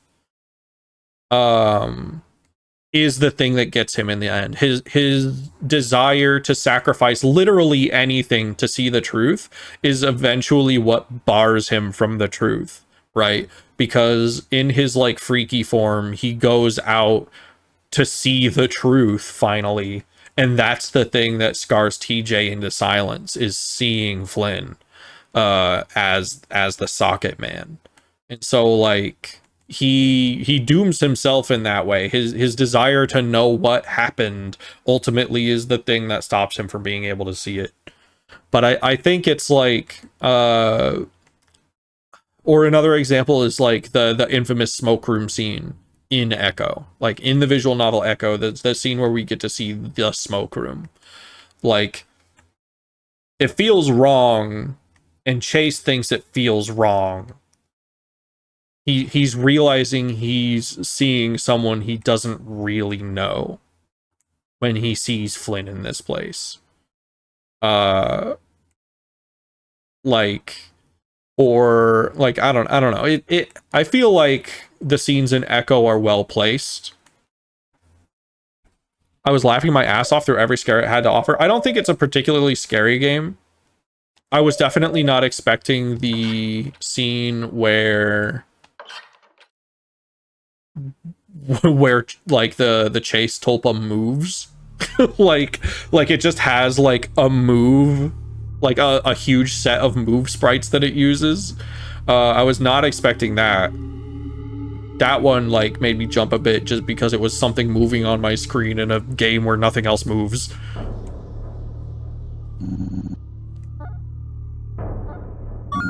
You have done a massive task. Everyone is dead except one. Some of the ones you've slain might not approve of your actions. For those who felt wronged, there will be reconciliation. Horror in a visual novel sounds tricky. It can be. I think Echo does it kind of well, but not in a like actually spooky, scary way. It just makes you feel bad. Like Echo to me is like a little bit more of like a mystery, like a dark mystery thriller. It's a horror, but it's a horror in the same way that like a lot of Serial Experiments Lane is a horror. Like it's got Denpa elements. Maybe not too different from horror in a comic. Horror in a comic has its own kind of like struggles too. Probably one of the better ways to go for it. It's time for you to come out. Everyone is dead. Echo was interesting till they made it supernatural for me. I'm sorry, that was so fucking boring. Yeah, that was a very early decision in Echo's development. I'm not super in love with that, but like it's not my favorite element of Echo. In fact, I think, oh goodness, what's his name? Carl's route was the first that they wrote, and that's why it's so different from the rest of it, is because a lot of the Carl bits were a very early decision. Carl's route is easily the roughest and the worst and the strangest. It's where a lot of the like surreal elements are, and that's also why Carl is kind of underutilized in all of the other routes. Hello, Red. You have done well. It is time to go back home now. Close all the doors permanently. The hardest part is coming up. Oh, coming up, as in time. You are doing the right thing.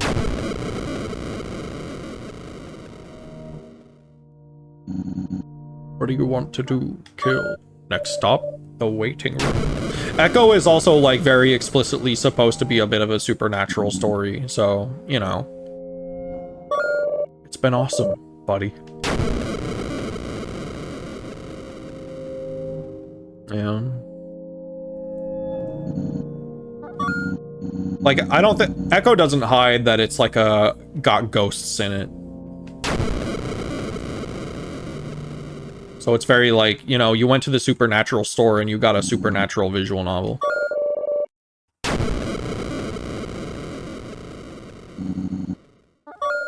You had some good times. Now it is time to say goodbye.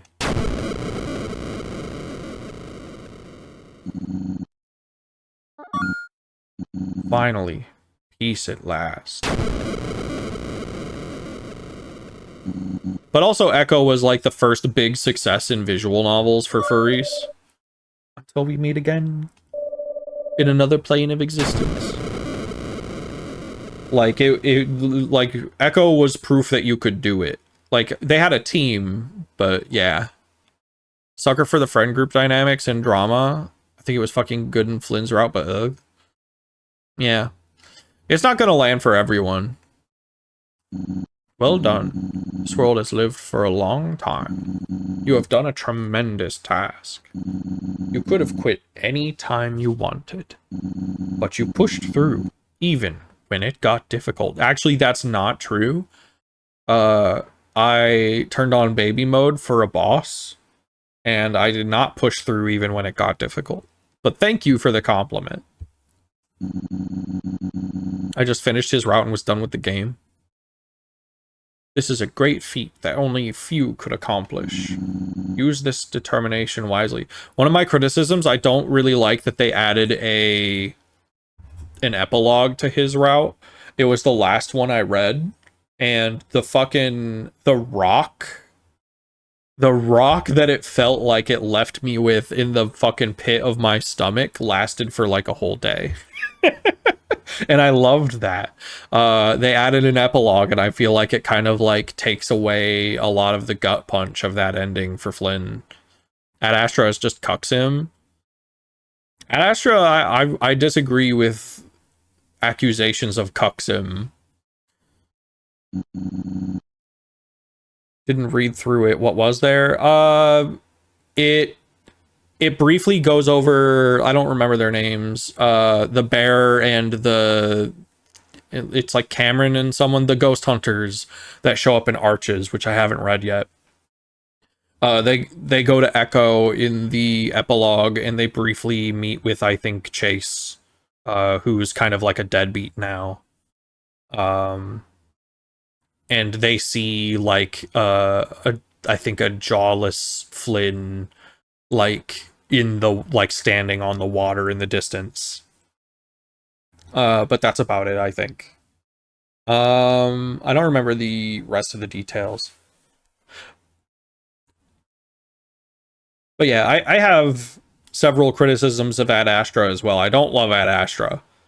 I think it's all right. I need to reread it at some point, I think. A lot of people got mad at the Amicus and Neferu scene, which is extremely funny to me. Because it's not like... It's not like Amicus and the MC are a thing at that point. And in fact, the MC has pushed Amicus away several times by that point. But I do like the original version of that scene more than the one they ended up going with, because the original one pissed people off. But I think it had a very important scene where the main character cries, and then Amicus realizes the full weight of what he's done to this human by kidnapping him, and that scene was not put back in.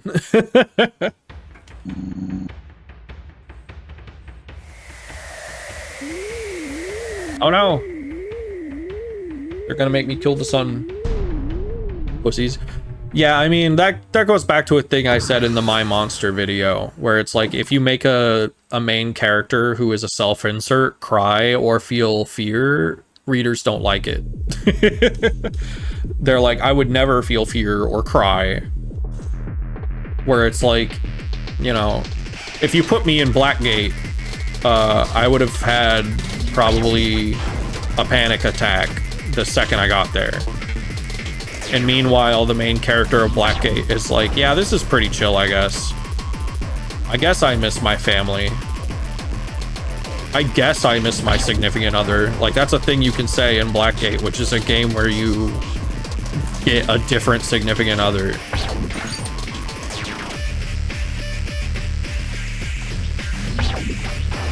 And it's like, you know, I'm Polly, but like, you went missing, bro. You are currently in a town of monsters that wants to kill you.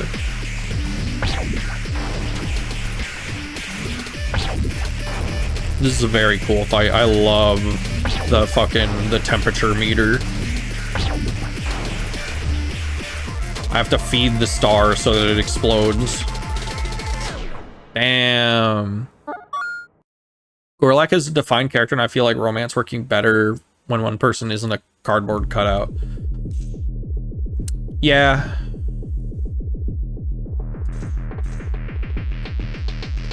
I probably could have done a better chance at making Sam a more defined character, but I feel like I did better than if I just did nothing. I just need to go further with it. Oh, I see what it needs.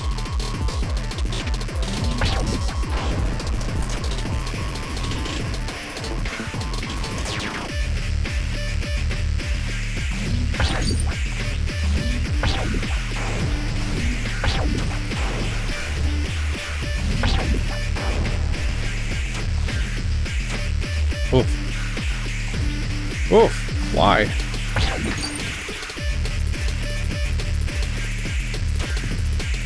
For some reason, I'm like, the perspective on collecting these ones is like really messing me up.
With my next...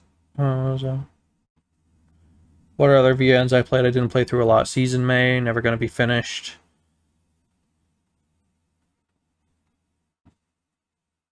With my next project, I want to open with a little blurb about the personalities and playstyles of the main characters before prompting you to choose their names, cause a couple to break up because their characters don't match up right. Give players the chance to rename their party in case they break up during their playthrough. That's funny as fuck. Yeah, like breaking up with your significant other and then not being able to play the game you were playing anymore because your save is like dedicated to them.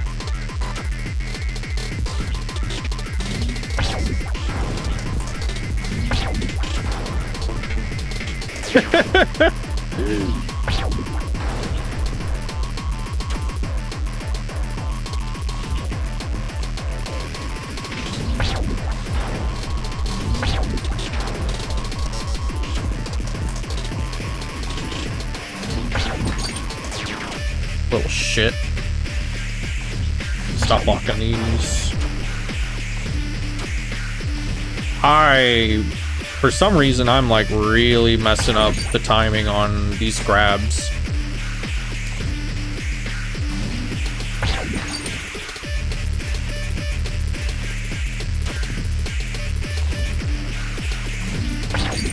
And it's like just this fight where it's like really, really bad.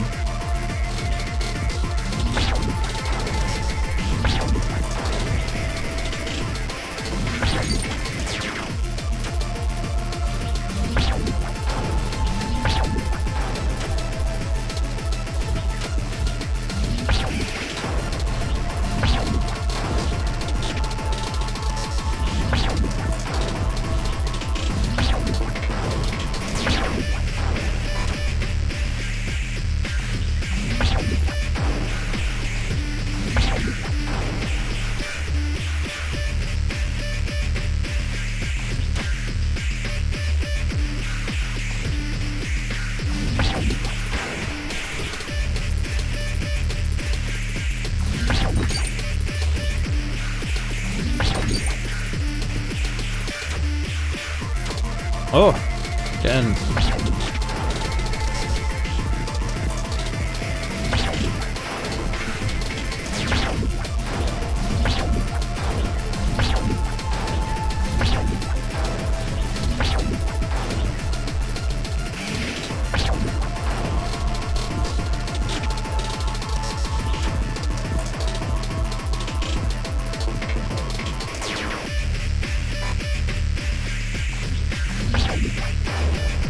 But yeah, like, frankly, Echo, it kind of helped set a new standard. Because before Echo, visual novels, they were not that grand in scale. If they tried to be that grand in scale, they never finished. Generally speaking, they never finished anyway. The writing was significantly, like, you know, all criticisms aside, the raw way in which it is written, the descriptive quality of Echo, their ability to write sentences that are good to read, way above the shit that came before it. Like, you go back and read like Blackgate now, it's like, dear lord. It's so, like, Blackgate is one where it's like they're very, very good at writing sentences sometimes, but then they hit you with like a Shoop de Whoop reference because that visual novel first started coming out like forever ago. And like, it's supposed to be funny and cringe when he says it, but it's so much worse now. Because it's the main character's idea of what a, like, the first thing he thinks of to come up with, like, an example of a meme. Ooh, what do we got? A door?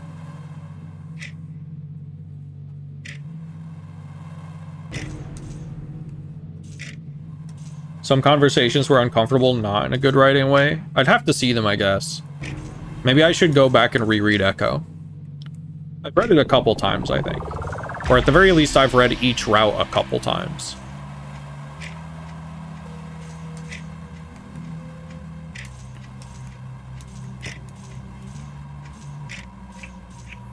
I never thought anything in there seemed unnaturalistic. Or at the very least, uncalled for. In the way that, like, a lot of Blackgate is. And it's like, even if it has issues with its writing sometimes, it did not have them in the way that, like, the 2 or 3 visual novels before it had them, right? Because it's like, what came before Echo was like, do it on Discord stream, sucker for Hangouts. Maybe. I don't really want to read something out loud, though. Not to that extent. Whoa! And it's very, very long.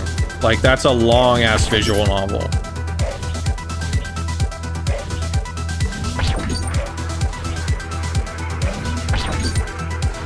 Like, that's Stephen King length.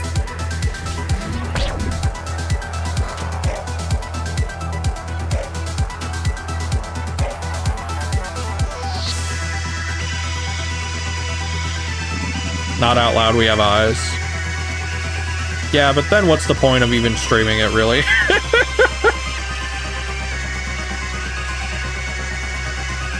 Talk about scenes as they happen.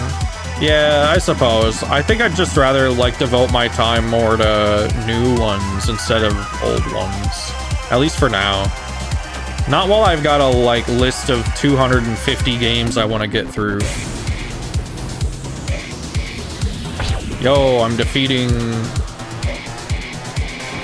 this guy. The guy I came back to after death. Oh, checkpoint. How convenient. Now they decide that their battles have checkpoints again.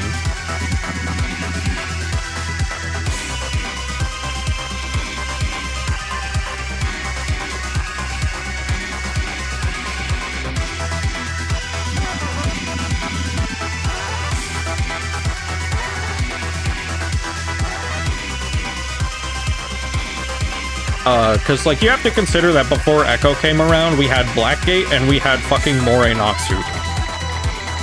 Right. And you don't want to aspire to be either of those. for different reasons. But that was about it.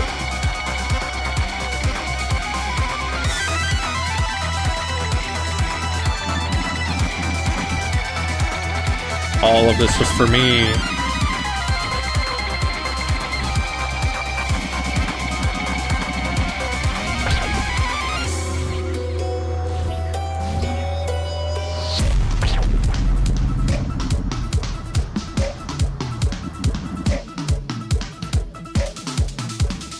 I remember your genocides.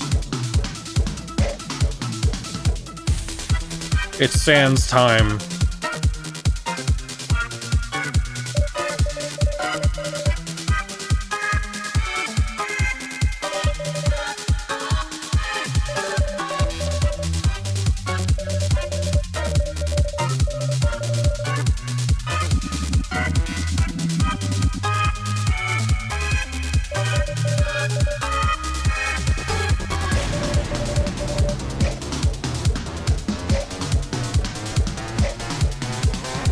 Was that a Zig right there?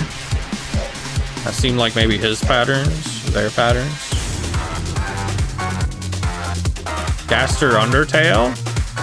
Uboa Yume Nikki?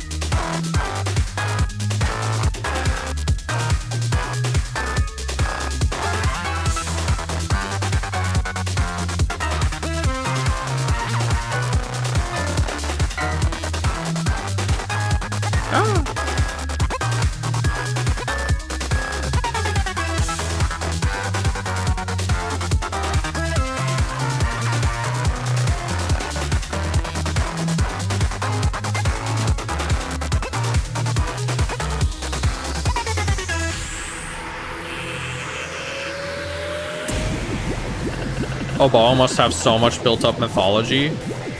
Oh, shit. No physical constraints. We have the upper hand now. That's not true. I'm gonna kick your ass.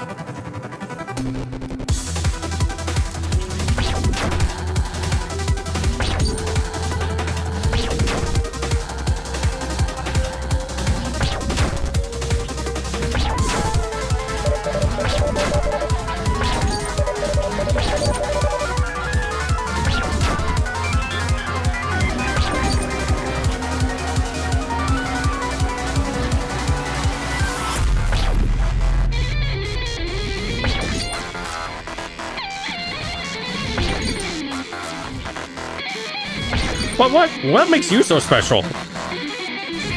Because you're the angriest?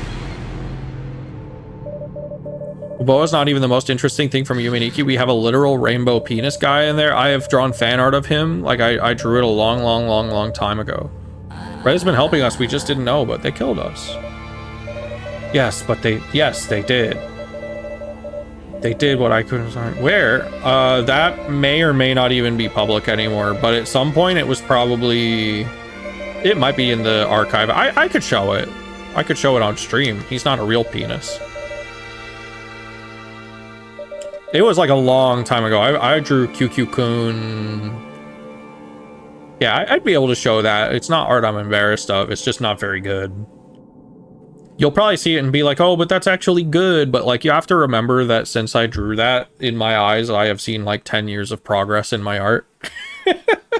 It's okay. So here's the thing, and I'll show it in between this ending and the next one I get. It is a good sign when you look at art from like a year or two ago and then think, like it's generally a good thing to look back on your, not like recent art. That's not a good sign. But like art from a year or two ago and be like, I would never post that now. Because it means you've progressed. Like, especially like if you don't feel that way about your current art. It means you're making progress, fast progress. But like, I've come to a point now where it's like, oh, I see art from a few years ago and I finally don't feel that way about it. But I also know that I've still progressed. But yeah, there's definitely a growing pains period where it's like, oh, you know, I'm growing fast as an artist, but everything in my gallery makes me look bad. I hope people don't look past the first page. My cutoff is 2019, but I might be bumping that up a bit.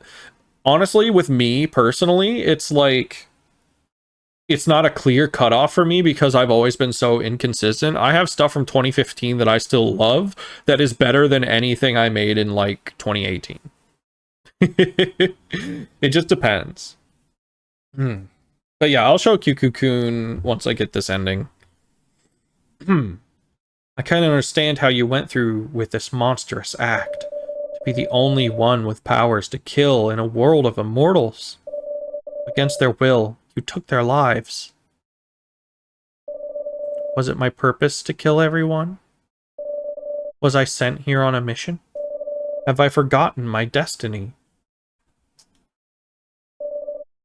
Don't be mistaken, I have thought about this for many years.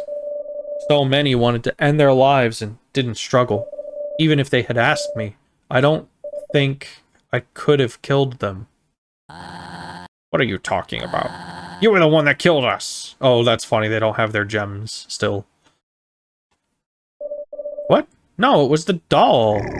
That doll body was burned up in the incinerator, Pink. But as always, the main problem was what was inside. To cope with losing your body, you created an illusion. What? Don't go! No! After everything, you were still Jeff the Killer. No! I'm not Jeff the Killer! It's not me! I didn't Jeff the kill you all! It was Red! Am I stuck here now? Was this all a test?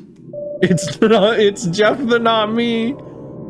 I can't do this alone. Please, Red, you have to help me. I beg you, you have to help me. I cannot do this alone.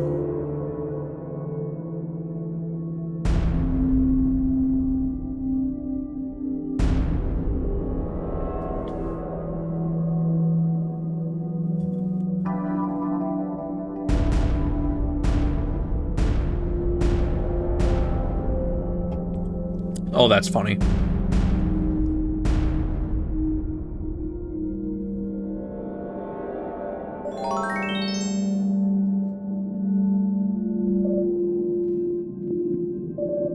Thank you. It is not the entire body, but it will have to do. Control me, like you have always done. I like that I put in the Konami code and suddenly I'm playing Contra.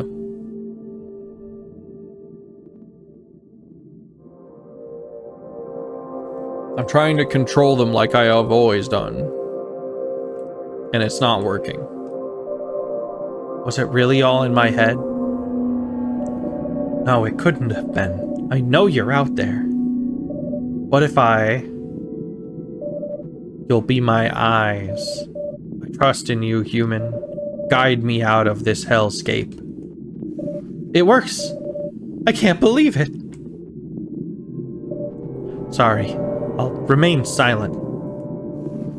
They're actually just doing all of this on their own accord and they're still faking it. As long as I trust you, you can guide me out of here. Okay, I'll remain quiet now.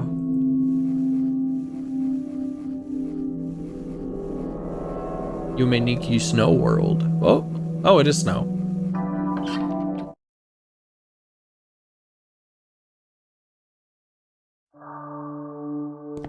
Oh, it's my Froge. It's my Froge friend. Your journey is almost over now. Do you want to save? Great. Good luck. Thanks. Home, home. My sign that says home, home. Hello, Pink. Hi. Knowing you've accomplished what I've asked of you, it makes me a very happy frog. Your biggest challenge is yet to come. Genuinely think that some unique fan games are pieces of art. They all are. They're all, each and every one of them, precious. Especially the kart racer that only ever got one level and one racer and no CPUs. Somnium is my favorite. I have not played it. There are so many in this great wide world. The Yume Nikki fan game archive is like a terabyte or two big. Like the level of dedication the Yume Nikki fandom at large has towards creating fan games and then never finishing them is not to be understated. Okay. What is behind the door? Beyond there lies the end of your journey. I don't understand. I can give you 100 different explanations for what's behind that door. Okay. Do one of them. Let's go through each one. But in the end, I wouldn't want to be called a liar. So you just have to find out for yourself. Okay.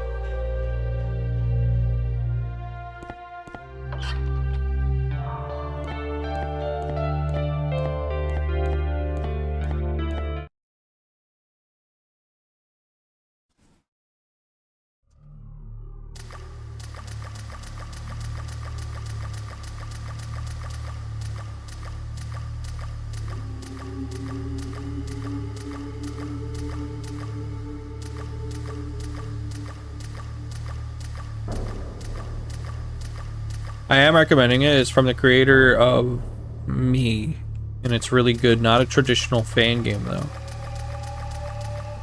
Creator of Me. Me. I'm not familiar with Me either. And there are some really good non-traditional fan games out there. I really like Rye Raccoons has like a lot of dialogue, for example. I really want to play Broken Computer's Dream. I tried to play Broken Computer's Dream before it had a translation, and I did not realize there was going to be so much text and so much puzzle solving that required understanding the text. But it was fantastic, the parts I was able to see, so I'm very excited it has a translation. So you can definitely expect Broken Computer's Dream at some point on a stream. Water is getting deeper. Oh no! It smells horrible. Resist.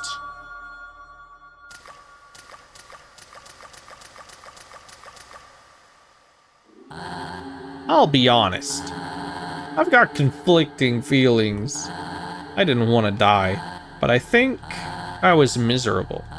You see, I threw away my own eye in the mushroom forest. Why? I don't know. I was so bored. I just didn't know what to do anymore.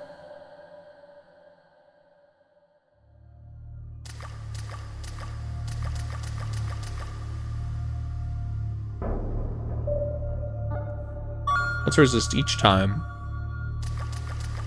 This last time I resisted, I got dialogue. I remember when I walked this realm hungry. I was poor. I was weak for such a long time. I thought about ending it all. Then Gold Pig offered me powers. In exchange, I would become their servant. It made me feel good, but I tricked people. They remembered my hungers. I did everything for Gold Pig. Horrible things. Just so I could be powerful and feel important.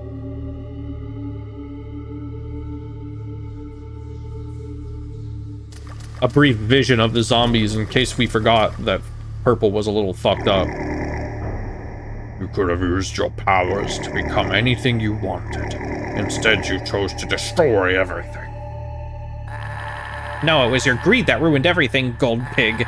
You used your powers to hinder the rest of us. You made us into your slaves. This society suffocated because you always wanted more. I saw opportunities to make it better for myself. I made my own wealth. What should I have done? Give everything away for nothing?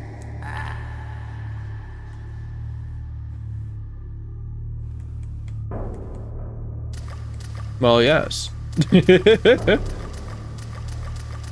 You wanted it all and now you have nothing. Now no one has anything.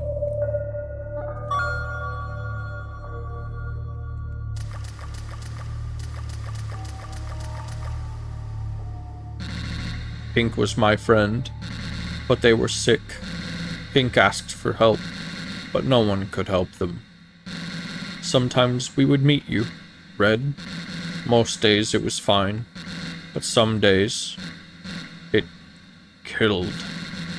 Pink was ridden with guilt because of all the murder in the past. They asked us, no, Pink begged us to end their life several times. I couldn't accept it, because Pink was not a murderer, so killing Pink was not an option either.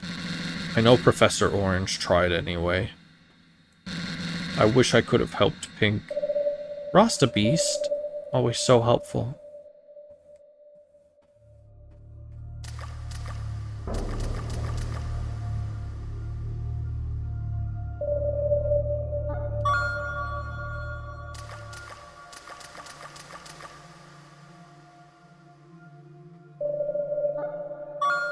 Gonna try a few more times, see if any more characters pop up.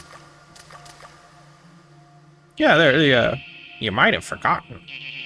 I was the one who turned you into a doll. Before you were in a more unstable form. Barely physical. I turned you into one of us. Some might say I've turned death into a tangible form. But it didn't solve our issue. Me and my associates tried to find a more permanent solution. But nothing we did was ever enough. I have been reminded of my past. I knew I was never a morally good individual. I can only blame myself. I could never satisfy my curiosity. I stand by my actions, and I would probably act this way again. Now, I'll finally see.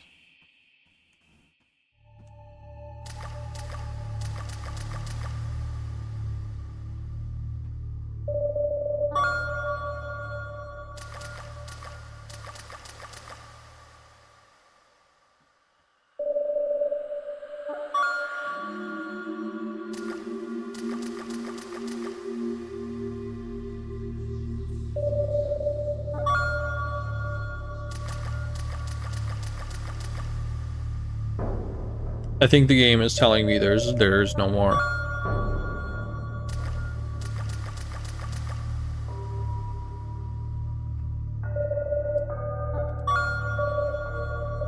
It's cold. It doesn't feel good. It's uncomfortable. No!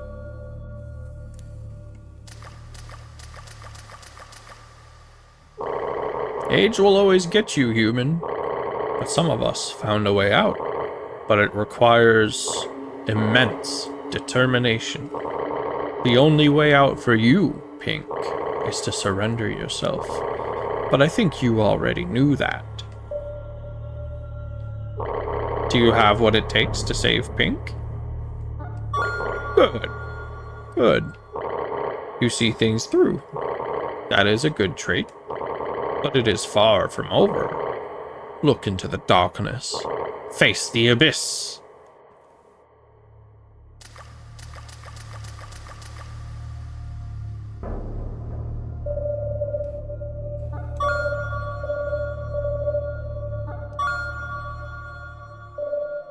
Frog is hot as fuck.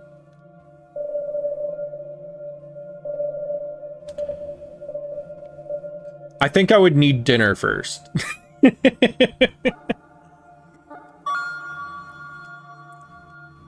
I think he would need a dinner to convince me. It'd have to be a good date. Raw on the spot. I'm not so easy to convince sometimes. Sometimes I need dinner. Frog is an after dinner. My main concern is smell and slime. It's been some time since we last saw each other. Like, it's not a no, for sure. But it's definitely a, like, let's have dinner first, see what you're all about. Good lube. Do you think he's one of those toads where if you lick him, you get, like, high?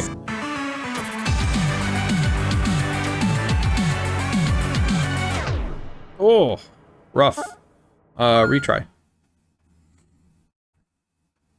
Like, probably not, because his name is Frog and not Toad. Now, if I can get high off him, that's a plus. Yeah, that's what I'm saying.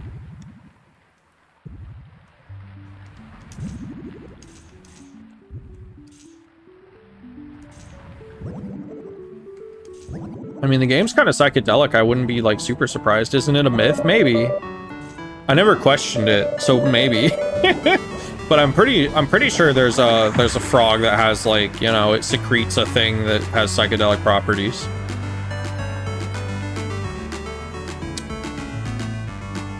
But maybe it's a myth. I wouldn't be surprised if it was a myth. People make stuff like that up all the time.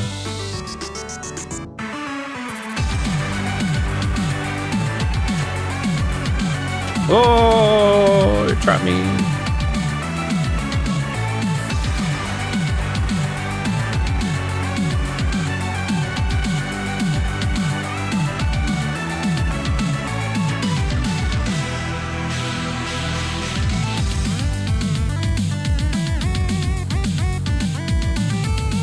Yeah, just being like, yeah, the frog that gets us high, we all know about it. And meanwhile, no one's actually, like, backed it up to confirm. Bitrate the fight? Yeah. That's not too surprising. You get the gist. I will say this is a very... The effects here are very, very good.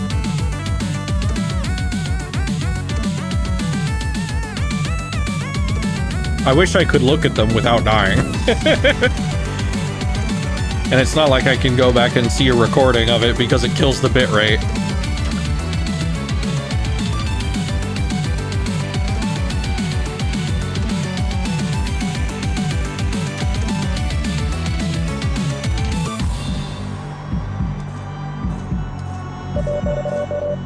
It has not been easy.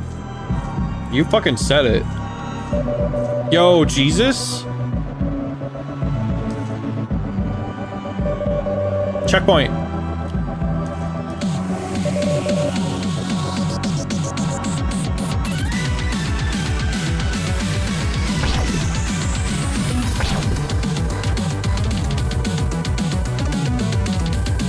I knew it. You're not gonna fool me with one of those again, motherfucker.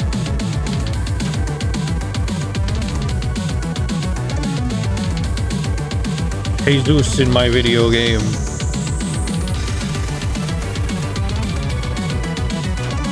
Christian narrative strikes once again.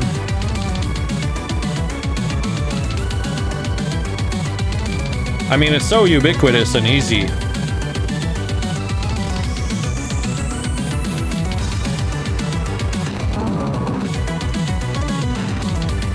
This song does bop. Honestly, really kind of hyped to like get to the soundtrack. Like just actually be able to sit down with it and take it in for what it is without having to like do all this. And you know my ass is gonna be playing some of that in the pre-streams. I need to get more soundtracks on my hard drive so that y'all aren't hearing the same two like every time. Ow. God damn it.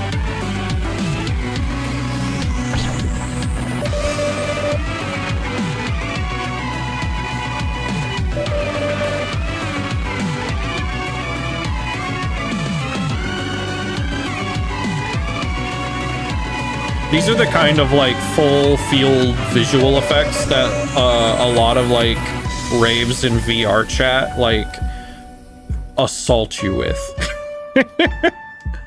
Like they will actually make it so that the whole world looks like this in your vision.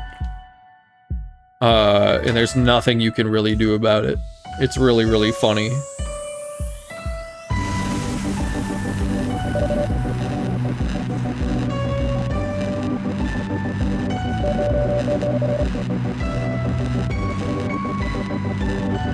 I have done like 2 damage to this fucker.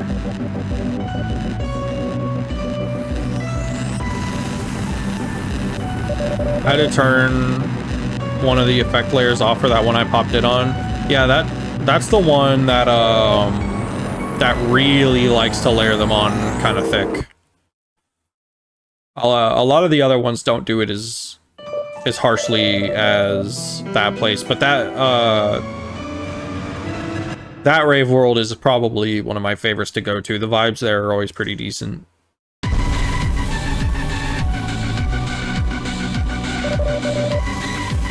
How am I supposed to grab those?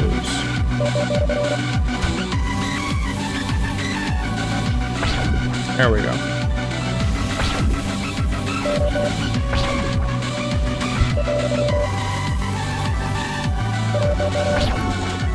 I'm trying to defeat you. Damn, you're putting up a fight. Mixed messages. Ow.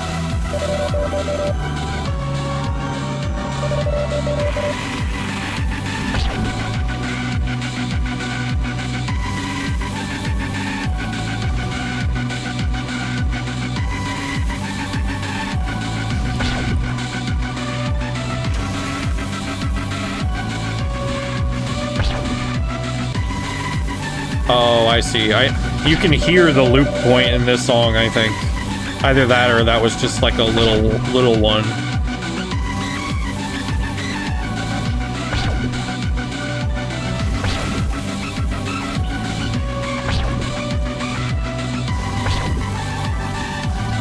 Oh no, there's a bit of different stuff right here. Oof, heal up. Heal up. Heal. Woo.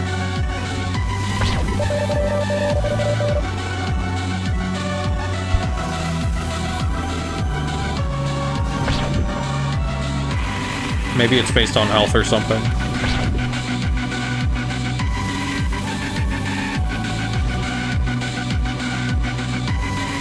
Sometimes the loop points are a bit easier to hear. This is the first time I've personally noticed one. And also once I hit this guy, it like really started getting in. So I think it is based largely on like amount of health left.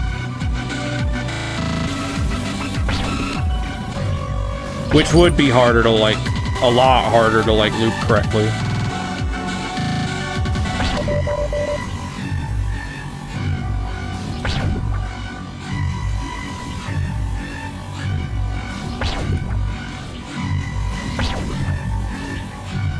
The hit sound covering up a transition is kind of smart. Yeah, it's pretty good.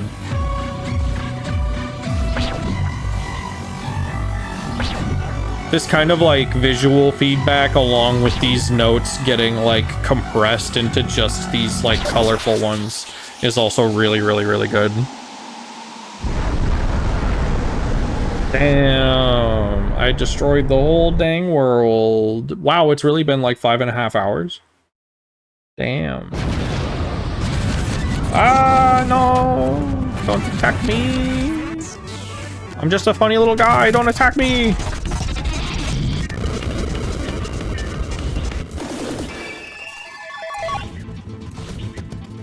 Not the trash.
Oh, we got stuff. I was just wondering if it was going to do the thing where it's like, oh, it's a black screen forever now. It doesn't seem like it. What am I? Hello. Alright, hi. Do not worry. You have done well. Have I? I feel like I did something kind of bad. This is the end of this life. Before we venture forward, I have something to show you.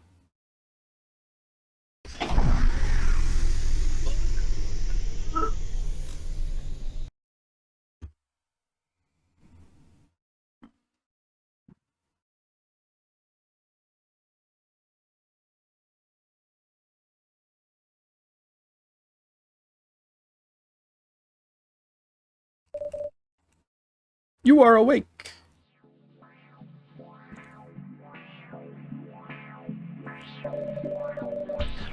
You have freed everyone from the immortal realm.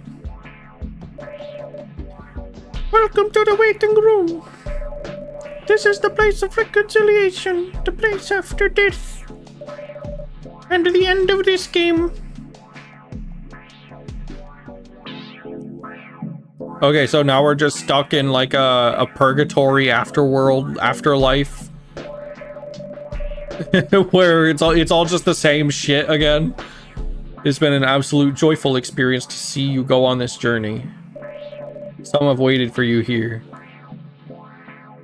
But only some. Wow. Is it you, Red? You've changed quite a bit. How long has it been since we saw each other? I can't tell. I know we didn't leave on good terms, but I want to let you know that I am thankful for what you did. I've had a great life with lots of friends and fun. But when I was alone, I didn't have such a great time. Anyway, I am happy you helped me. I am sorry for, you know, lashing out at you.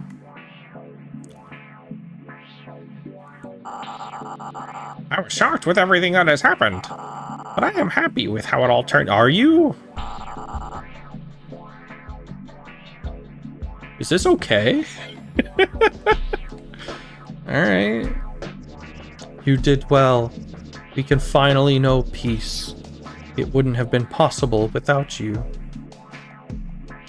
I don't know how I feel about this being presented as like a good ending. Yay, Disco Jimmy!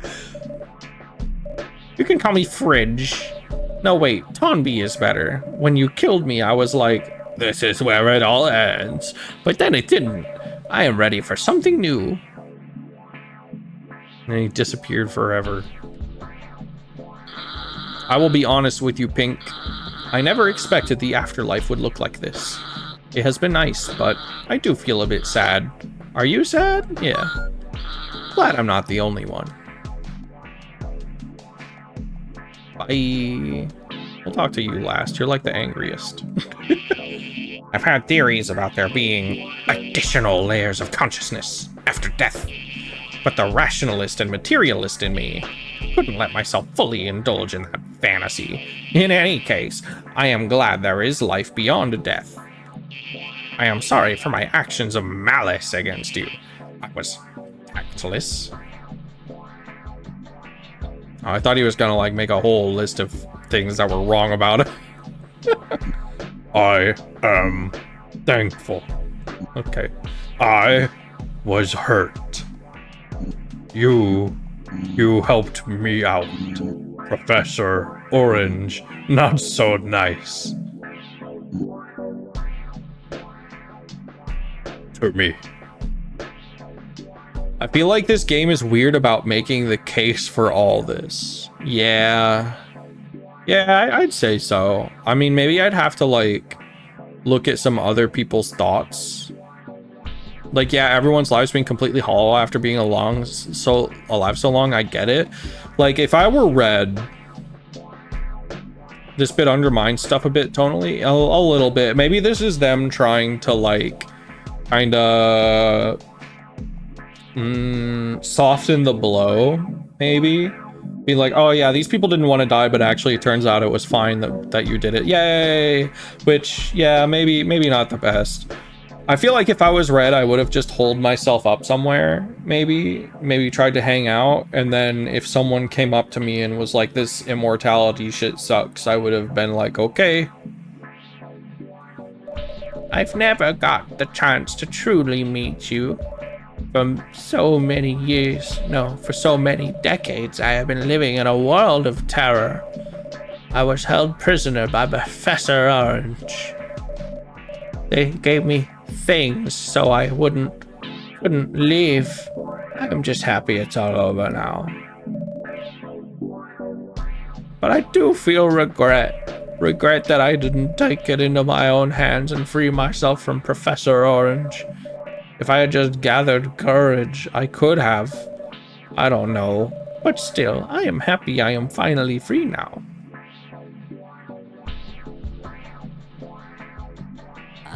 Wow, who could have believed there was more to it all? I am so thrilled. I assumed the world would just cease to exist. Plop, and then nothing, you know? This is truly astonishing. Yeah, she kind of blames herself for that. I don't know if that was really necessary. I wonder where we will appear now. Okay, bye, flower guy. What a strange place. Sometimes, when it gets really quiet, I hear a voice. I can't decide whether it's nice or not sometimes. Alright. Before I lose him, let's go. I am sorry for attacking Pink.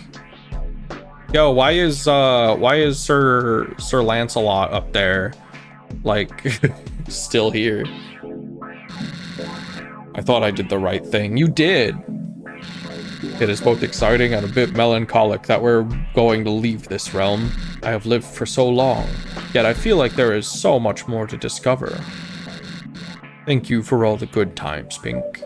Thank you, Rasta Beast, for always looking out for me.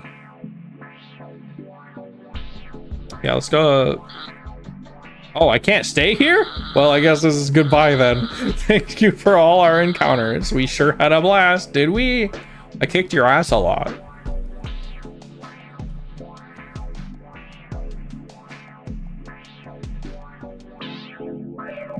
Great to finally see you. I admire you for going through this.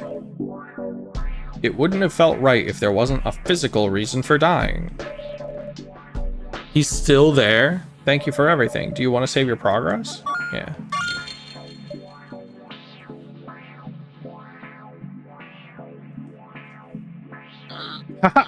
Nothing goes past you, huh?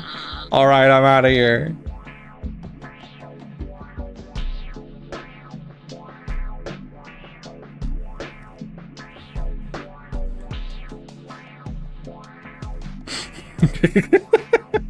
Don't fucking fake me out. He probably just appeared somewhere else. I didn't know I was an immortal, but knowing that there is more. Sorry. It really makes me feel invigorated. His only smiling sprite. I feel so stupid. I thought we were already in the afterlife. But I'm happy there is another journey coming. I am a bit sad that I've become quite accustomed to my body. But I have existed for eons. Maybe some change is good. It must have been hard for you to kill everyone, but I am glad you took the role of Reaper.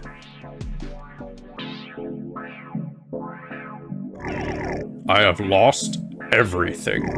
The world doesn't exist. Yeah, this is the most realistic, I think, reaction that any of the characters has given so far. I am not really me anymore. All of these things I used to care about, they don't matter. In a strange way, I feel relieved. Okay, yeah, there it is.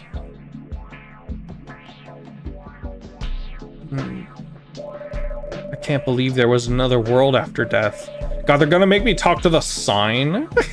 I thought everything would just stop and turn black for all eternity. Or maybe an eternity has already passed. I don't even know anymore. But I'm glad it seems there's more to life than what I thought. Girl, no. There isn't. This isn't life anymore. Thank you for freeing me. You are truly a great warrior. But this world still has secrets left to uncover. Alright. Yeah, the framing of this is kind of strange. I knew you had it in you. It gives me great pleasure that you were able to free the souls. We can finally venture onward and leave this place. I was worried I put too much pressure on you. What I have asked of you isn't suitable for anyone. But you had a reason for coming here, didn't you? Even as we are ending our chapter, I have a strange feeling there is more to this world.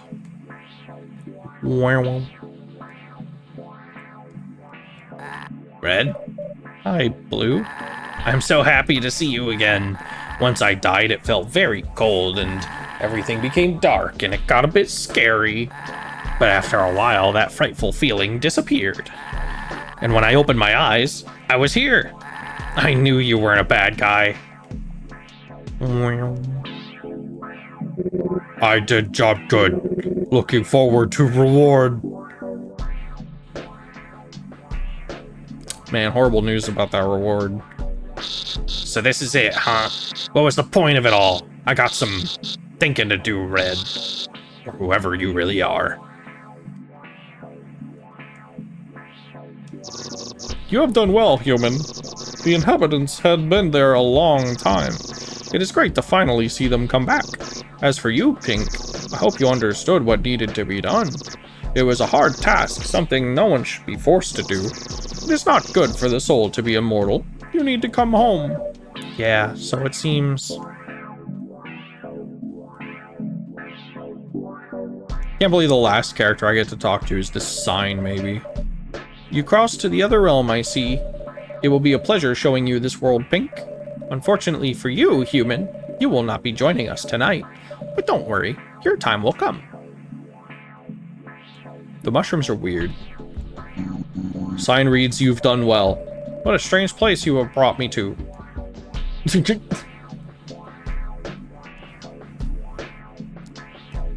Okay, we've got this guy.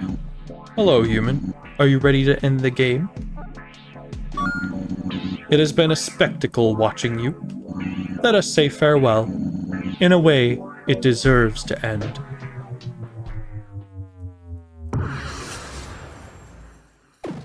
Ah, that's why there's a save point. That's the real reason there's a save point.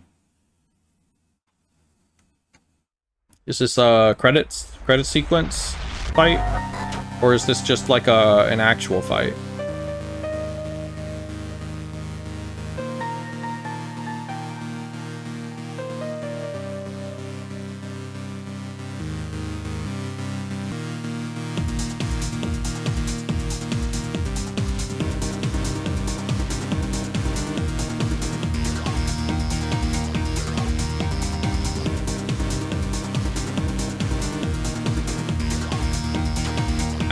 I still have hit points during it, that much is for sure.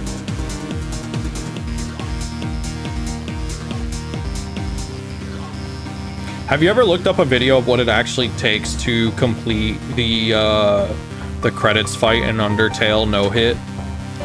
It's kind of fucked up. It's fucked up to make your game expecting people to be able to do that. Expecting that people will eventually someday dedicate themselves enough to Undertale to be able to do it. Like, it's very presumptuous almost. Like, he was spot on, people did it, but like, you know, like, how dare you? How dare you put that in your game, actually? Kind of fucked up. It's like on the level of like a fan hack.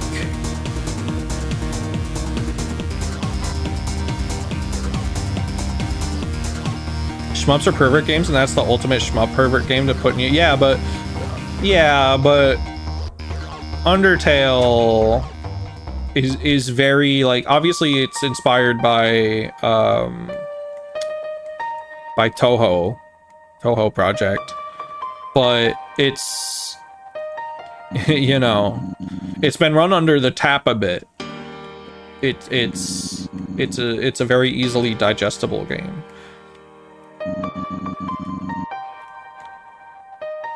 Like, that's a game for anyone. Maybe not the entire game is for anyone, because, you know, the run where you kill everyone is kind of difficult.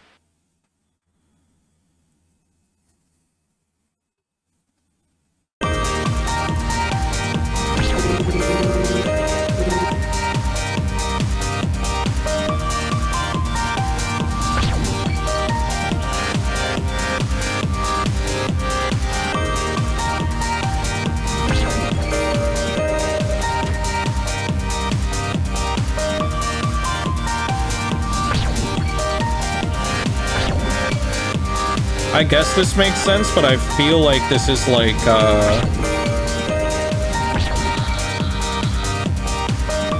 are you? Okay. I don't know. Like, this is extra weird to me, just because it's like, I thought I already had my, like, goodbye with everyone, and now there's another one.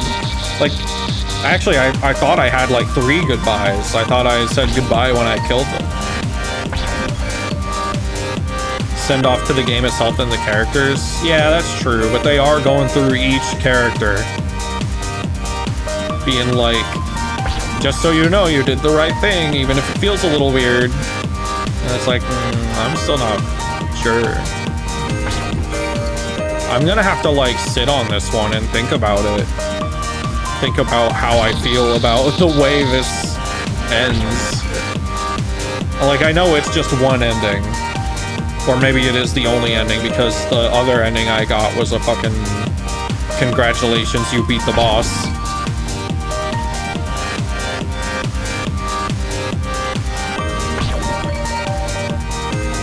I think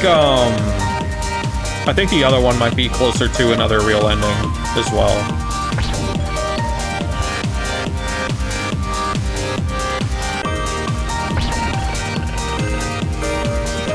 Oh, this thing has an actual health bar, I'm realizing. I've kind of just been, like, doing this to do it, but it looks like maybe it has a health bar. Unless that's not what that pink thing up there is.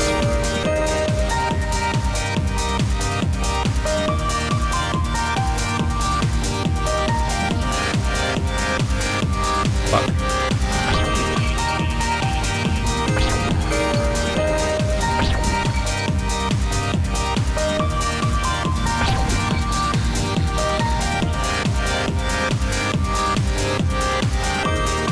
Pacifist ending?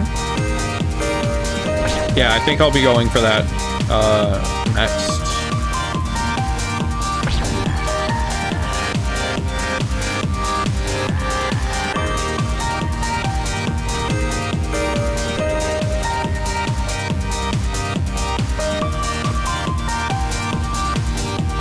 Your favorite. Well, I'll be ending on it. I'm hoping it's not super, super, super long. Because simultaneously, I would hate for it to be like, you know, I would hate to start it and then find out that it's like a really long thing, but then have the next stream of this be like too short.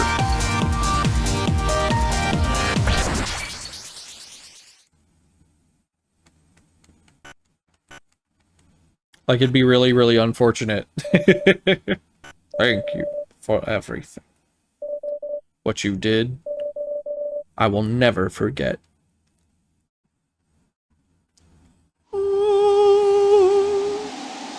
It depends. It depends on how good I am. Here we are, at the end of the road. We have witnessed an eventful journey. Many words have been said. Yes, okay. Some thoughts have been shared. Before you leave, do you wish to hear the last absolute truth? Yeah. Give me that achievement. There are no absolute truths. You are free to wrap your half-truths into whatever. That is the true beauty of it. You can make the rest up. You still have a long time left. And some after that. Take care of yourself. A friend. A friend? Well, if it just depends on how good I am, then maybe I can do it on easy mode if it turns out... if it turns out that it's, like, too hard for me. In fact, maybe I should just switch it to easy mode, like, right away. If it's gonna be another one of those. I am not playing New Game Plus. I know that there are things you can only see on New Game Plus. I am aware of that. That is maybe for when my backlog is not so stacked and I want to come back to this game someday. I will see what New Game Plus has to offer. There are other New Game Pluses that I would get to before this, I think. Like, I want to do New Game Plus on hard mode for Final Fantasy VII Rebirth.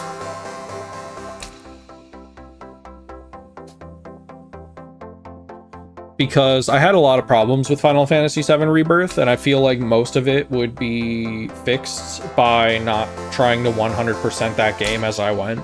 And playing on hard mode would probably incentivize me to just, like, play the main story quests only in New Game Plus. I feel like that would help the pacing of the game a lot, because I really kind of just killed the pacing of that game for myself, but also the game incentivized me to go around collecting nuggets off the ground.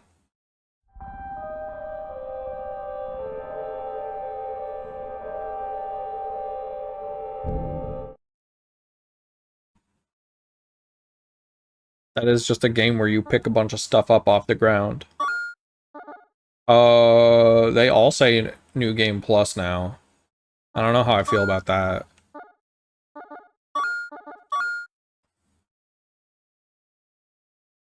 So maybe we'll see some stuff anyway. Yeah, I know. Oh, I haven't even, like, kicked the shit out of these guys yet. Okay. Well, that's okay. We'll just kick the shit out of these guys real quick.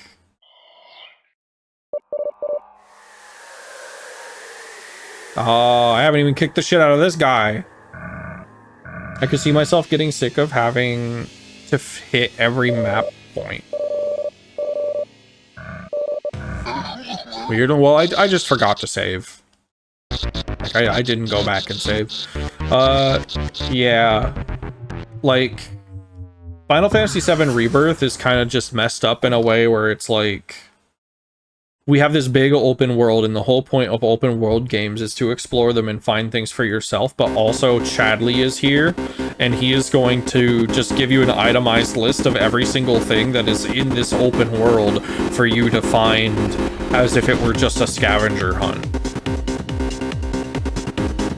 Like, that is my main problem, is that even if the open world was good, and I think it's fine, but not great, you will never find a secret in Final Fantasy VII Rebirth's open world. You will never be surprised, because the world is just an itemized list of places to go, and then you go there, and that's it. That's the whole game. The combat in that game is amazing. I love the feeling of combat in Rebirth, but like, I don't know. Turning Chadley into a main character is a bit odd. I don't like it. In a world as diverse and strange and interesting as Final Fantasy VII, where there's both like sci-fi elements and fantasy elements, they somehow made a character who does not belong. He's the only character in that entire game that feels like it's just like, you were brought here from the wrong game. He's like a Nier Automata character.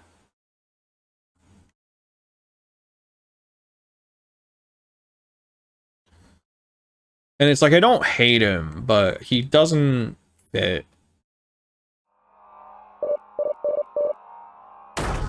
And just, I don't know, his like, his massive presence is a dark shadow over the game as a whole. So I will be playing New Game Plus and mostly ignoring his shit. I'm gonna only do what I need to, basically. Because the New Game Plus hard mode of Final Fantasy VII Remake, the game before Rebirth,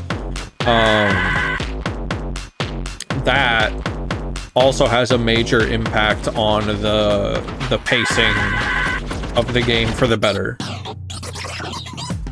To the point where it's like, oh, it feels like it was made for hard mode first. Because you spend a lot of time in both of those games going out of your way to open chests that just have like a potion in them. Like, they make you climb a ladder and then go to a thing and then open a chest, and the chest never has anything particularly important in it, and then you have to climb back down the ladder. It is shocking how much time you spend doing that.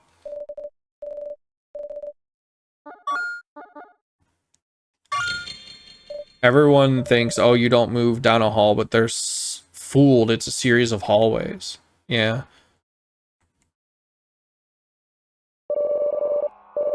I love my halls. I love my hallway games.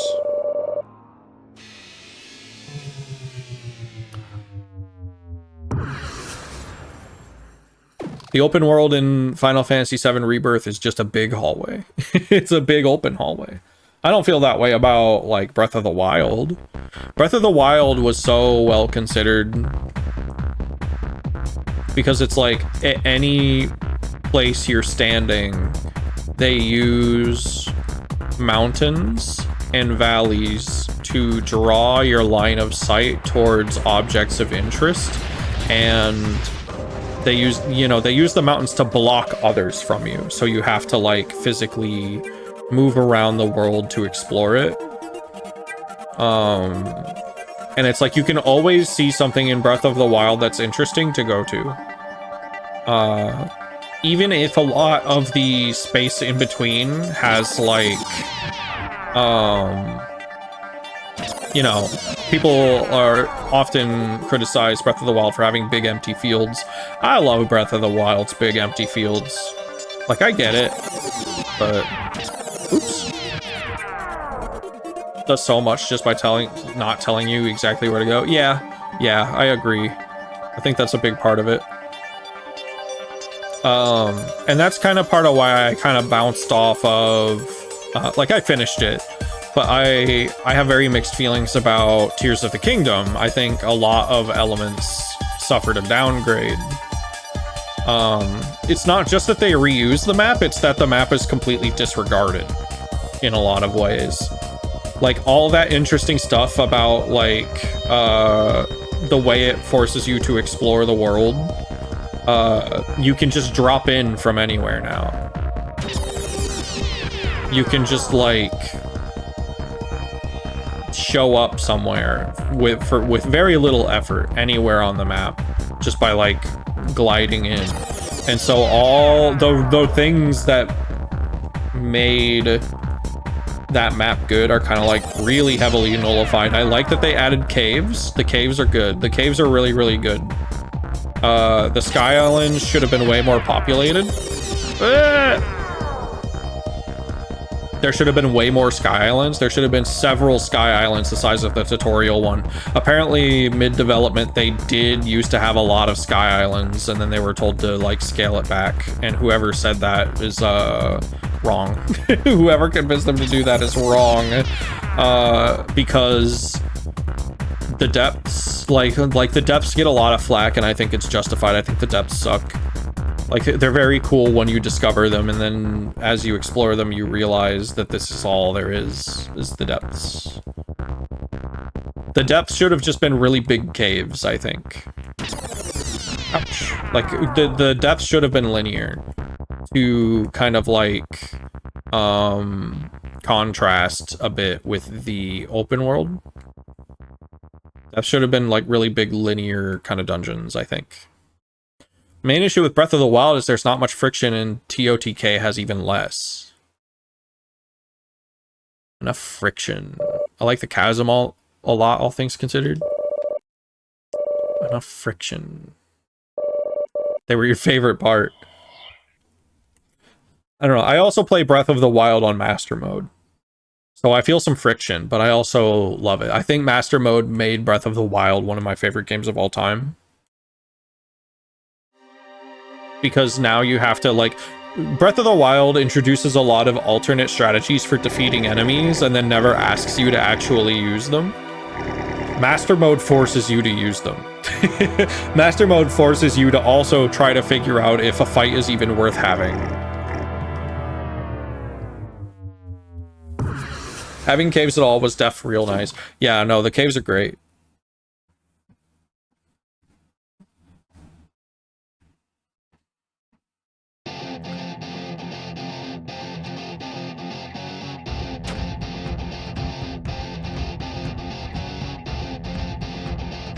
Climbing is a factor of stamina. Yeah, in Breath of the Wild, they do a really good job, though, of, like, trying to get to the place with all the... what are they called? I don't remember what they're called because I'm a Rito fan. The fish people. I'd be able to tell you on almost any other day.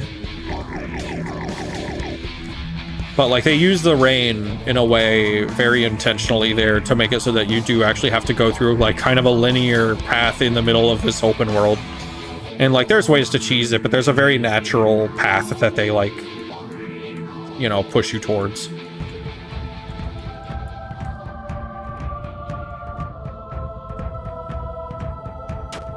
That does sound fun. Yeah, Master Mode is like, oh, if you don't hit an enemy for a while, their health starts to actually, like, recover, so you have to, like, really combo them. Yeah, the Zora, thank you.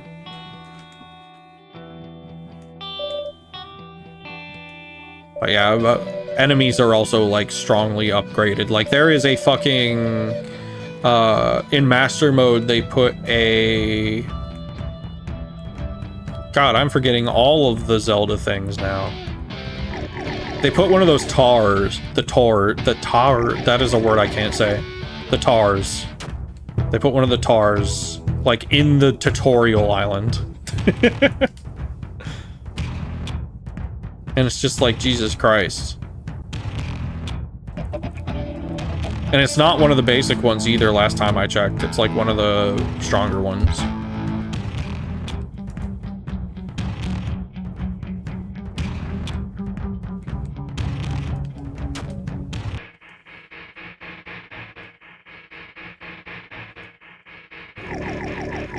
I refuse to lose.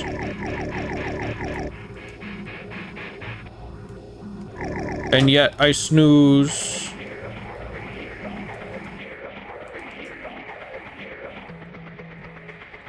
Lionel's, thank you. Yeah.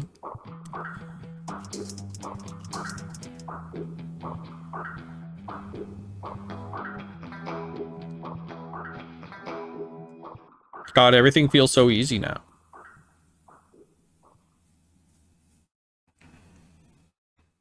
This is a pretty hefty chunk of the game.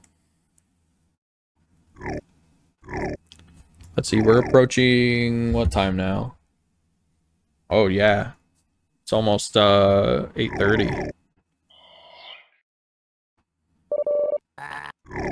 We'll see how quick I can you know. We'll see how good I am at this upcoming fight. And then we might have to just make the last little part of Everhood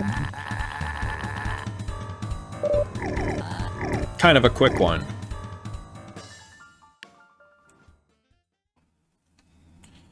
If I, you know, if this takes a good while. Because I only want to go until, like, 9:30 at the most.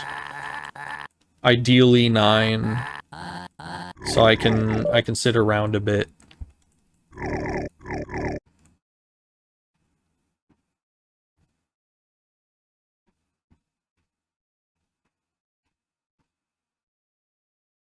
I will probably miss it then because of work.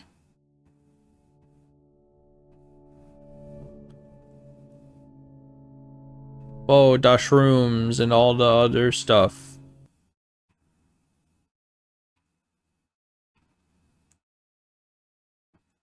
The VOD will be up. I have a VOD channel.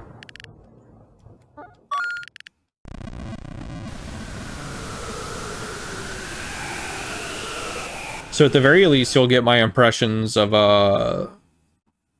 this path if you want it. Interacting while I do it? Yeah. That's the thing with streams. Also...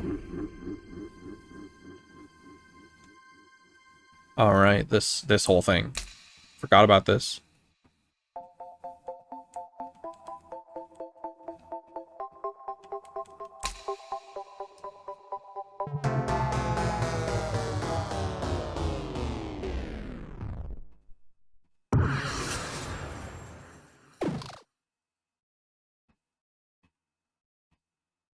Oh. I was just, I don't know, I saw something in the credits. Where I was like, oh.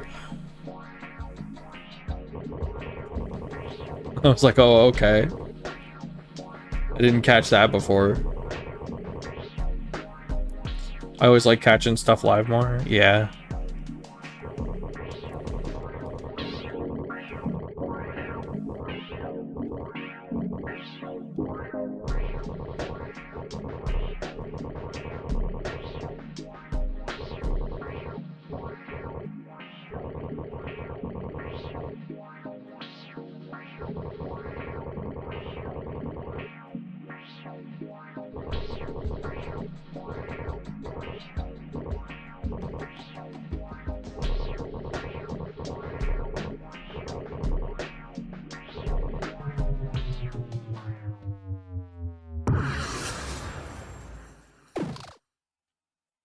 See, I'm a bit of a VOD head.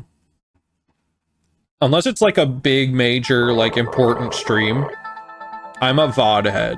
I've been trying to catch streams more often a little bit.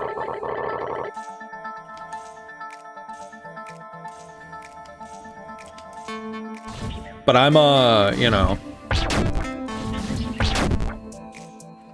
I like catching VODs because then I can do it on my own time and it's easier for me to, like, hop back in exactly where I left off. And then I can watch it at work. Though, I will say it is very annoying that the YouTube app no longer works on my phone. My phone is too outdated for the YouTube app and it refuses to play videos now. So I have to do it on web, and their web interface sucks so bad. Like, trying to use their fucking website to watch something is really bad.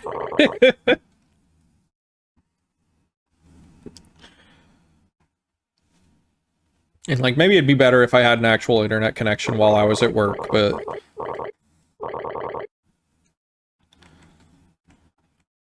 But it's just like, sometimes I can't even get their player to play.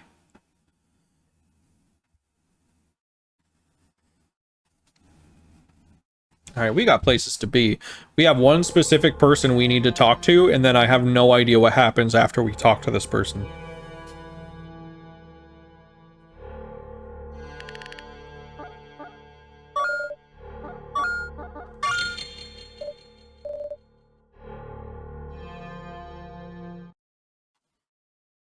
The Froge dating sim.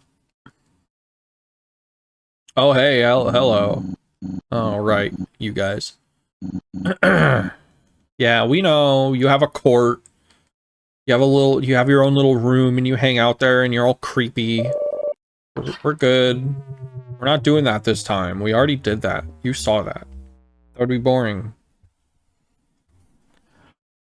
This time we're just gonna... Oh! I know you've played the scenario all before. You strike me as the kind of guy that lives for challenges and may be searching for something new and exciting. Let me introduce myself. My name is Sam. I have a proposal. I could use someone with your talents. You see, I've come across some information about a somewhat hidden treasure. Yeah, exciting, right? I found the location, but there is a problem. It is being guarded by a really big guy. I usually deal with this kind of stuff myself, but I fear the odds are against me. My suggestion is that we split the treasure half-half. If you help me. Do you want to go on a treasure hunt? No. I see. Just leave him. Yep, I'm not interested in a treasure hunt. That's not the guy I'm trying to talk to right now.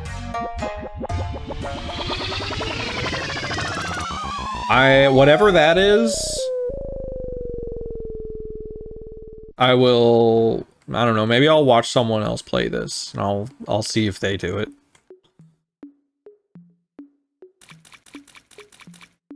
Boing.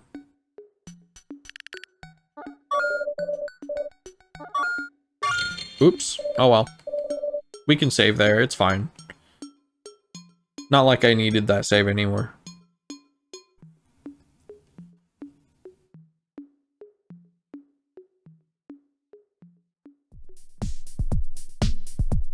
Enjoying the rave? Oh yes, here it is. The Reaper of Souls. I have been looking forward to speaking with you.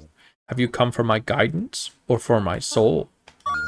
To put it simply, life is suffering. The living fear death until it's too late. That is how the mind works. But when life does not have a time span, becoming immortal is more of a curse than a blessing.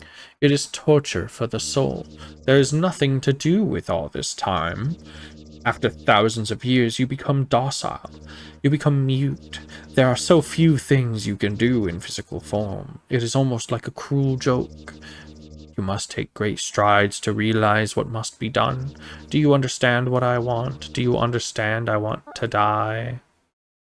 Good, good. Do you have what it takes to finish the quest? No. You must find the courage.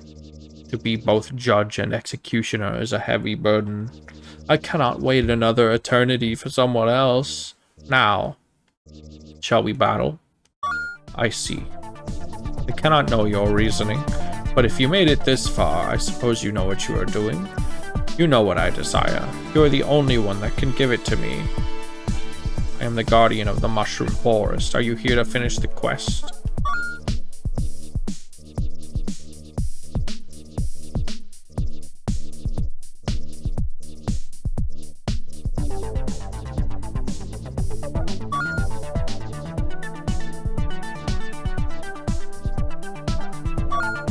I will not kill everyone.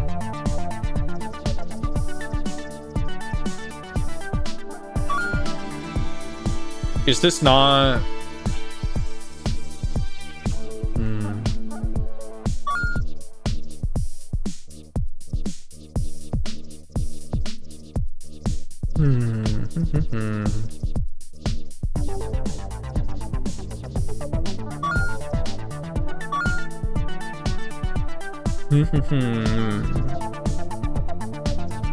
Maybe I have to do battle?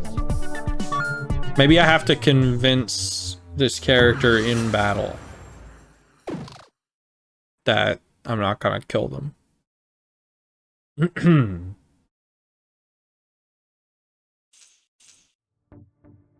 Oh, go back to the hub? What am I supposed to do in the hub?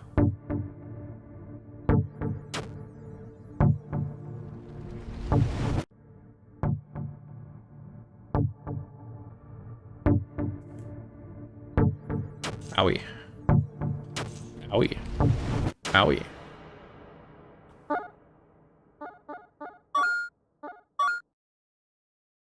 Oop, my stream was behind. You talk to it, refuse, and go back to the hub.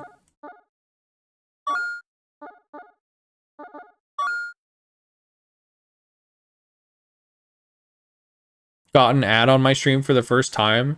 It's because I'm making the big bucks now. I'm a Twitch streamer, which means I'm rich.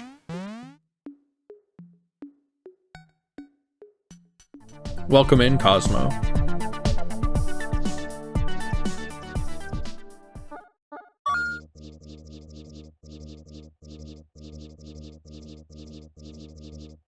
$2 in the bank? That's 2 cents I didn't have before. And all I had to do was show you an ad of the US military or some shit.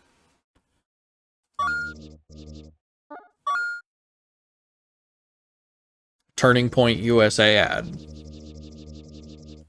There's actually there's a thing I can, like, there's a field I can enter in companies into that I don't want to show up on my stream, like, as advertisers, and I have to, like, see if anyone has put together a good list of, like, the worst offenders for the ads.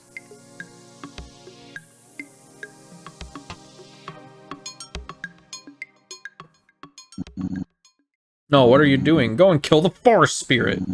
You have to liberate them. You must liberate them. Yeah, okay.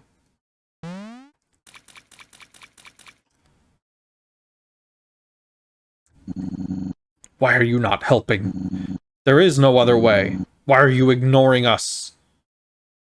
Well, they are especially mad only about the forest spirit. They weren't this mad when I was, like, refusing to kill people before. It really is just this one.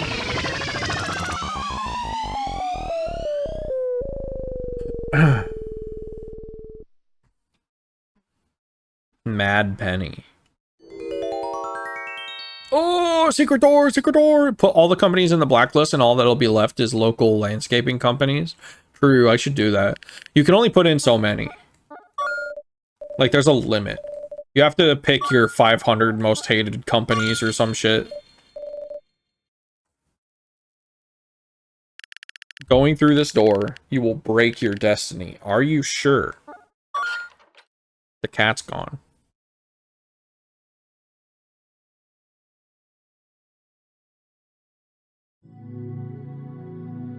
Raid Shadow Legends. Manscape.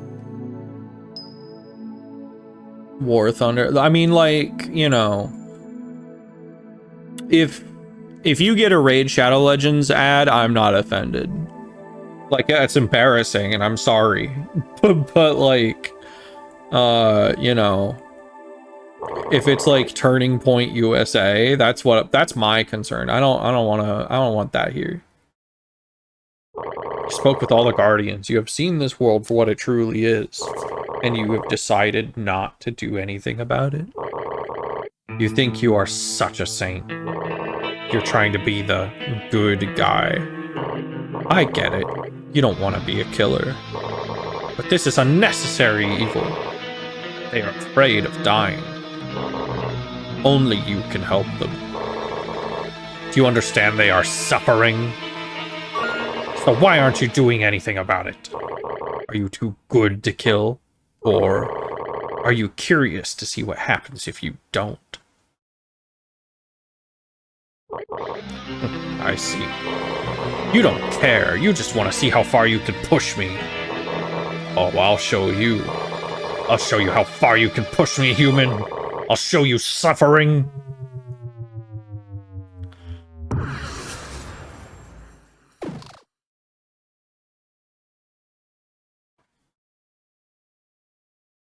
You can find him right now. Go outside to a bog.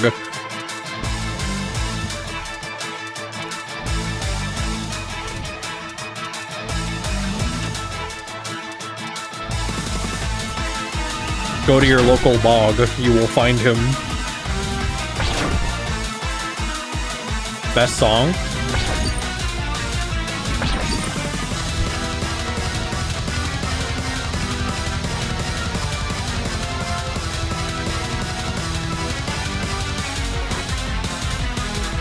Whoa! Ooh. You don't even have to fight him. Okay. I didn't think so, but like, you know, the option was there, and I thought it would be funny to insist on pacifism and then kill this guy. I'll just use this defensively then.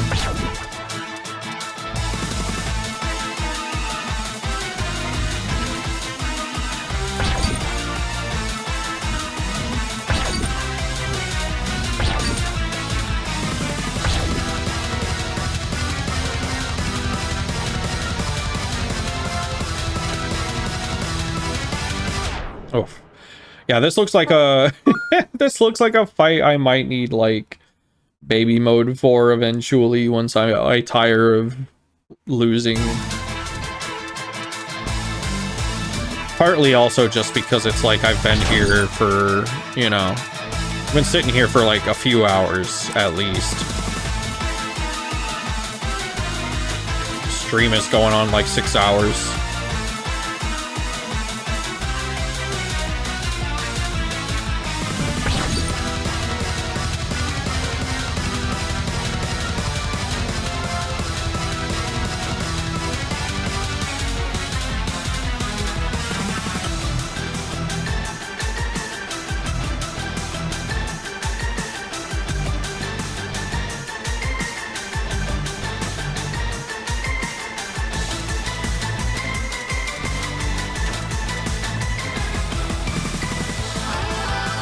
I don't want to make a habit of like putting in a full shift at the Twitch factory.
Ah!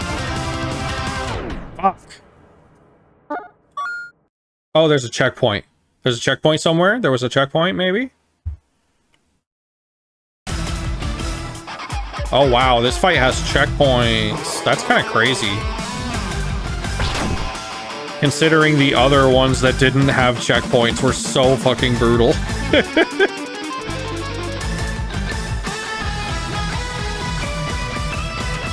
They're being so nice to me now. I feel like I could probably do this one, maybe.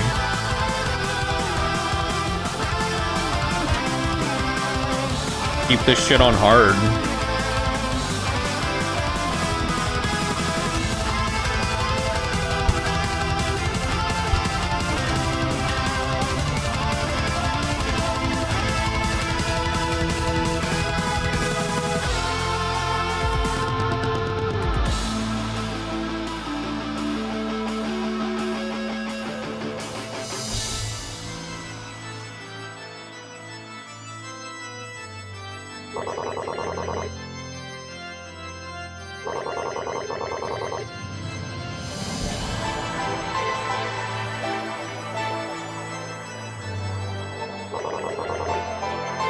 Damn.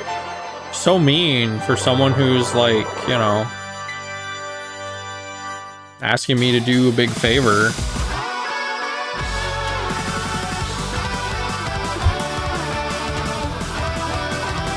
Technically, I did already fulfill the contract. I did what you asked. I just, you know, I came back. So I feel like I should be able to get out of this one.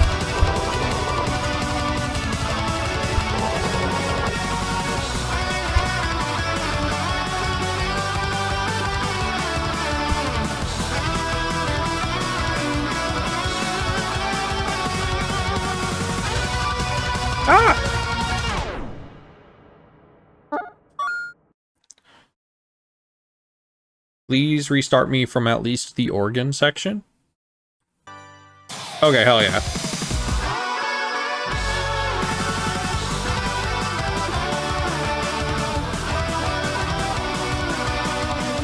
It's so strange that I'm able to do everything in this game that isn't like New Game Plus on hard, but then there's just one fight that I had to like switch it to the easiest difficulty for. The balance is not here. like I don't know, I'd probably be able to do it now if I like really wanted to dedicate a day to it. I didn't get very far into this one. This one feels pretty okay because it has checkpoints. I don't consider myself to be a particularly talented gamer. This one feels doable just because it has checkpoints. If it didn't, I'd probably be turning on baby mode right now.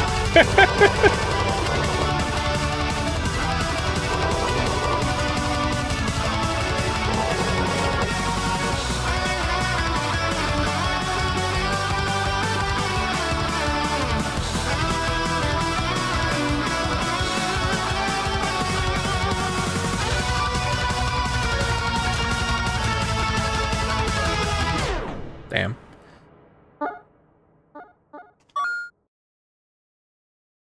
We're gonna keep it on hard mode. We're gonna keep it on hard mode for a bit. I feel like I can do this. What time is it? Oh, not the time to check. That's for sure.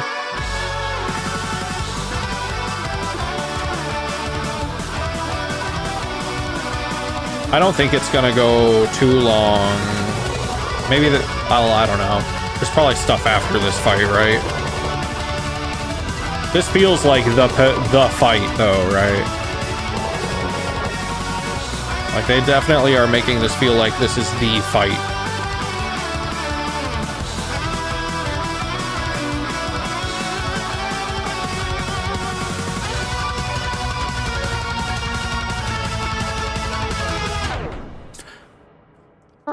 Sans Everhood. It really, like, I didn't want to say it because I don't love playing the comparison game. I'm sure people compare this to Undertale all the time. It's very clearly influenced by it in some aspects. But this is definitely the Sans fight. And then the one I started with today is more like if Toby Fox put a Toby Fox fight into Undertale, that would have been that. I don't think that has like a really good analog.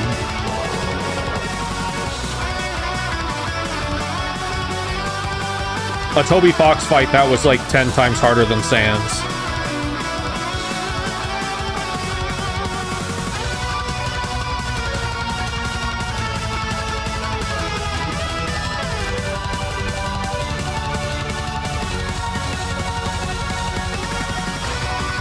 Ah! What was that? I feel like I was doing so good. I saw through it all. And then there was just like a lot. But I can do it again because I actually, unlike all of the other times that I've done that, I knew what I was doing and I did it on purpose.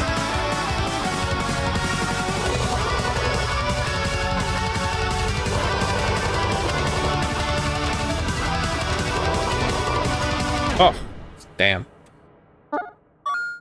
I can't even imagine what happens in this fight if you, like, if you kill him in this. It's like, I made it here because I wanted to prove that my worldview of pacifism, no matter what, is correct. And then I killed you. I killed you for it.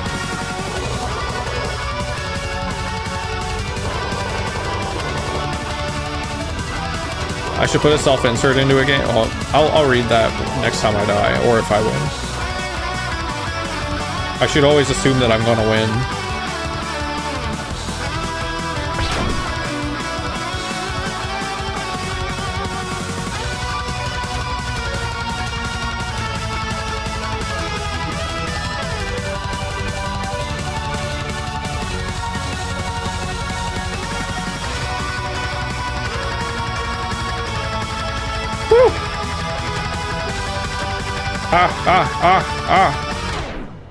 Damn.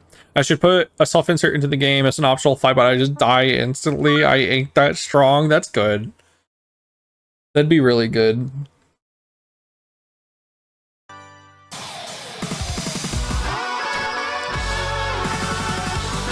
I don't think I could ever put myself into a game even as like a goofy joke.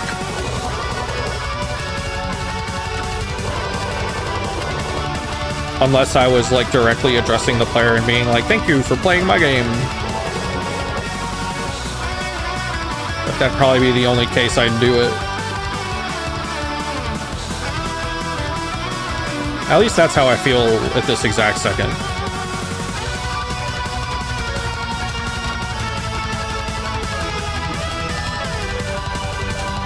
Oh, I lost the sauce.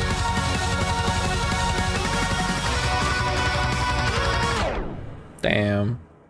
I don't like getting too meta, yeah. The second you kind of break down that, like, the game creator barrier, people start expecting full deconstructions, and I don't know.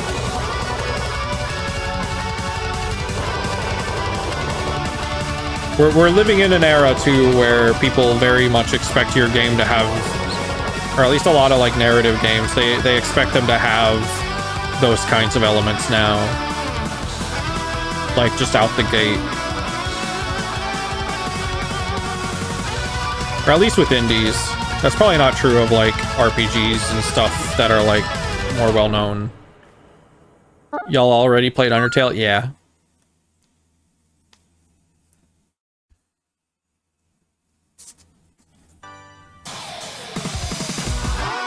I mean, to be fair, it's because when it does it good, it does it good.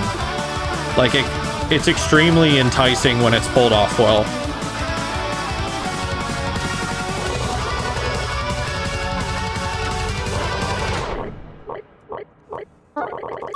And indies are held to, like, a crazy standard these days.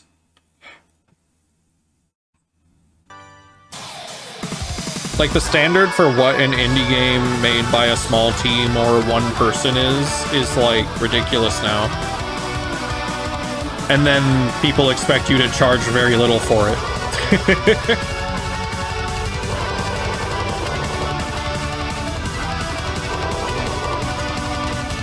Thankless, it's thankless.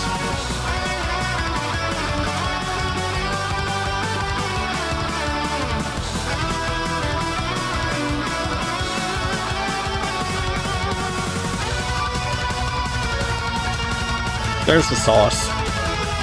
Well, there was.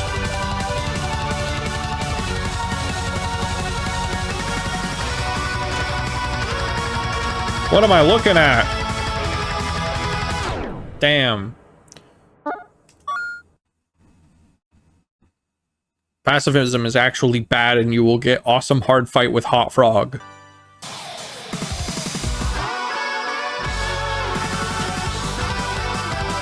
I expect this in all my games. I expect all my games to tell me pacifism is the wrong option. And also, here's a frog. Here's a smoochable frog. He's gonna kick your ass.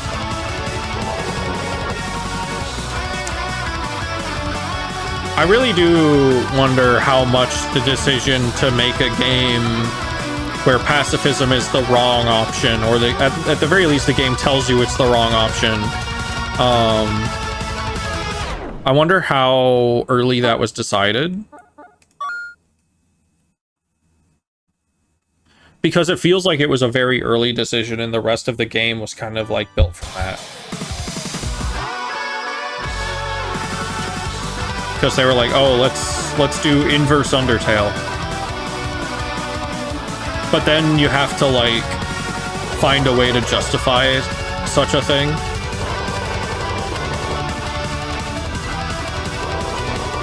Yeah, opposite Undertale. That's a little bit of the vibe I get, maybe. But then, like...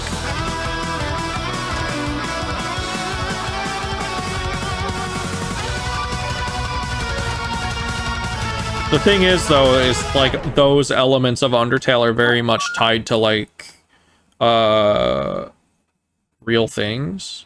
Not, like, necessarily real things.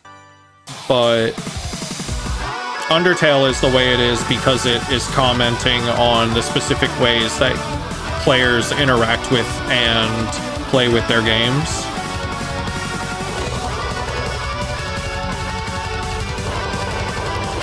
And that, like, that discussion about how players interact with their games, it lays the foundation for the decisions Undertale made. They weren't arbitrary. So to take Undertale and invert it, and I'm not saying that's necessarily what this game did, I'm just saying it's what it feels like this game did, is like, it almost ignores the foundation, maybe? It's like Undertale made those decisions for a reason, and if you invert those decisions without kind of looking into the reasons those decisions were made in the first place, then you aren't actually in conversation with those kind of meta elements. And then you are kind of struggling to sell, like, you know, years later, you're struggling to sell one specific Twitch streamer on your neutral ending because it feels weird and it feels like the game has to bend over backwards a little bit to justify what you've done, because it's a very strange thing to ask a player to do, and it's a very strange reaction the characters had to what you have done. It presents its own dilemma, yeah. But I do wonder how much of... Because, like, we know this game is influenced by Undertale. I just wonder how early it was that they decided to set these paths, story-wise. Where, actually, the really, really hard one that all the characters fight you on is the one where you're peaceful. And it's like, whether they intended to or not, they kind of made it. They kind of did make one. It's an interesting game to compare and contrast.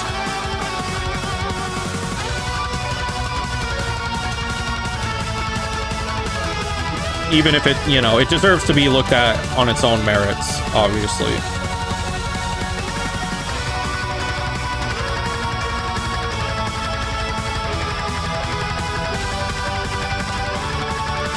Damn, okay.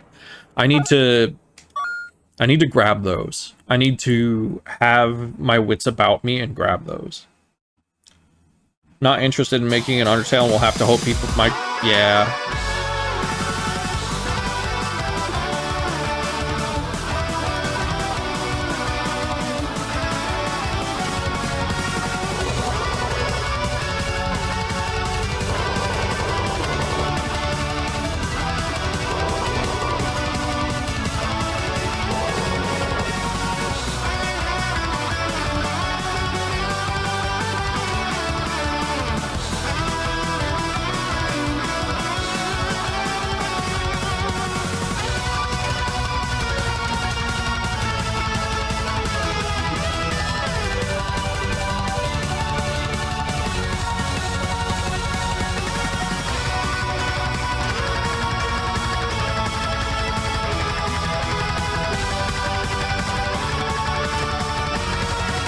Damn, I feel like I'm so close to that. But that is such a, like, flurry of dense notes.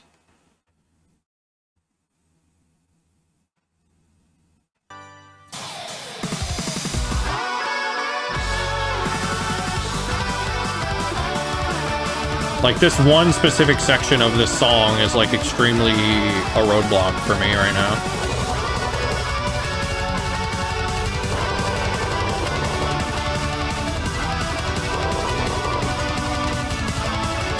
The fact that he's still bragging is, like, concerning. I'm hoping this isn't, like, an 8-minute song.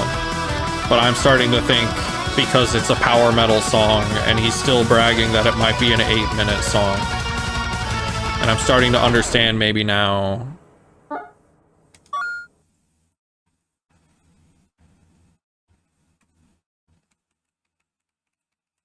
Maybe now why I was told this might take some time.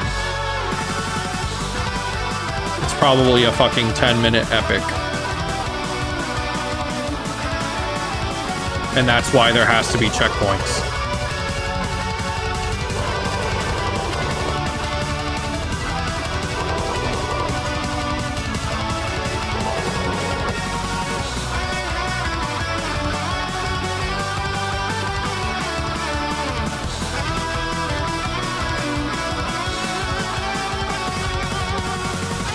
Yeah, I know what he's doing. But I kind of need him to not have a 10-minute song. Little does he know you already did that already. The normal ending. You have nothing better to do. Yeah. He doesn't understand he's the last thing I haven't seen outside of, like, New Game Plus content that I'm not as interested in at the moment. Oh my god. This... I don't have all night. I don't have all night. We're going on easy. I got a thing to get to, and I've got food to eat. I have not eaten, I realized, in 9 hours almost. Actually, probably 10. And Nick is hungry, so we're gonna do this in toddler mode. And if that's too hard, we'll do it in baby mode.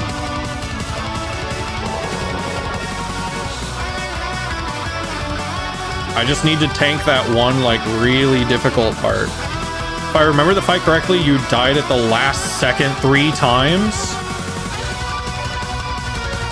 I was really concerned that this was gonna be, like, a 10-minute epic. But if that really is, like, the actual end, then, you know, I don't feel too bad for putting it on baby mode if I'm legitimately, like, at the last second. Oh no, I have not made it to this breakdown. This is new.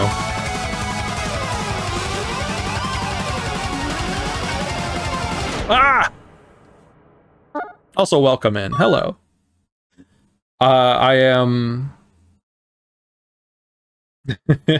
This is the last little bit of Everhood for me.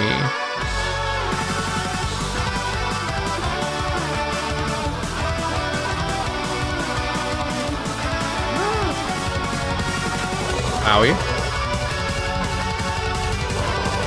Owie. See, I'm getting sloppier now that I know I'm allowed to get hit. That's not fair.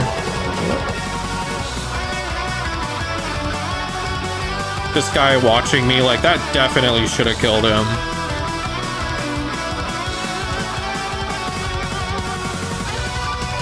Frog being like, there's something wrong here.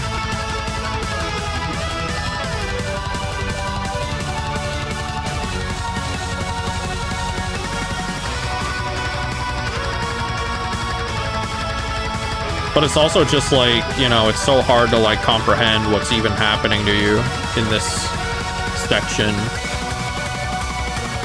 It's like, what does this game want from me right here? You know, I can't, like, if I can't read it, I can't comprehend it, I can't learn. So it's a matter of like flailing about and hoping that one of my flails gets me through to the end.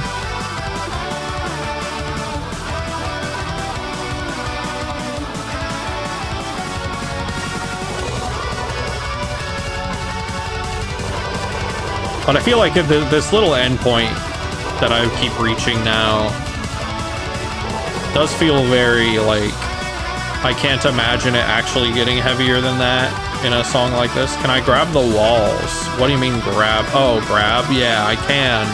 But it's tricky because it's like, you know, if I move, then I can't grab. And also it's harder to comprehend the walls and all the other things when they're coming at you, when you have to actually dodge them. It's very easy looking back on the VODs to be like, oh yeah, you're actually supposed to do this. But when you're actually playing and trying to comprehend what's happening in the moment, you can't predict anything when it's this fast.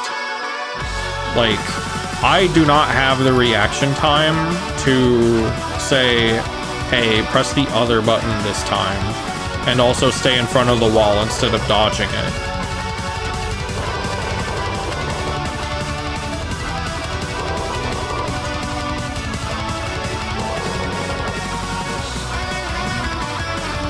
I could probably try to carry this with me and then use it to like not get hit by stuff.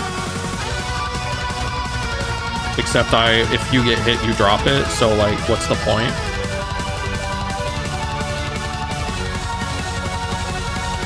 And it's like, he doesn't seem to want to like grab too soon after he's landed either. So if you're coming in from a jump, it's tricky.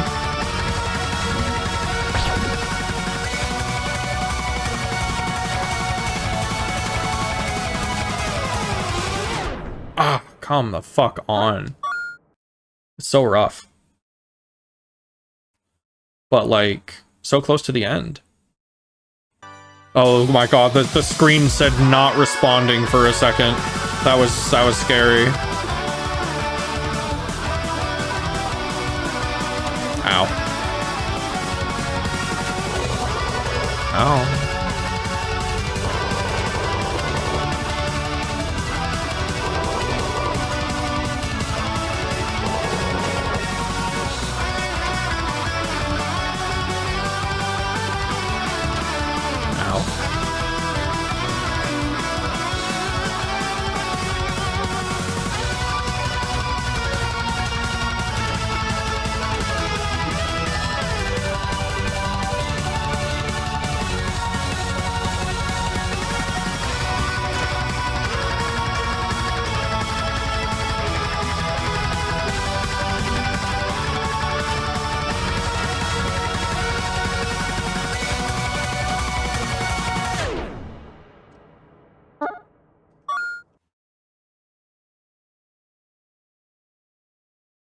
I really do, part of me wishes that was the last second.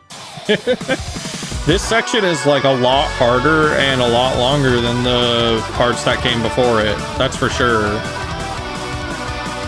Getting sloppy. I wish.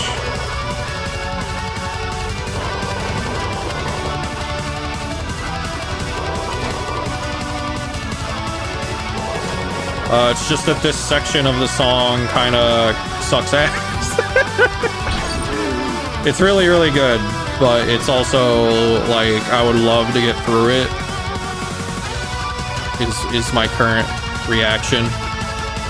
Live Nick reaction. I would love to get through this section. I am getting pretty hungry.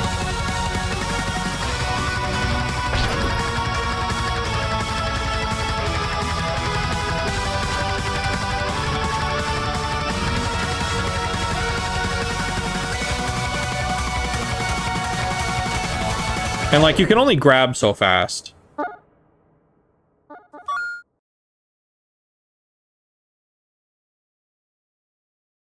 Only at times, though.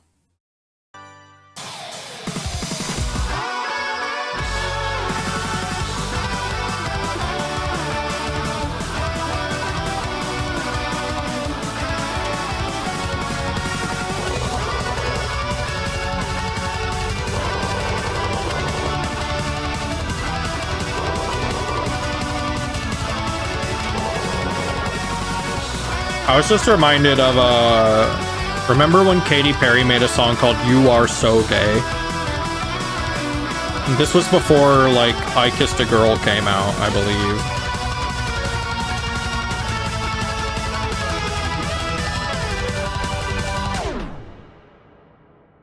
I have those gay slips.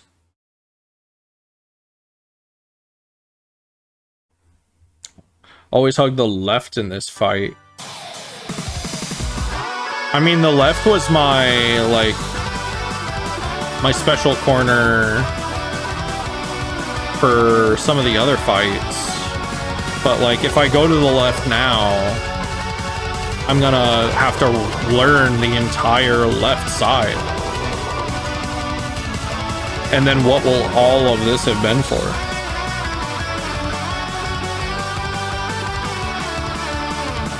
I'd basically be starting from scratch.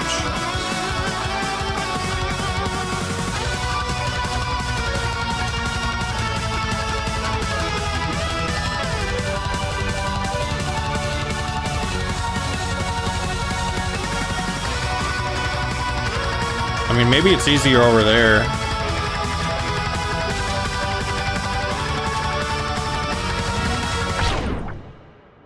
I didn't even see what hit me.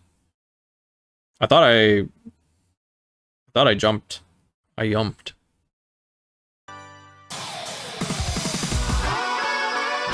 Move to the left immediately dies. It broke the wall, same frame.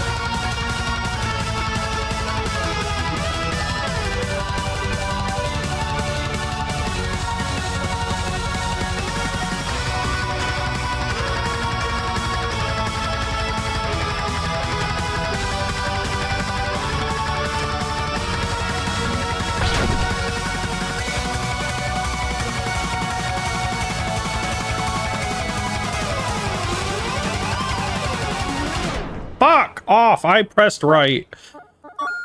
We're going baby mode. We're going baby mode. We're going baby mode. And I'm I think I'm good. I'm so hungry. I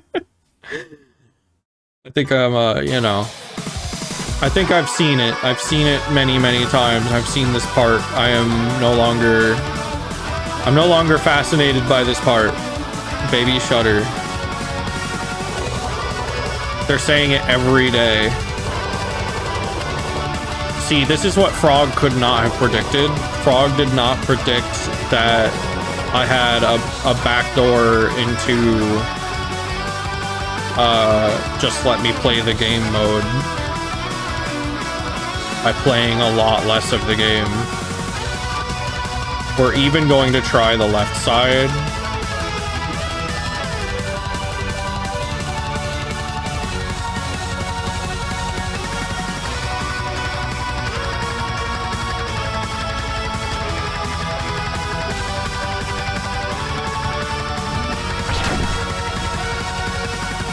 Okay, yeah, what the fuck? Oh, well, maybe not.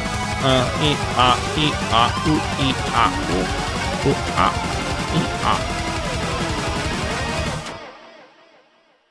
Damn, I mean, I was super fucking close, though. Like, I don't feel too bad about that, because I did make it pretty damn close.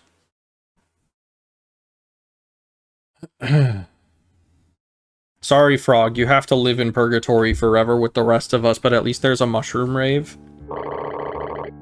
I cannot convince the human to kill. It does not understand. It is pointless.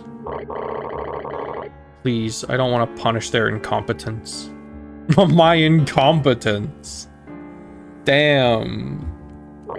I know what I am asking for. It can be incomprehensible, horrible, or distasteful. If I could do it, I would, but it's just the human does not understand without me telling the absolute truth. I can't wait for another human. I wanted to help, but I can't do it anymore. Forgive me, my friends. Please, let me leave this infernal world. Don't worry, Frog. You have fought well. The human is stupid. The human cheated.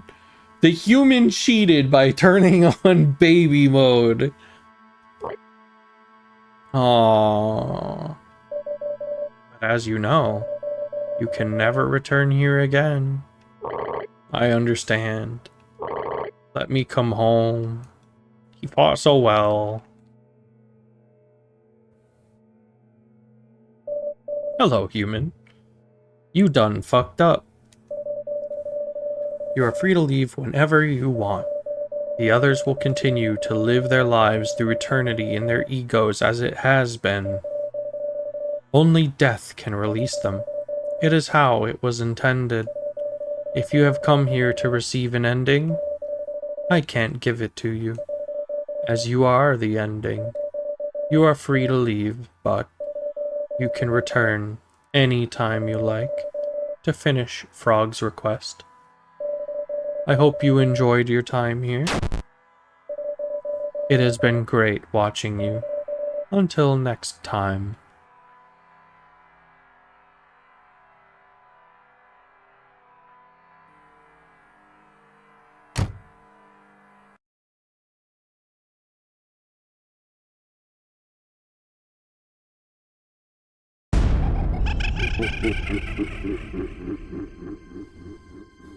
Frog ending achieved. Big asterisk on achieved, but frog ending acquired. Oh.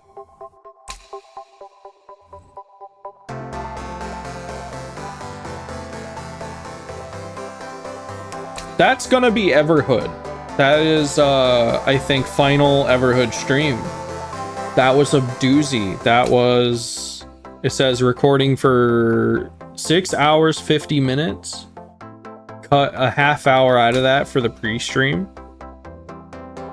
Baby boy just wanted to get home. Well, thank you all for coming on this journey with me. That was a good game. I like this game. I think some of it I'm gonna have to like sit on and really figure out how I feel about it, and maybe even like read up on it, maybe see if the developers ever did any interviews, maybe see some other people play this and kind of give their thoughts. But yeah, overall I did really enjoy this, especially from like kind of a, you know, a few pain points aside. Really dig the gameplay. The style's fantastic in this. I'm a really big fan of the mix of you know, pixel and 3D elements and all that jazz. Very cool. But I think for now I'm gonna get something delivered and I'm gonna eat it. I will see some of you perhaps in the oh yeah. That's right. Thank you for reminding me. I almost didn't share it. So let's see how I can do this on stream. Add source. Image. I'm gonna show off QQ-kun and also stop calling it a penis because it's not. That would get me in trouble if I showed that. I almost didn't, that's true.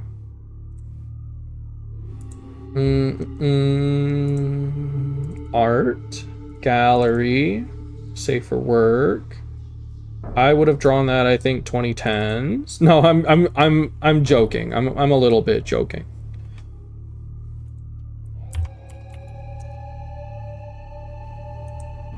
So I drew this in 2017 and I'm not very happy with it now. I think I would do it quite a bit differently and maybe I will someday.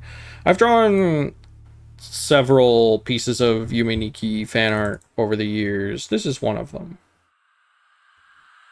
This is my QQ-kun art from like 2017. I was just starting to get into like using hard edged lines and I hadn't really found my style too much yet.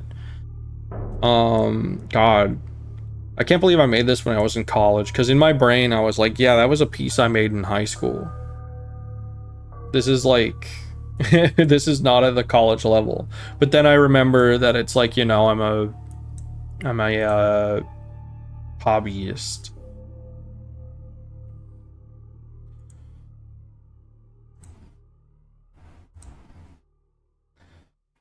All right.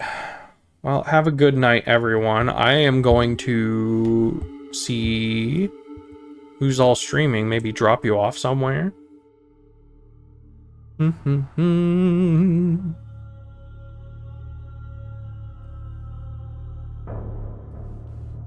It looks like 4 a.m. Gotta get those Mimirs. Have a good rest. I'm gonna drop y'all off in Scorpy's room.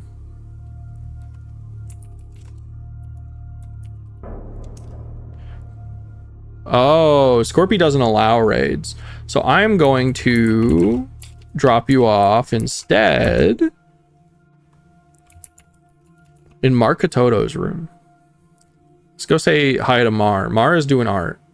I mean, it's fair. Raids can be kind of like intrusive. But we're gonna go say hi to Mar.